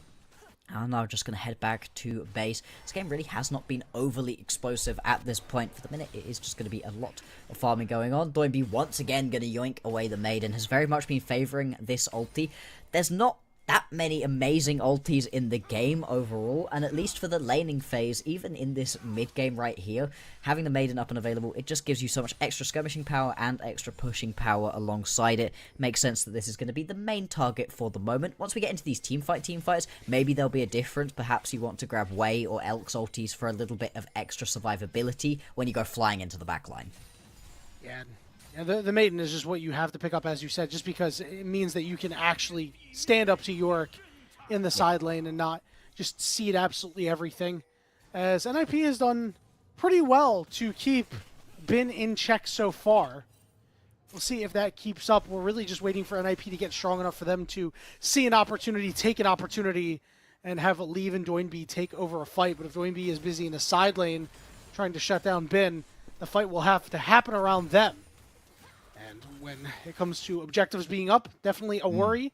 Speaking of objectives, a minute until this next dragon. BLG looking to put themselves on soul point, which means that NiP certainly has some incentive to fight. Oh yeah, very much. You don't want to be giving soul point over at this point in the game. Far too early for that. Oh, forced to cleanse. Here comes Knight. It's 4v2 for right now. Teleport coming in. Aki down to below half HP. Getting lower, trying to get away. Survives for now. Doinby joins the fight, but so does Bin as the teams are split. Doinby's in the middle of the fight right now. The Maiden putting in serious work. Shanji on the backside trying to run distraction. York's Maiden dies, but still there. Still trying to wade through the crap as Shanji. He's going to flash over the wall. Bin is in hot pursuit, will not be able to get more. Nobody goes down, Bloxer. Yeah, we lose a couple maidens Wait a minute, in that hold fight. on. Actually, Might have spoke too wait. soon. Oh no! As they find Leave. Great play from On and Knight. What did I say? What did I say, Annie? It's the mispositioning errors from Leave that have been costing NiP dearly right now. Great seismic shove back too. The problem, PP God falls before Aki can get in there, and it's just a broken fight. And BLG taking advantage. This is another fight, right, where NiP step up after the initial engage goes down, think that they can re-engage, and they really can't. Now they're going to lose themselves this Drake, and it is going to be soul point picked up here for BLG. And not only that, but you have a discernible gold advantage now of about 1,500. Doinby teleporting in, looking to break this up. Dragon's going to be secured. NiP, they have to make a move soon. Shanji's ultimate still on cooldown. BLG able to live through that. Rift Herald getting good damage, but not going to get the turret. I mean, Doinby maybe can step up and try to take this one down, but it's just so unfortunate. Shanji teleports into that fight and just runs. Has to get away pretty much immediately. It was such a split fight, a broken fight, like you said, where nobody is able to just draw the lines in the sand and try to front to back. Instead, it's a complete and utter mess. Oh! Atakan actually going to be started. This, I've seen NiP throw around Atakan before. Uh-oh. This is aggressive. Maybe NiP thinks that they're at a great advantage or a too big of a disadvantage. But BLG has joined the party at about 3,000 HP, getting lower. Who's going to secure it? Looks like it's going to go to NiP, but now BLG trying to win the fight as Doinby engaged on. PP God getting low, big knockups coming through as Aki's in there too. They find On, but the health bar is starting to dip lower and lower. A lot of flowers on the ground trying to pick them up as well. Elk doing some serious damage on the Leave as Leave will fall. Elk dies on the backside to the dead body of Shanji as NiP were able to scoop up a good amount of those flowers, but are now cut off by the Weaver's Wall. The engage goes down onto Bin. The Maiden trying to help out. Big seismic shove from Knight as the health bars drop, and BLG win the fight. Yeah, I mean, yes, you managed to get yourself the Artican, but I don't really know who was able to pick up all of the petals in that situation. It looks like BLG grabbed a decent amount of them. NiP grab a couple too, and we'll have a look back at this one. Actually, this is the initial play. This is a while ago that this one ended up happening. Elk, the instant cleanse on this one, and this fight turns into a mess. I mean, look at the teleport in right here onto the backside from Shanji. He arrives in this fight and sort of immediately has to get running and never actually gets anything useful done in this fight whatsoever. Yeah, he's really just like, hey guys, I'm in there. It's probably time to leave. Yeah. Speaking of leave, I mean, On just once again, a great flash heroic charge. He's done that a couple times this game. Really kicks off this entire sequence. Exactly. Slightly worried that this was going to be a steal, but actually a good pushback onto Wei stops him from being able to get involved in this fight. The thing is, though, this is a Talia fight all the way. Talias love long, slow fights that take a lot of time and move across a lot of ground because you're just throwing these rocks constantly. The amount of damage you can do as Talia across the course of this kind of fight is insane. And you can see here the seismic shove, just gorgeous. And this is not going to be a Talia who's dealing that much damage overall right now because the items just aren't there at this point. Once these full item breakpoints come online here for Knight, if you have this similar kind of fight, oh boy, you can just run through it. And actually, I love that. Reflected in the build path as well is going to be an 8-stack Medjai's in his back pocket. Known for building that Medjai's. Certainly one of his favorite item options as Aki gets engaged on. Stolen Keeper's Verdict will keep him alive for now. Knight coming through on the Weaver's Wall. And all of a sudden, he's found himself in a 3v1. He's got a flash over the wall as he is ignited and has to limp away. BLG got themselves about 1,000 gold advantage at the moment. It's not anything too much to overcome for NiP, but anytime you've got yourself a Pantheon in the jungle composition, you kind of are on a timer. You need to be getting things going earlier on. Of course, the rest of the map doesn't so much fall off of a cliff. Doinby will be fine later on. Shanji's just going to be getting better and better the later into this game we go. But your Pantheon really isn't going to be able to one-tap people the later into this game we get. So you want to keep the pressure up as NiP. That's part of why they keep fighting, but even then, it hasn't exactly been working out. Well, this explains why Leave was able to take that turret on the bottom side. All right, Ben, you're being a little silly, buddy. You're being a little bit of a silly goose. time to lock in for BLG and really for NiP, I think more so, because 50 seconds until this dragon comes up.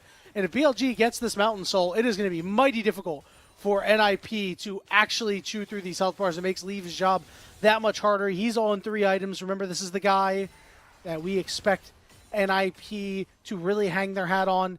And despite a couple of mispositionings in this game, 4-3-3, up 1,000 gold, gives you a fighting chance at this point in the game. Really can't ask for too much more. At this point in the game, BLG, they've done what they needed to throughout the early game. Now it's about transitioning that into this mid to late game. Make it into a victory. I mean, BLG, they're going to be looking at NiP right here as a 2-0. They'd be incredibly disappointed to lose even a single game here on. Going to face check the bush. Very tanky at the moment, though, with this Poppy.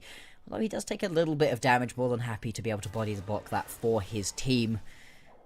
I think the Drake has actually been started up by Leave. You're going to have to go push in as BLG. Yep. NiP have a decision to make, and the decision is to go on to this dragon. Let's see if Wei can get in there and steal it away, and can't quite do so. He's knocked out of the fight. See if NiP is going to look for a little bit more as Doinby was knocked out. PP God getting seismic shove as Aki gets onto the back line, but he's stuck in 3v1. Going to mitigate some damage as Leave is trying to get in there, but can't really do so. PP God going in, and Leave got to the back line, and he's able to put down some serious damage. It's a couple kills for NiP. There we go, that's exactly what we were looking for NiP. They get aggressive, get themselves the Drake, and then are able to turn this one around. And actually, pings right now onto the Baron. They're looking to extend this advantage that they've just been able to find for themselves. Yes, there's a decent push going on from Bin in the top side, but he's going to have to back off. Wei is alive, has no flash, has no ulti. I don't know if he's going to be able to even get close to trying to steal this. I think it's too late, it's gone. Well, he'll be in position, but Doinby might be there to try to stop him. 3,000, 2,000, 1,000. Nope. Can't get it. NiP secures the Baron. BLG lose a 4v4, which is optimal for them with this Yorick composition. Take a look at this replay. This is the engagement here. Really like this ultimate coming through from the Pantheon. Yeah, the Pantheon ulti is great. It's this moment, right, where Knight and Elk step up again. PP God manages to get the flash in with the Magnet Storm, and I love the immediate follow-up from Leave. He doesn't pause for even a second before getting involved in that fight, exactly as one must when playing this Kai'Sa. So far, he's had a couple of good moments, a couple of bad ones. I think the main problem for BLG in that fight was it was just very split. All right, Doinby's got to go golden here. Multiple members of BLG, but the teleport coming in for the Scion is... He's going to steal the Xayah ultimate to at least escape for right now, but could cause a bit of a problem later on here as PP God trying to mitigate some damage. Shanji now getting taken on by multiple members of BLG. He's got to flash away. Leave is here. He's full HP. It's the ult away. And it looks like NiP will survive, but they take the bad end of a trade. Yeah, this is now multiple fights in a row where the TP comes in from Shanji and he's just not able to get anything done with it. Kind of just loses out onto that one. Actually, BLG so far have been looking slightly better in their team fights when they've had the Yorick available to them. I mean, between the Shojin and the Triforce, Bin does a lot of damage at the moment and heals quite a lot through his drain as well. So you can kind of understand him getting involved and then just returns back up to the top side. Didn't even have to blow the teleport for that play and can just continue on with the push. This has been a great delay so far out of BLG. Yes, you've had yourself a small advantage because of having the Baron buff, but they haven't really been able to hit too many towers up until this point. All right, Doinby getting in there, but he's got to dash away. Now he's caught in the cage. He's not doing just fine. He's knocked up. He's got the Keeper's Verdict. Who's he going to drop it on? PP Looking for a key member. Takes him out. Sends Knight flying. Elk going to dodge out of the knockup. They're going to take out Aki as well. Leave completely cut off. That seismic shove means that they're on Shanji, but he's not taking that much damage as Leave rejoins. Big stun coming through has been below half HP. As the Maiden will go down, another nice seismic shove as Shanji is getting lower and lower. And finally, NiP will be able to siege using this Baron just a little bit. Mid-inner turret will fall. There was a lot of time in that fight where Leave was just able to open fire. He's now got 3 completed items and a BF sword. Was just shredding through whoever was in front of him. Managed to get the flash out of Bin because he was just melting in that situation. And these messy fights so far are actually coming out in favor of NiP recently. They've kind of hit their item breakpoints and they're just not letting up, right? The pressure that they're applying constantly is making it so BLG can't set up these team fights effectively for themselves. 2,500 gold lead for NiP, and Bloxer It feels like BLG missed their opportunity when that 4th dragon was up. They just were a little slow to it. I don't think they expected NiP to be so snappy. But, I mean, NiP made that play onto the Otacon, and that was a snappy play. I have to say, when it comes to objectives, NiP, when they are ready to fight for an objective, they throw everything they got at it. They make sure they are ready. And right now they have full control of this river. Yep. With this dragon coming up in 50 seconds, if they can deny it again, I think that this game will be looking mighty fine for them. Indeed. And it is great to see this one actually be back and forth. There was a slight worry in my mind that BLG were going to arrive and just dismantle NiP, but that's very much not the case. NiP fighting back at the moment. 4-3-6 on their main carry leave. See if he's going to be able to carry his team through to the promised lands. I mean, BLG losing even a single game right here to NiP would be crazy. Without a doubt, and it would really cast a lot of doubts on if BLG can turn it around, right? I think we're still holding our breath, holding out hope. This team has been the team that the LPL has really relied on to have international success, especially given the last year Flash play made. Here comes Pantheon getting into this back line. Who's he going to hop on? Not going to use anything yet. Is Doinby. Oh my god, he was able to find a way back into the fight. What? PP God is very low. Aki on the backside trying to deal with Elk. Believe gets back there. His shield is running out, but he's got the Guardian Angel. Now, can you stop Bin and Wei? You can't. They're on top of your carry. Shanji's here too little too late. As BLG, hold your breath no longer. They win a convincing fight against NiP. There it is. That's the fight that we've been waiting for right here out of BLG. NiP get drawn way too close into that one. It's still a little bit of a mess, but in this back and forth, BLG will rise. And now, with those 3 grubs and your Yorick available to you, these towers are going to melt. 30 seconds until the majority of the main carries are back up and available. I don't know that you can end right here, but BLG, they're certainly going to be able to push forwards. Could potentially take themselves down this entire game. 20 seconds. PP God is up. All right, let's see what PP God can do. Can he actually kill the Maiden? It's really low, and he will fall. The Maiden's still standing as BLG will end this game. Aki up in 2 seconds. I don't think he can stop them. He's going to give it the old college try, but is stuffed once again by On. The Nexus will fall, and it wasn't pretty, but BLG win the last fight and win the game. Hey. If it works, it works, right? The Nexus does fall. BLG are going to be 1-0 up in this series. Oh, they made it tough for themselves. They lost a couple of these fights, but it was just 1 or 2 moments right there. Really, in the end, 1 moment where NiP step a little bit too far up and just immediately get collapsed upon. Yeah, it was a little icky. And, you know, for NiP, I think they just had to wait till Shanji got there, right? Shanji was a long way away. It was the big reason why they ended up not coming away with the win in that fight. Credit to Leave. He did what he could. He was in a bad spot. He had to try to get to the back line at the very least to get that damage. Try to kill Elk, was successful, but in the end, the numbers game was too much. And then you see Shanji running in with his ultimate after everybody's dead. And it's like, tough one if you're an NiP fan. And for BLG, I think it's time to put the Yorick on the bench.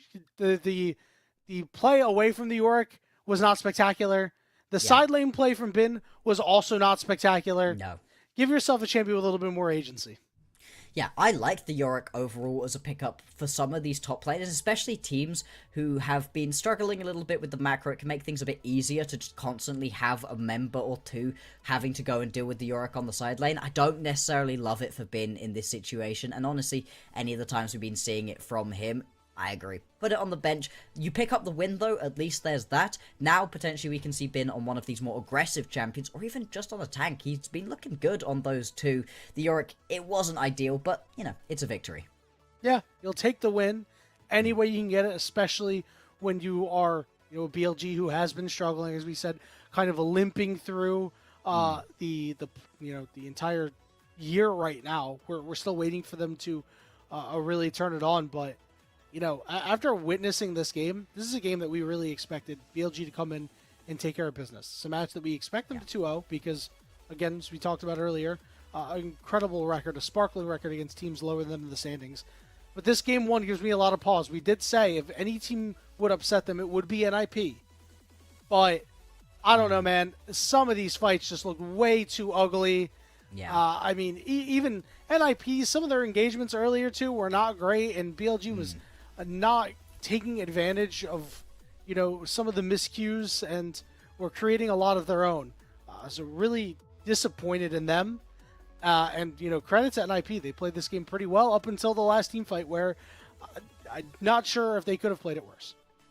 Yes, I think that was quite literally the worst possible way to have lost that game, because you're in a good spot right now. You've done the hard part, which is getting some kills onto your Kai'Sa and onto your Pantheon, putting them into a good spot to be able to carry the game. Shanji's getting tanky. Yeah, he's missed a couple of engages, but actually, overall, it's been pretty good. PP God was finding some great Magnet Storms as well on this row, and you can see it here. They had found themselves this big advantage, nearly 3,000 gold in the lead, just at the point at which you really want to be coming online, and then it all immediately goes wrong, and they lose the game off the back of just a couple bad decisions. Classic LPL gold graph, am I right? Am I right? Yeah, Knight true, had a really, really good game. He did a lot of damage, but not only that, his seismic shoves were great. He had a couple of really, really nice Weaver's walls. So now it's time, Blockster, to talk about MVP, right? And a lot of people were pointing to Elk, and I saw the early fan vote had Elk, and I think Elk did play a really nice game. I don't know though. I gotta say, I really like that Weaver's wall play in the bottom side. Yeah. That is sticking in my mind. Yeah, And there are a lot of good seismic shoves. Yeah, and if I'm going to just, if my mind is stuck on one play, it's that one. So maybe I'm going to say Knight, only because I got the rose-colored glasses for that one play. But I thought he played a really, really good game overall. Yeah, I mean, I think that overall, there's only a couple people I would really think you could put it on. Bin, it wasn't particularly impressive overall. Say it. Say it with your chest, Bloxer. It was bad. It was bad. It wasn't a good look. Bad. Yeah, unfortunately not good. I think Knight overall had the best look. On had a couple of nice engages, but all I can think about from that entire performance from On was just him charging up the ulti, letting it go. Charging up the ulti, letting it go. Never was actually fully committing with it. Like, that being said, was actually able to find a couple of really good steadfast presences to just stop people from being able to engage. He's like, oh, no. I'm gonna, I got it. I got the hammer. I'm gonna, that's pretty much what it was most of the game for him. But it hit a couple that ended up being pretty okay. Again, not something I would really be like, oh, wow, because he did have a lot of those really, really good flash E's, the heroic charge. But I don't know. The keeper's verdicts were not there for me. Knight played a more impressive game from start to finish. Good news for BLG's victory here is that Wei may have a little bit less ire drawn on him. He had a fine game. I didn't really notice anything too crazy. Nothing particularly poor. So, decent early nice. ganks. No big issues.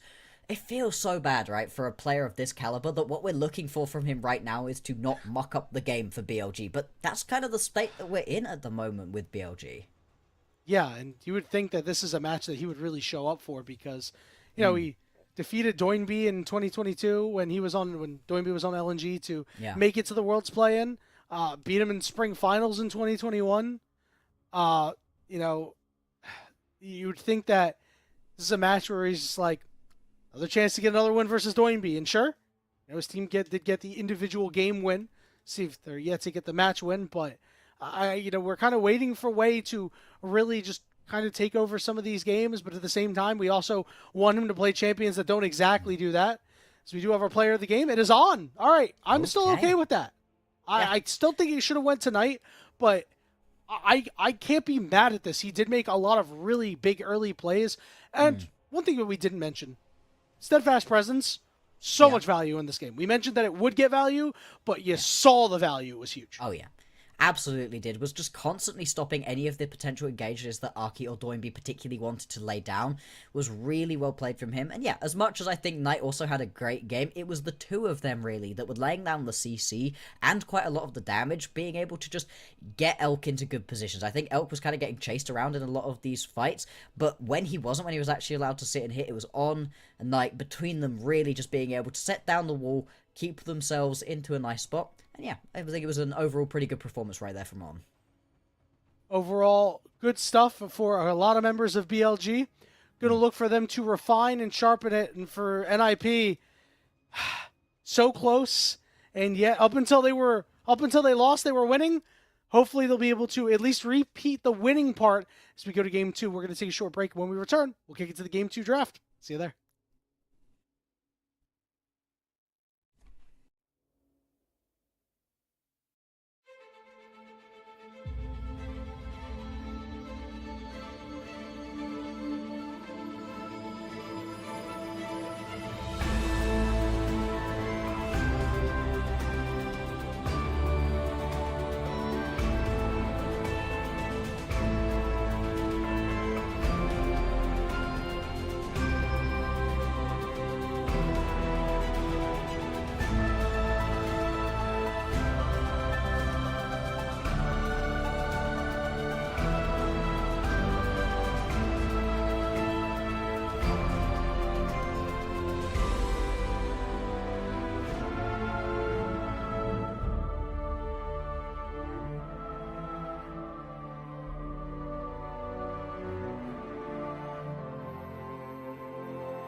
Take a moment right here, feeling like it's out gear, driving towards the sun with a rose and a gun. Feel the wind in my hair, going nowhere I swear, like an outlaw on the run.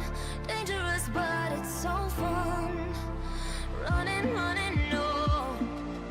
Hold on, don't let go. Running, running, no.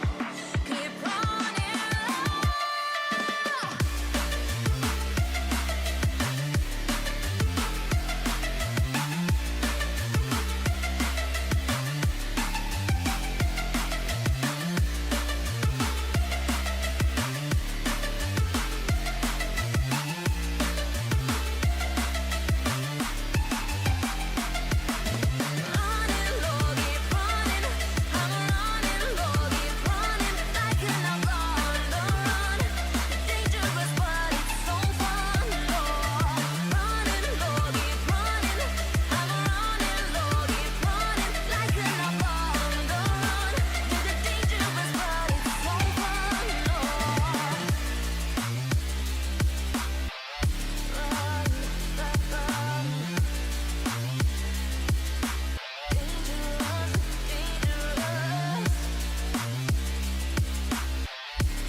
Told my boss that I'm done. Had no luck with my mom. Say, what will you do with your life? You know it's hard to survive. A cigar in my mouth. Maybe guilty but proud. Now I'm an outlaw on the run. Dangerous but it's so fun. Running, running, no. Hold on, don't let go. Running, running, no. Keep running on.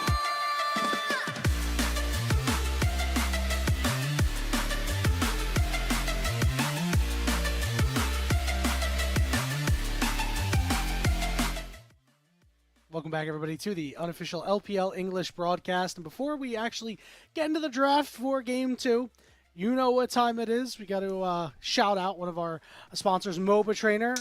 It's a new app that teaches you League of Legends with a series of puzzles. Just boot up the program, and you can work through puzzles every day to improve your game knowledge. I have actually found all of these puzzles quite useful for myself as an Emerald Pisser myself. Select a puzzle from a map, answer the questions, and unlock more features. We're going to do one right now, monkeying around in the early game. We're going to use information, matchup knowledge, and lane proud to win the early game for our team. I'm not a jungler, so Bloxer, you might need to help me out with this one. All right, let's see it. So far, you can see where the Hecarim is. You can see where the Wukong is. Full screen as well. So we're just going to watch a little bit of the early clear. Very standard early clear so far. Okay, we have what's the Ezreal question Zillion gonna in the be? bottom lane. Okay, so Full we can clear. either invade Hecarim on the bottom side. It looks like we have priority on both sides. Yeah. I mean, I think we invade Hecarim here. We're We looking saw pretty he was healthy. top We got side. prio. Yeah. We know he get in started there. chickens as well, so he's going to be working upwards. So yeah, let's go. All right, we did it. So we both had were the correct okay, choice. We are but geniuses. we have the best choice. Hell I'm going to be an yeah. Apex tier player in no time. Of course. All right, let's see. So I he's gotta get going to back make in his it, right? way. Ooh, there's the duck. into the Summoner's jungle. Rift duck.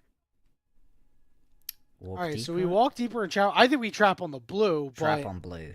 yeah, I think trap on blue is the correct choice. One thing I am worried about is we are starting to lose a little bit of prio here. Yeah. Mid lane is still fine, but you know this Kaisa and this Melio can get here quick. But we only have two options. I'm in for trap on blue. Yeah. I think it would be better for us, actually. Okay. You know what? We do have better earlier combat power on Wukong than Yeah. Hecarim does. That's Okay, true. I'm with that. I think this is a good option. I think both of them were good options, but that is definitely the better option. Now we can either dive Katarina, who's level 2, or blast cone to Hecarim. I would not be diving Cat at this point. I mean, would she's not be pretty diving low, at this though. point in the game either. Yeah, no. I'm going to say let's blast Chrome to Hecarim. Let's go. do it. We're getting there. Monkey! Monkey! Perfect. Monkey. All right. That's so good. Oh. My one friend plays a lot of Wukong, and he would say that in the exact Yeah. same way. Chase Hecarim, take Grom, take Wolves. Do So not Wolves chase is going to Hecarim. reset and keep us deep. I'm kind of a fan of just taking Gromp here. Yeah. Take Grump, maybe blue buff if the priority holds. Hecarim only has Ghost. You could actually kill him if you flash on him. Oh, it's so Oh, it's risky, Cheese though. Hecarim. Hold on, it's Cheese Hecarim, not Chase Hecarim. My bad, I can't read. I think I'm in for think Gromp and it's- go. Gromp and go? Yeah, let's go Gromp and go. Oh, Oh no, we learned no oops. points. it's okay. We don't need the points where we're going. Oh, wait, hold on. I'm sorry. I didn't even know we Come took on, too Needles. long. Oh, Uh-oh. oh. Uh-oh. I believe. Oh no. All right. So what we're going to... Okay. Interesting. Well, This is definitely something that we will bring, we should bring up. However, yes. if you did enjoy that, which I thought was very useful, subscribe for 20% off and unlimited puzzles using our code LPL20. Proceeds will benefit Moba Trainer designers and the LPL unofficial English broadcast. You can start leveling up your game today. I certainly learned a lot off of that. I don't think I'm going to go play Wukong in the jungle anytime soon. I would need to focus on my jungle pathing first before I do anything else. But if I did, I would find that pretty useful. Yeah, it is a good time, but I do think, yeah, we're going to be jumping straight yeah. on into the draft right here. We've made a couple movements already. NiP, they're going to grab themselves the Rumble, the Skarner, and the Aurora right here. BLG, they've got a couple of these big power picks in the Jason and Neferi already. Yep, we have Knight's legendary Ari going to get locked in. No messing around here for BLG. You saw that Galio ban earlier. It's really no messing around. Although NiP do have some power picks. Shanji on that Rumble. Aki on the Skarner. Skarner is a champion that has been let open a lot compared to earlier in the year, but has had some really discernible impact in these games with these Impales. The double melee champions on the side of BLG, as long as, Bin staying at arm's length and Wei times his in-target ability correctly, they should be okay. Yeah, I mean, it's very much going to be on Wei to use this champion as aggressively as possible early on, and then use that invulnerability that you do have to be able to make the lives of your opponents a little bit miserable. Between Aurora and this Rumble, you've got some very squishy champions that you can already go for. The Rumble, especially quite immobile too, could be a potentially good target. Between the Jace and the Ahri as well, you've got some decent poke to be able to lay down as well. We'll have to see what the remaining pickups are going to be. Both of these compositions look like they're going to be wanting to go for these team fights. Multiple AD carries getting taken away. I would say this favors Elk over Leave. We talk about how Leave has had to be really the shining star for NiP. Wonder if he'll be able to do so here, especially with this team that has no CC coming out of your top side and no CC coming out of your mid laner. It almost feels like you might find yourself on utility duty. Ashe would be an option. Don't know if it's the greatest option. You don't have a ton of poke.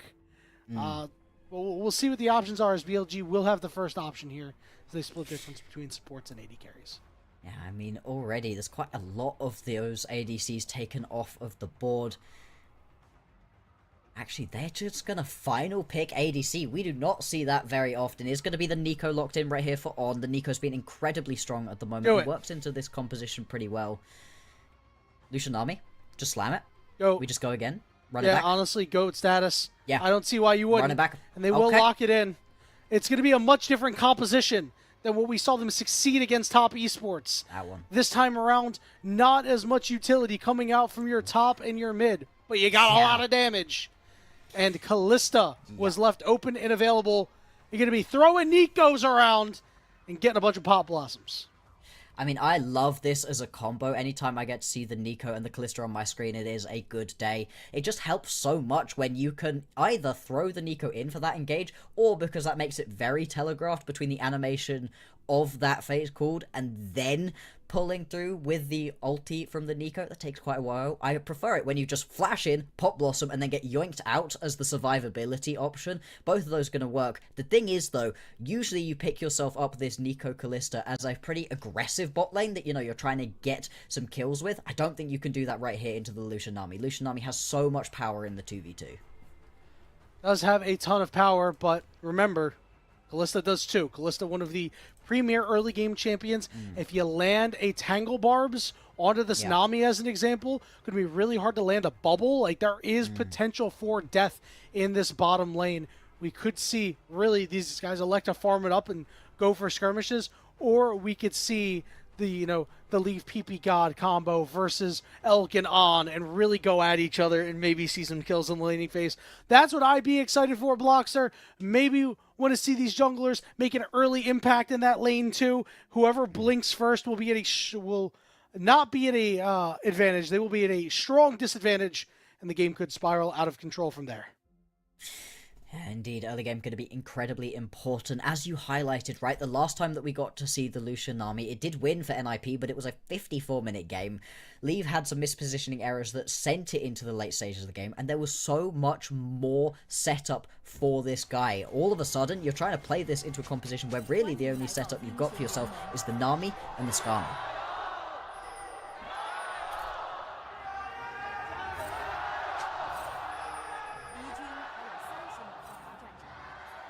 I know it's NiP's home stadium, I believe is where we're at. It looked like it. I know they did the thing in the sky. It's because we are there, as far as I know. Ooh. Hello. Oh, the BLG Gyos not sounding as strong as they once were. No, last year they were very, very loud, at the start of this year, whereas now... Oh, hang on, exhaust, leave. cleanse, Insta-cleanse. already out. Leave down to below half HP. Nice charm dodge. The turnaround potentially. Don't really have a ton of CC to provide, but Doinby is in the thick of things. We're going to just get good damage on Knight. Oh, did have to Can you flash. even reset here? Yeah, I mean, we've had a couple of flashes go down. You've then also got that cleanse off of leave, which is going to make it pretty tricky to step up to the Nico without fear of getting jumped. Way also going to be on vision right here. So overall, I think you're going to be happy enough with this one as NiP. It depends though. Yeah, you didn't really get to go back to base as either heal of got these burned bot too. lanes. Yeah, All right. ouch. BB Gaga burned his heal as well, so we are missing a ton of summoners, but Elk took the bad brunt of the trade. Remember, a lot of sustain with the Nami as well with the W heal. Indeed. See if it's going to be able to keep them alive right now.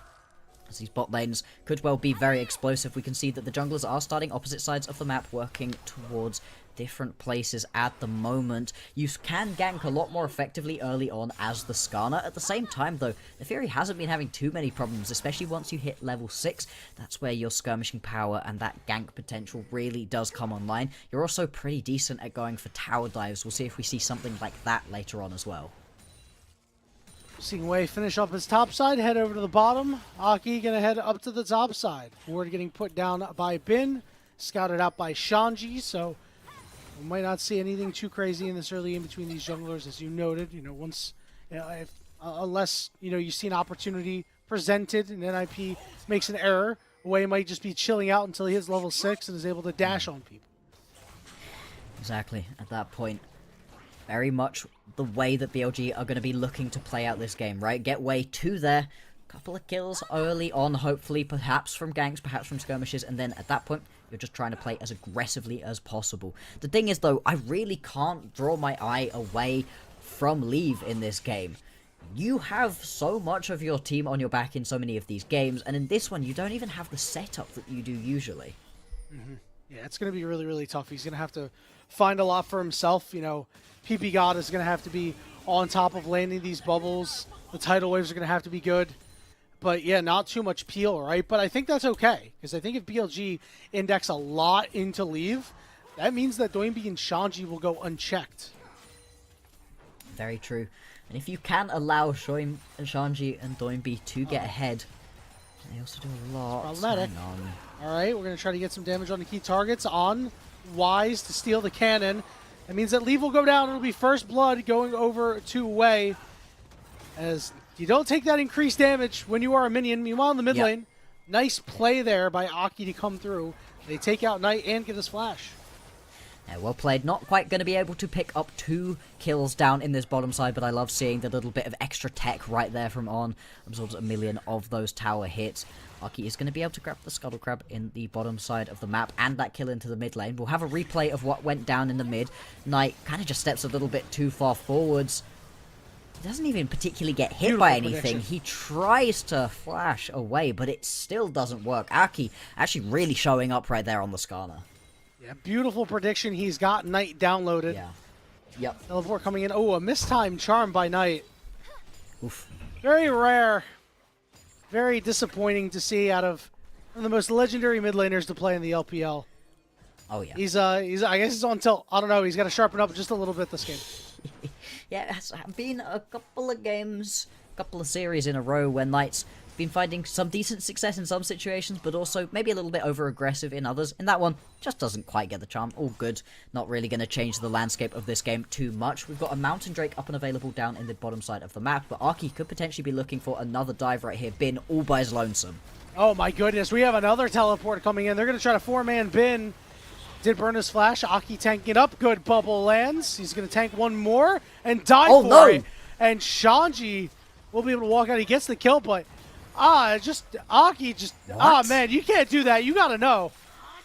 I mean, yeah, and you also really didn't need to, I don't think, teleport another person down into this play. Now, yeah, there's a teleport available here, so you can get back involved here as Bin, whereas there's nobody to respond up to this top side right now. You are completely allowing Elk and On some free farm. Look at all of these turret plates being absorbed right here by the Callista. And by the way, Wei took your entire top side jungle as well. That means that Aki will be further away from 6. He is going to try to chase down Wei here. Don't know how much success he'll actually see, but Doinby does give chase. Shanji's going to flash over, hits a dog, but is going to get the flame spinner down. Kill goes over to Doinby.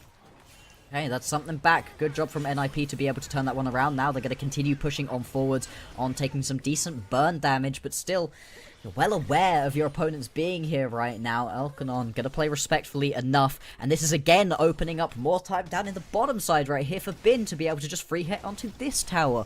This is the thing right now, despite the fact NiP, they are finding some ways to get back and find a little bit of gold here and there. It feels like BLG are always just playing the map a little bit quicker. Just a little bit. NiP will get some grubs in their back pocket. You know, it feels more of a takeaway from Bin than anything else. Obviously, Rumble, solid side laner. Aurora, solid side laner. Oh! Oh, no. Oh! Double oh no! Oh, no! Aki not only losing that grub, but losing his flash. Yeah, it's been a rough year so far for Aki. I think that he has struggled at times, as we talked about it earlier. And it's just little things like that that will make life much harder. Yeah, indeed. Not having that flash now is going to make playing proactively a little bit harder right here. You obviously don't need it so much on the engage. It's not the end of the world to lose your flash. You do still have the ability to get over walls. It's just not something you want to have happen, and having one of those grubs stolen away as well just kind of sucks. Yeah, this is an objective that you expect to fully secure. You're now like thinking about, all right, how many grubs are we going to get? Well, now you're in danger of not getting any of them. Yeah. But not to be dissuaded is immediately going to try to make another play on the bottom side here. We do have Knight shading over, maybe trying to spoil this. The plate will go over to leaving PP God. Knight has an idea that something is going on. Something is not quite right here. He doesn't know He's what, going to hit the though. go button anyway. Walk up. Good charm. Not any danger of anything happening, really, as he will just thwart the attempts of Aki. It's one of those situations where it's quite funny having the god vision that we do, knowing that these players are stood right next to each other but don't fully know what's going on. At least Knight didn't entirely. Yeah. It was a standoff. He sat here like, yeah. Ooh, wee, wee, ooh, wah, wah, wah. Matt and Drake is still going to be available as well. Nobody's really decided to play around that one yet. Both of the junglers are in the bottom side of the map at the moment, and with 2 minutes until the grubs spawn, this would be a good situation in which to try to fight around them. So far, though, really no proactivity towards this Drake. Neither team thinking that it's going to be a key to their success. Yeah, not at this time, especially with how strong you are in the early game for BLG. I think they want to put a little bit more priority on these plays. You see Elka got one on his own there. But it is a little bit difficult, right? Because Lucian, as we all know, very strong champion. You don't really want to fight around him early. Wait till his power wanes a little bit here. It does mean that, as you said, you know, if Dragon's not going to be priority, then we're not really looking for any sort of soul or anything potentially for this game unless we go really, really long. So far, BLG here doing a much better job than Top Esports did at not feeding the Lucian a ton of kills. I think at this point in the game versus Top, the Lucian already had 3 or 4 kills, was kind of running the map. Alright, BLG grouping up on their top side of the river, NiP on the bottom side, Aki right in the middle of the dragon. It's going to be taken away by Knight. And Knight is going to go crazy in this fight, ready to make some plays. Doinby down to half. Leave, got to get healed, but he goes down. It's a double kill for Knight. He's out of mana, but he's looking for a little bit more. On stuck in the back of the pit. Can they get Doinby first? And they do. They take him down. BLG wipe away NiP. That was a really well played fight right there from BLG, and the fact that Knight is also able to pick up the Drake is just huge. NiP, they feel like they're in a strong enough position to be able to play, but you've only got a completed item onto Doinby. Everybody else working with scraps at the moment, and you could tell they just were not anywhere near as powerful. Wei was shredding through people, and now he's got that Eclipse completed too. And I mean, just look at this one. How do you steal this away right here as Knight? It's so close right there. Both of the junglers not quite going to be able to steal it. But really, just watch as the shred comes through from Wei. I mean, he is popping people. So much damage, and On barely surviving. Good sidestep to avoid the twofold Fancy hex. feat. And big shout out to On. We didn't really talk about it, but in that fight, he hit a big pop blossom to kick things off. Yeah. Big reason why they were able to take the victory in the fight. Second set of grubs up now. NiP will be first on it, but plenty of vision around. See what the move is. His leave is just leaving the base. It'll be a little bit difficult. Indeed, I mean, are you really going to be able to step up for this one? You want to try to at least take one of these away, stop all of those Void Mites from being able to spawn. Wei is in the area. Alright, it'll be 2 over to NiP. Wei will claim the last one. Culling going down onto On, takes him a little low. Wei stuck in the back of the pit, is able to hop over at will. He doesn't want him to take himself out of a potential fight right now. That's what he's thinking. You know, Wei kind of wants to go. He's in a very strong position with that Eclipse completed. He's hit his break point for now. We can also see Bin down in the bottom side of the map doing some good damage right here onto the tower. Mid lane pressure coming through as well. It very much feels like BLG run the Rift at the moment. Yeah, first turret going over to Bin. You know, they're up 3,000 gold at this point. Yeah. I mean, just take a look at the CS differentials as well. Yes. It's 15 in the top lane. I can't see it anymore because we have an ad. But it says that BLG is favored to win. I agree. Thank you, Energy. Okay, Yes. anyway. 17 in the mid lane. Yeah. And 14 in the bottom lane. This is exactly what you draw up when you get these sorts of lanes. You have the range into melee. Then you have the Ahri who's able to go and make plays. And, you know, because a Knight's able to move around and this match is so centered around Doinby for the side of NiP, he has to drop a lot. Knight can push faster and move first. Yeah, exactly. And the fact that you are now getting pulled around the map right here as NiP, you're not able to make those proactive plays for yourself so easily. It takes a lot of the power of this composition out. What you want to be doing is having your Skarno run up to people, grab them, impale them, just take them down with the culling. But it doesn't quite feel like NiP have been able to make that work for themselves at this point. Of course, we are still only 30 minutes into the game. You know, we've still got a little while until this game is truly going to be over. But so far, BLG have done a great job of putting themselves in the lead. They want to step towards getting that 2-0. They do not want to lose a single game here to NiP. Looking mighty fine here for the side of BLG, and we talked about, you know, what's Leave going to look like later on in the game when he doesn't have all this set up for him, and right now, down in the dirt, 0-2-1, it's going to be hard for him to have much of any impact in this game unless he goes completely unchecked. Turret going down to the top side, Aki getting traded on here in the river, taking a little bit of damage, but it is all BLG, as there's now 3,500 up for them. They're just going to be able to continue extending this gold lead out. Remember, BLG, they're not sat in the top 4 at the moment. This is going to be a disappointment to this team, but they've got a very weak schedule coming up against them. These are a lot of games that BLG should be expecting to win, and the first step towards that is getting past NiP. We were slightly worried that NiP may become a bit of a trap game for them. So far, not the case. Game 1 was close, was scrappy back and forth. Game 2 looking a lot cleaner so far. And a 2-0 win puts them in a really good striking distance against JDG. They'll have the same series record at 4-3. JDG will be 11-6, and BLG would be 10-7, which puts them at just a 1 individual game differential. Remember that game differential happens before head-to-head, so that is something of note. And for BLG, you know, as you said, a really happy stretch of games coming up for them. A really positive to their mental and potentially the record. It starts here. Obviously, that first game we mentioned was not clean. Looking much better here in the second one, despite what the kill score may say, as it is a little close, at least there. Apparently, that is very much the case so far. NiP stepping up, but they really don't have good vision of where exactly all of the BLG members are hiding. They can make an educated guess. NiP going to bully their way into the pit, at least be able to start this one up if you so wish to, but you've also got Knight pushing in the top lane right now. He's got TP. He can rejoin with the rest of the team, but for the minute, there's no reason to. Knight could just keep the push going. He's going to draw somebody up to the top lane. Looks like that member is going to be Shanji, and that should very much open this up for BLG if they now want to go push towards this Drake. Yep, they reverse the pressure, and now if Shanji wants in, he's going to have to teleport. Dragon has been started. It has been reset, but BLG are on top of it right now. It looks like NiP will not have a response as their solos are catching side lanes.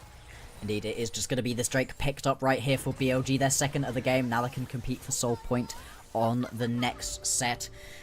And for the minute, game pretty quiet. Not so many kills. Not the most explosive of games. But it feels like it's BLG just sort of slowly choking NiP out. The gold lead is expanding slowly. Still going to be about 3.5 at the moment. So they haven't been able to really explode it outwards, but I think that makes sense, right? They've got the sort of composition where right now where you've had these first items come through, that's a pretty big spike, especially for your Neferi, but you're kind of waiting on 2 items, 3 items for your Ari to pop off, 2 items really on your Callista to be able to get you into a good spot there, maybe even that first item on so that that pop bossom's dealing that bit of extra damage. At that point, once you get those win conditions, then you can press the go button.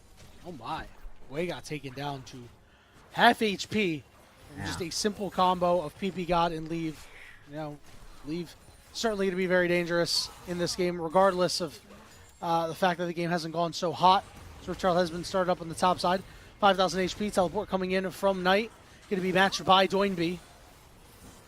We're on his mid turret. So NiP have control of the river, but might be losing it soon. Doinby coming through on the side, looking to just get that pressure on with the sneaky ultimate as they turn around on Doinby and take him out. The Herald does go to NiP, but Knight is coming through on a flank. Aki going to try to get in, but he's got no one to pull. Cullen going down, not doing a whole lot of damage. Big knockup from On as well. Tidal Wave coming through, splits the gap. Aki on the side is very low. Way burning, but has to get out and will. And here comes Knight and Bin as NiP are between a rock and a hard place, trying to burn away Elk. Shanji's able to do so. PP God hits a nice bubble, leave at half HP. On with a huge root there on the Tangle Barbs as they're coming through, and they're able to take him down. Bin gets that kill, and yeah, they're going to look for more, but are they going to get it? The dogs are barking. Bin is flashing, looking for Shanji, and BLG will take out NiP. Full control here in Game 2. It's going to be a delayed ace right there, and what a fight from BLG. It's split across multiple fronts, but even though Arky survives quite a while in the backline, none of the NiP members could take out the key carries at the start of this fight. And I love this initial little bit of aggression right here from On, just completely catches Doinby out. Actually, the charm ends up going wide from Knight, but it doesn't matter in the end. And then it's this point where it's very interesting, right? Bin and Knight, some of the main damage threats are just slowly working through the health bar of Arky. But Shanji, Leave, PP God, they can't pick up the kills onto any of these key members right here. It takes a Shanji flash forwards to finally get 1 kill, and then from this moment on, like you said, the aggression out of it. It's these constant stuns and roots being landed. On is finding these plays, and it allows the rest of the team to then be aggressive here, even though there's still a tower in the mid lane, and pick up these remaining kills. Really creative start to the fight by On as take a look. Knight's getting his 5th kill. That legendary Ari becoming even more legendary by the minute. 14 stacks of that Magi's. Completely deviated from his initial build. He said, I don't need Leandries. What's that? I got Magi's. Exactly. Just gonna be going for... Uh-oh. Oh, no. Oh, no, Knight. He's got no ultimate. Oh, no. Oh, no. Oh, no. Knight has no more Magi's. Sell, stonks down, stonks down. Panic selling the Magi's right here. This is why you don't buy Magi's, right? It guarantees you're about to die in the next 30 seconds. Yeah, honestly, man, that is the curse of Magi's. Like, if you know, you know. Like, if you've played, you've picked up a Magi's, even you can play as safe as possible. I haven't died all game. Yep, now you're cursed to die the rest of the game. Yep. We'll see if that's the case for Knight, as I'm sure NiP would love that. Shanji pushes up on the top side. Remember, 4 grubs. We'll get a lot of effectiveness out of that. Maybe able to claim an objective bounty here, but Bin has shown up. So Shanji wants it. He's going to have to give a lot for it. I'll walk away. Yeah, he would have to give his life for that one. Very much not going to be a worthwhile trade at this point into the game. 40 seconds now until the next Drake is going to be spawning. Of course, it is going to be an Infernal map right here. And we've also got ourselves the Atakan as well. So 2 important objectives down in the bottom side of the map right now. And BLG very much in the stronger position than their opponents. Yeah, still very much in the driver's seat. Bin going to finish that Monamune very soon. Just 57 mana away. Way also on 2 items. Rod of Ages proc for Knight going to happen within the next minute or so. And then Elk strong too. It's going to be very, very difficult. Leave is going to have the fight of his life. NiP is on solid items, but down 5,000 gold. Yeah. It'll be incredibly difficult. It's a little bit of a rough situation. Very much going to be watching On right here. Can he find another big pop blossom engaged to kick this fight off? He's done a great job of finding them to start. Shanji going to join the team. Leave. Took a little bit of damage. Now he's down to about half HP. Be very worrisome in a moment. Good wards by NiP here. Dragon has started, but it's slow, and it's not steady at all. NiP knows they have to head back to this mid wave. Looks like they will cede full control of the river to BLG. BLG very much in control right here. Charm does land. Aki very tanky at the Herald? moment, though. They try to leverage the Rift Herald for this control his here. engage Aki tool. is the one who gets rooted up. Lumi's going to drive it in. Shanji knockup's there. Good pull back from Elk on the Fate's call. On will be off to the side. That's a big cooldown lost. Yeah, it really is. I love the just Rift Herald engage that we see there. And actually with health bars slowly getting chunked down, BLG are going to pull away from this Drake. They're going to potentially look for some resets. A bit risky right now. You've fully given NiP the fast track over towards this Drake. And it's not a particularly easy composition to walk in on. Oh, Leaf. Good chunk. Way below half HP is this Dragon. 8,000. Leaf going to dash forward. Not going to find anything there as Elk is looking to get good damage in. And Leaf is chunked. Here comes the Equalizer down to split the fight. Way in. Elk can't get in. On is there. On with the Pop Blossom. On to 3. Can the rest of the team catch up? Charm lands from Knight, but he gets knocked up a bin. Goes over the top on them. And is starting to chunk him out, but he goes down. They do manage to find the jungler of NiP. Oh, and Way is going deep, but he's got to flash out. Got to be very careful for the rest of this fight.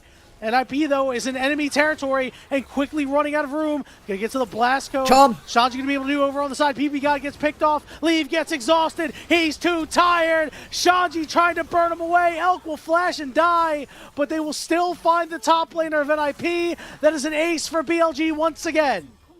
I think because Elk dies in that situation, you don't immediately lose the Artican, so that is at least going to be something.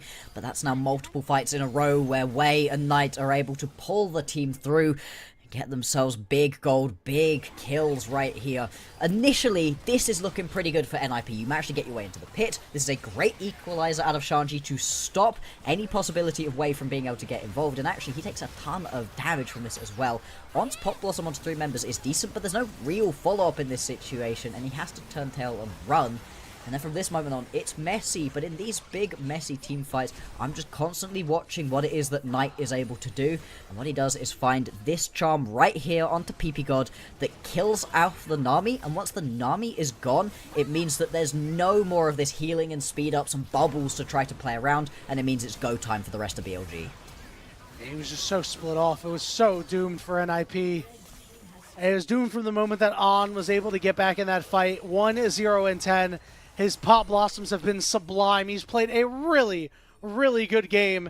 And for all the words we had for him getting MVP in the last game, well, it was definitely not undeserved. This game would certainly be a big statement. We'll see if BLG can bring it home, Bloxer. Yeah, let's see if they can close this one out. Have a quick 2-0 right here versus NiP. They've not been the cleanest games. We've seen far more convincing victories, but a 2-0 is a 2-0. It does the same job, and it's the sort of thing BLG need to kick off their run of weaker opponents that they're going to have. NiP right now desperately trying to stop the slide. They have lost 4 games in a row. Looking like it may become 5 in this situation.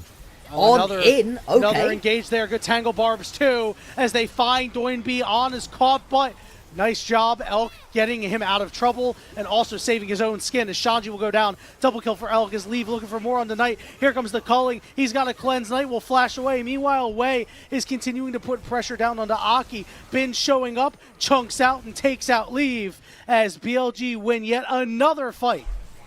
That was incredibly aggressive right there from On, going over the wall, gets the Pop Blossom onto 1 member, but hey, it's enough to be able to pick up the kill. And exactly as you highlighted, right, you still have got that pullback from Elk to keep him alive. There's nothing you can really do. I feel like we haven't really been able to speak about Leave throughout the majority of this game. And that's the problem, right? We said that this guy on this champion needed to be the main carry, but without the same level of setup that he had in that game versus Top, just hasn't been able to make it work. 1, 5, and 3 right now. 2 items completed, still does some decent damage, but nothing compared with what it was in that previous game. Take a look at this replay here as NiP just don't have nearly as much utility, and On seeing the opportunity here. It's His great. Tangle Barb, obviously, you know, on a CC target, but off of them has been great. Big save there on the Elk. Shanji was in the danger zone. Played and yeah, the instant cleanse from Leave to try to keep playing this one, but at that point Bin just arrives, takes his head off. They're in such control of this game. Baron is available right now. You have to feel like that's what you're waiting for here as BLG before you try to push forwards, crack open these tier 2 towers. Towers really haven't been a main focus so far. Aki going to go flying in, but unfortunately the dog couldn't jump over walls. It can go untargetable as well. So much survivability right here on this Neferi. It's just so difficult for NiP to try to play this out, specifically leave. It's 1, 5, and 3, I believe, is just been really, really tough. Now Shanji's the one who's going to get chased down. They root him again. He is so low. Knight going over the wall. Has to hop back. Tidal wave coming through, but that's a cooldown just burnt. NiP licking their wounds. If he dies, you know, that's at least something in this situation for the minute, though. You can also just delay this game through, go pick yourself up another Drake spawning in 15 seconds time and not really worry about the Baron at the moment. The Baron is going to be a convenient tool to draw the members of NiP in, potentially try to go for another big team fight around them. You can see resets coming through, and that's now going to be a 24 stack Medjais, the rower fully up, and then the full death cap completed here for Knight. He is going to be hitting so hard at this point, and he's been such a key part right here of the BLG victory. An absolute force on this Ahri, like we expect whenever he picks it up. NiP, oh my god, that's a big chunk on just Aki, right? NiP one in, they will not secure the dragon. Here comes on, Pop Blossom forces Shanji to go golden. Pulls him back on the Fate's Call, though, to keep him safe. Teleport coming through for Doinb, so NiP survives the initial engage. Is there anything more they can do? They're just going to try pressure forwards. They go, Between okay. Worlds. Good ultimate there, trying to gun down Knight. He's forced to get away. Once back in, he's getting a little chunk, but this turret still standing here in the mid lane. So NiP are still getting whittled down. Yeah, they can't keep any of their waves alive. That's the thing, right? Between the Callista and Ahri, there's just way too much wave clear, making it so tricky to try to play this one out. You can see those accelerated shock blasts really hurting on, constantly stepping up, threatening for going for those E's, trying to stun people down, and it means that NiP, they're just having to play back, trying to play as respectful as possible. If they can win a team fight right here, there's a ton of objective bounties on the board, there's a ton of shutdowns available to them on BLG. They just need to find that team fight, which so far has eluded them. Yeah, the only problem is a lot of members of NiP head to back. Leave actually sticking around at half HP. Charm down onto Aki. Aki is super low. Baron is super low. Aki's got to try to find a way, and he can't. He's going to hit the ultimate onto Bin. Will manage to take him out, but let's see if BLG wants to fight. Big knockups coming through. Shanji is low, but not before he gets a lot of damage in, and Doinb's looking to go crazy. Meanwhile, on the backside, it's Wei who could be in trouble. Looks like he will be able to find his way out, but a victory for NiP. They go 3 for 1, even though they lose the Baron. Yeah, lose the Baron, but with only 2 Baron buffs available, one on Wei, one on Knight, really not going to be the same level of potency that BLG would really have hoped for, and it was just a great pick right there. Aki manages to grab the Impale onto Bin. That opens it up, but really it's the Tidal Wave out of PP God that really changes things. It lands onto 3 members, decent amount of damage as well with the Imperial Mandate on the Nami, and it just allows that bit of engage to come through, and it's only the very mobile champions of the Neferi and Ahri that can skirt away. A little bit of breathing room here for NiP, but take a look where Knight is posted up. Top side, sure, Doinb's going to get that turret, but this jungle is not yours, NiP, and if you walk in, you are liable to get instantly popped. 3-man squad here on the bottom side just to take out that wave, but even Shanji knows he can't really get in there. Yeah. No wards whatsoever. Big charm, big damage. Oh there we my. go, immediately bursting out the Nami. Shanji down to half. Knight once back in. And Knight is going to get what he wants. He's got no more dashes. Wei separated by the wall. Gets onto Shanji, gets the kill. Leave, he should have the reset available if he wants to find Leave, but Leave will wisely stay away. Just back off, but that's now going to be 2 quick kills right here, going over to BLG. And now they can push in onto the base, even without the Baron buffs onto all of these members. Still going to be dealing more than enough tower damage. The base begins to crumble. You've even got Bin up in the top lane right now. Pressure on all 3 fronts. Game 1 was ugly until they won. Game 2, much cleaner by BLG. Yeah. This is the BLG that we expect to see, playing on 3 lanes here, as Elk and On move over to take out the top inhibitor now. The question is, do NiP have any fight left in them? Leave just gets chunked from so far away, and that's only from Elk. He's going to dash in, get chunked some more. Oh my. but limp out, but Knight is going to go right after him and punishes him. Here comes on. Big Pop Blossom lands on the 2. Doinby gets to the back line, able to do what he can. Elk is kind of stuck, and he will not be able to find Shanji. But Aki, I don't know what you're ulting there. Has been is going to go crazy now. He's going to find Doinby. Wei is in there. Aki drives through the wall, and the base is in tatters. It's a 3v2, even though On's a little too low. The siege is on to the Nexus turrets here, Bloxer, as Bin is untouched. Aki and PP God know there's not too much they can do as Wei is looking to cap this game off with another kill, and instead it goes to Bin. The final Nexus turret will go down very shortly, and it does. So does Aki, and BLG very cleanly getting it done 2-0. Oh boy, that's going to be a 5-game losing streak right here for NiP.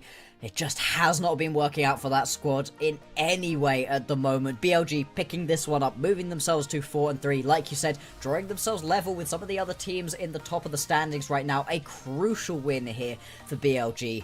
But God, it must feel so bad as NiP at the moment. Not only that, on Sunday they have to play Anyone's Legend, by the way. Yeah. That's, TOP, by the way, for those who don't BLG, know, Anyone's Legend, AL. the 6-2 Anyone's Legend. The easiest match they had this week was against BLG. Yeah. Theoretically, because they played against Top Esports earlier. They lost to Top Esports. Very competitive. Fought their hearts out. But today, it was not so. The good news for NiP is week 5, they'll play against Team WE. But I don't even know if that's good news anymore. Team WE is 3-6. Unfortunately, at the moment in the LPL, the two teams that felt like they were getting the absolute most out of the lane swap meta, ThunderTalk and NiP, now that that's gone away, have just been in free fall for a while, and it's just not good at all. Really rough to watch, right? It didn't feel like Doinby was able to step up, leave, again, mispositioning areas, and on this pickup that he was able to find so much success with versus top, just doesn't get anything done right here on the Lucian. And it's so sad because these are teams that were Split 1 darlings. Not only were they, beneficiaries of the lane swap, but people like them. Like, people really like what ThunderTalk brought to the table. And obviously NiP headed by Doinby, right? Like, this is immediately a fan favorite team. And it's just so tough to see this thing happen. So take a look. We do have updated standings for you. Yeah, not looking so good for NiP. Now down in 9th place. With ThunderTalk. The good news for NiP is that they have 2 more wins than ThunderTalk, but at this point in time, I feel like you just have to take every match one at a time and try to find a play style that works for them. Again, I wanted to see them center around Leave. They did not do that in that second game. Really thought a more composition that was a little bit more catered to him would have yielded better results.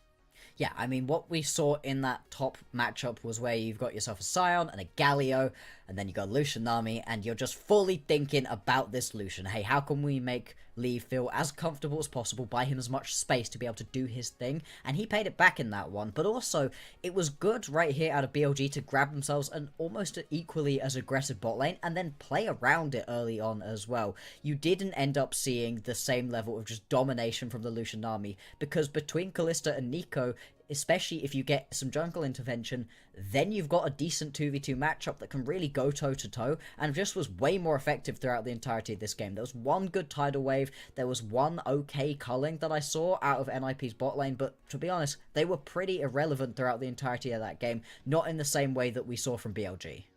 Yeah, that level 1 really put them on the back foot, leaving PP God. Leave opened with the Art and Blaze, the W for Lucian. Which, is fine. You get the extra movement speed whenever you tag somebody when they're marked. But the problem is, once the wave starts pushing into you, you do not have a good way of pushing the wave back out. Once there was a small minute advantage on the other side for Elkanon, there was no way you were going to hit level 2 first. And when you don't hit level 2 first in that matchup, it is going to be a pain. Giving level 2 over to Kalista Nico is going to be something that is difficult to recover from. It is not something that they were able to do. Take a look, ended in 31 minutes and 40 seconds. A real dominating win by the side of BLG. Knight doing a ton of damage. I guess the only question now Bloxer, is it going to go to Knight or is it going to go to On? Last game we thought it was going to go to Knight, and it went to On. This game, I think it's going to go to On, but I think Knight did a lot. Knight had a really impressive game. I think he was just finding the charms that were needed at time and time again, dealing so much damage, and really was just able to get exactly what I was hoping for from this player. At the same time, On had a ton of really awesome engages. Yes, not all of them were landing onto 4-5 members. It wasn't those big wombo combo pop blossoms, but here with the fancy feet, constantly landing those stuns as well. And in this one, the sneaky play that honestly just kind of turns things around. I think On should just about take it, but I wouldn't be mad about either On or Knight from picking this one up. I do wonder if it's going to be, again, out of left field where it's like Way or someone. Yeah, no, shouldn't. It should either be one of those two. I'm happy with either of them. I would certainly petition for On a little bit more of this game. Yeah. I think they should have been reversed. You know, game 1 should have went to Knight, game 2 should have went to On. I wonder how much voter fatigue actually goes into it. I don't know if they care about that sort of thing. We have no votes. We only have our personal votes and what we believe the players deserve. If they could share co-MVPs, if we think they're wrong. yeah, if they could share co-MVPs, I'd be all for it, my friend. But not going to be the case. And for BLG now 4-3. Let's take a look at the road ahead for them. Oh, it looks They're good. done until week open. 5, but as we talked about, it's pretty open. They're going to play 4 games in week 5. And they're going to be mirror matches. They're going to play against FPX on Monday. They're going to play against Weibo on Tuesday. They're going to have off on Wednesday and Thursday. Then they're going to play against Weibo on Friday.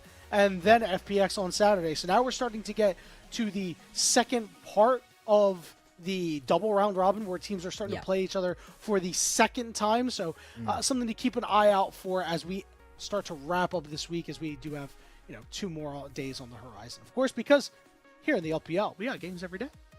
Exactly.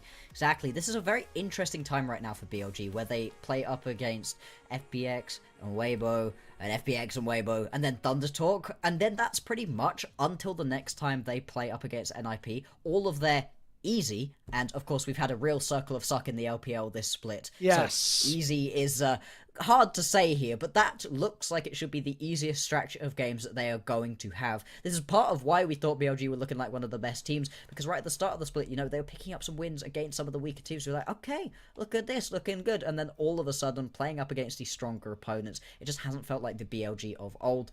But in terms of get right games, which, it's pretty late in the split to really be getting right, these are a great stretch of games. If you can win all of these matchups, you're putting yourself in a brilliant spot to potentially be right at the very top, and playing a lot of bad teams back to back to back means you're not constantly having to look forwards at the next team and go, oh, we could spend time on NiP, but also we've got IG tomorrow. Maybe we need to think about them instead. Or, oh, we really need to think about the fact we've got top and then IG, and then JDG all at once. This is a nice schedule for them to begin with, but obviously at the end of the split then, they've got a lot of very tough matchups coming in a row.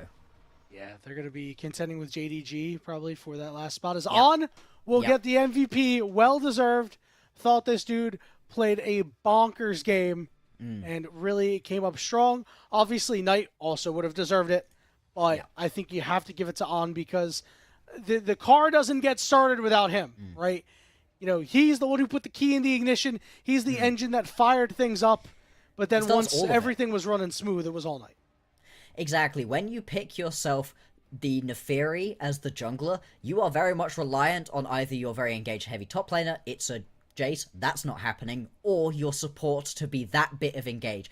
And with the Nico, especially with the Pop Blossom, it's a very committal piece of engage. You're putting yourself in quite a lot of harm's way to go and find those plays, but with the backup of having that Kalista ulti available to him, he was playing like he had absolutely no fear, and kicks all of these fights off with great engages, and just allows the rest of his team to not have to worry about it. They can just follow up on his engages exactly as a support should do.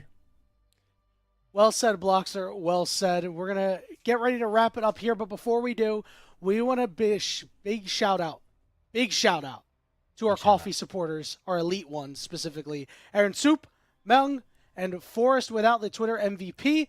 Their pledged financial contributions help us level up the broadcast and get back to the cast and crew who strive to give you an English LPL product every day. But that will be it for us this evening. However, as I alluded to earlier, we have plenty of LPL action every single day.